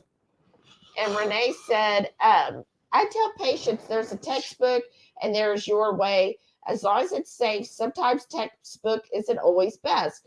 Nobody knows all, and nobody wants the best of the best. We have to be willing to adapt, but never sacrifice. Exactly. And again, when people, especially in medicine, when they write stuff up in books, and I find this with science, it can change. So that's why whatever's in a textbook is not the stone, it's not written in stone. That's why they update those textbooks all the time, because things change all the time. And you have to do what works for you. And sometimes that's actually a better and easier way. Debbie said, it looks like Heath is fading fast. Yes. I still got chores to do. I know.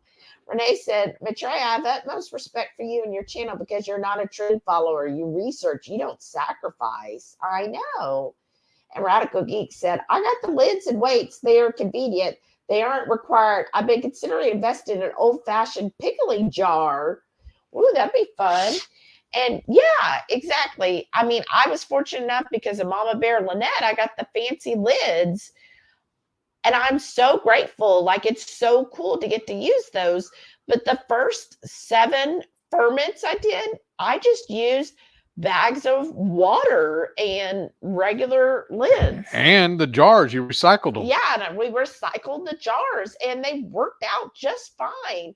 So, yeah, I mean, anything you can make something as cheap and free as possible, or you can make it as expensive as possible. I'm a big proponent of upcycling. And Radical Geek said, some of the houses of friends in Vietnam have had their jars for over 30 years. Wow. Wow, that is so cool. That's what I think. That's the history there. So I did make my credito in an old pickling jar. Do you want to go get it? Do you feel like it? Do I have a choice? I mean, you always have choice. Doesn't mean it's right.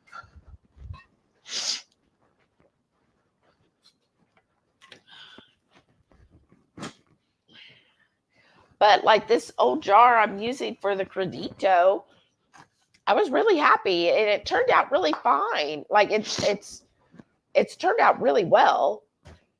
But it's an old pickling pottery jar. Here, take this out of my hand. No, the bottom. There you go. But yeah, see, look, this is my old, and it actually says what? I'm gonna go again. What does it say? Cornichons, and it's the Pyrenees, and it's pottery, and I've got. Oops. It smells so good, y'all. But I've got my Credito in here. And yeah, and what I liked is I was able to get my hand all the way in here. And then it's got these cute little pickling tongs. And then it's got the lid, which I could just do the lid on here. As it obviously isn't a sealed lid. There's no gasket on it. But I've just been doing the coffee filter. And I check on this, and it's actually already, I think when I took the pH, it's like 4.1. So it's definitely in the fermentation happy place.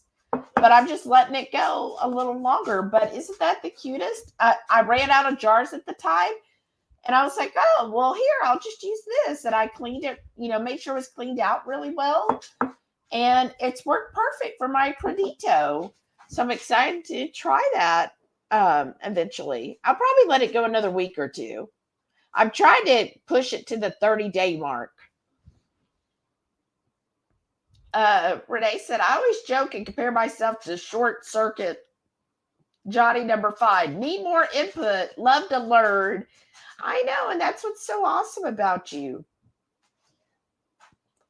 Sana said, I can relate with Heath. Been up since 5 a.m. and holding on.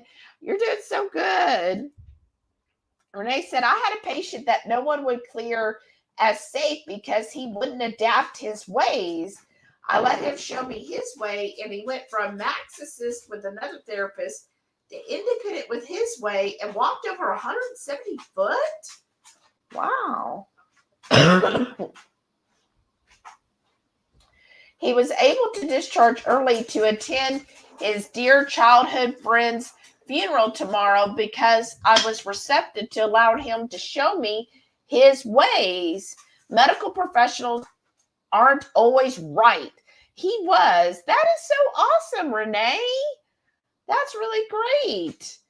And just being open, to let him express it. Sometimes that gives them even more confidence when you're like, okay, all right, we can do it your way. Did you start a sriracha today?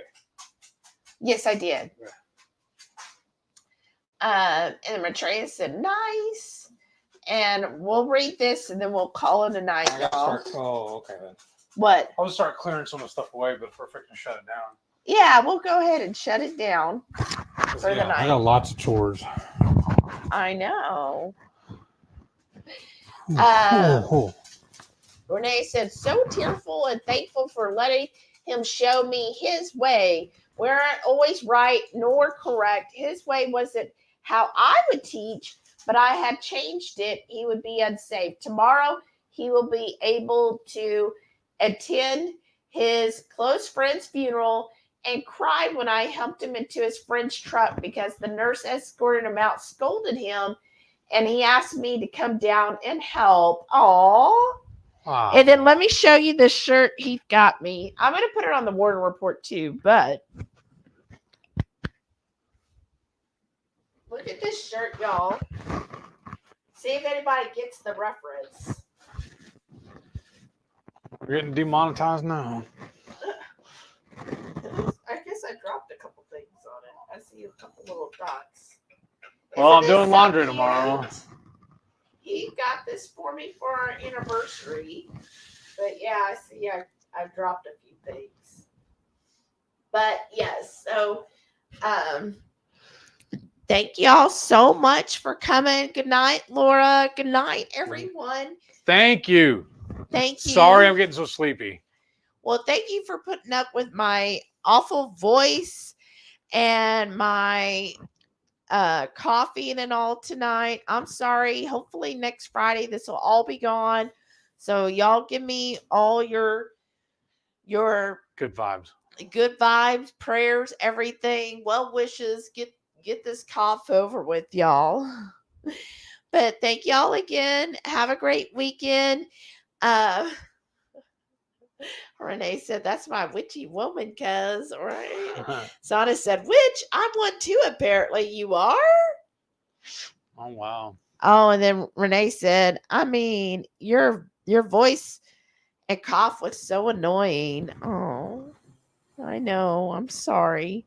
Good night, Matreya. See you on Sunday for coffee talk. I feel like not getting it last Sunday. I've been missing it. Right? But y'all have a wonderful weekend, and we'll see you on Sunday. Good night, y'all. I know you're joking.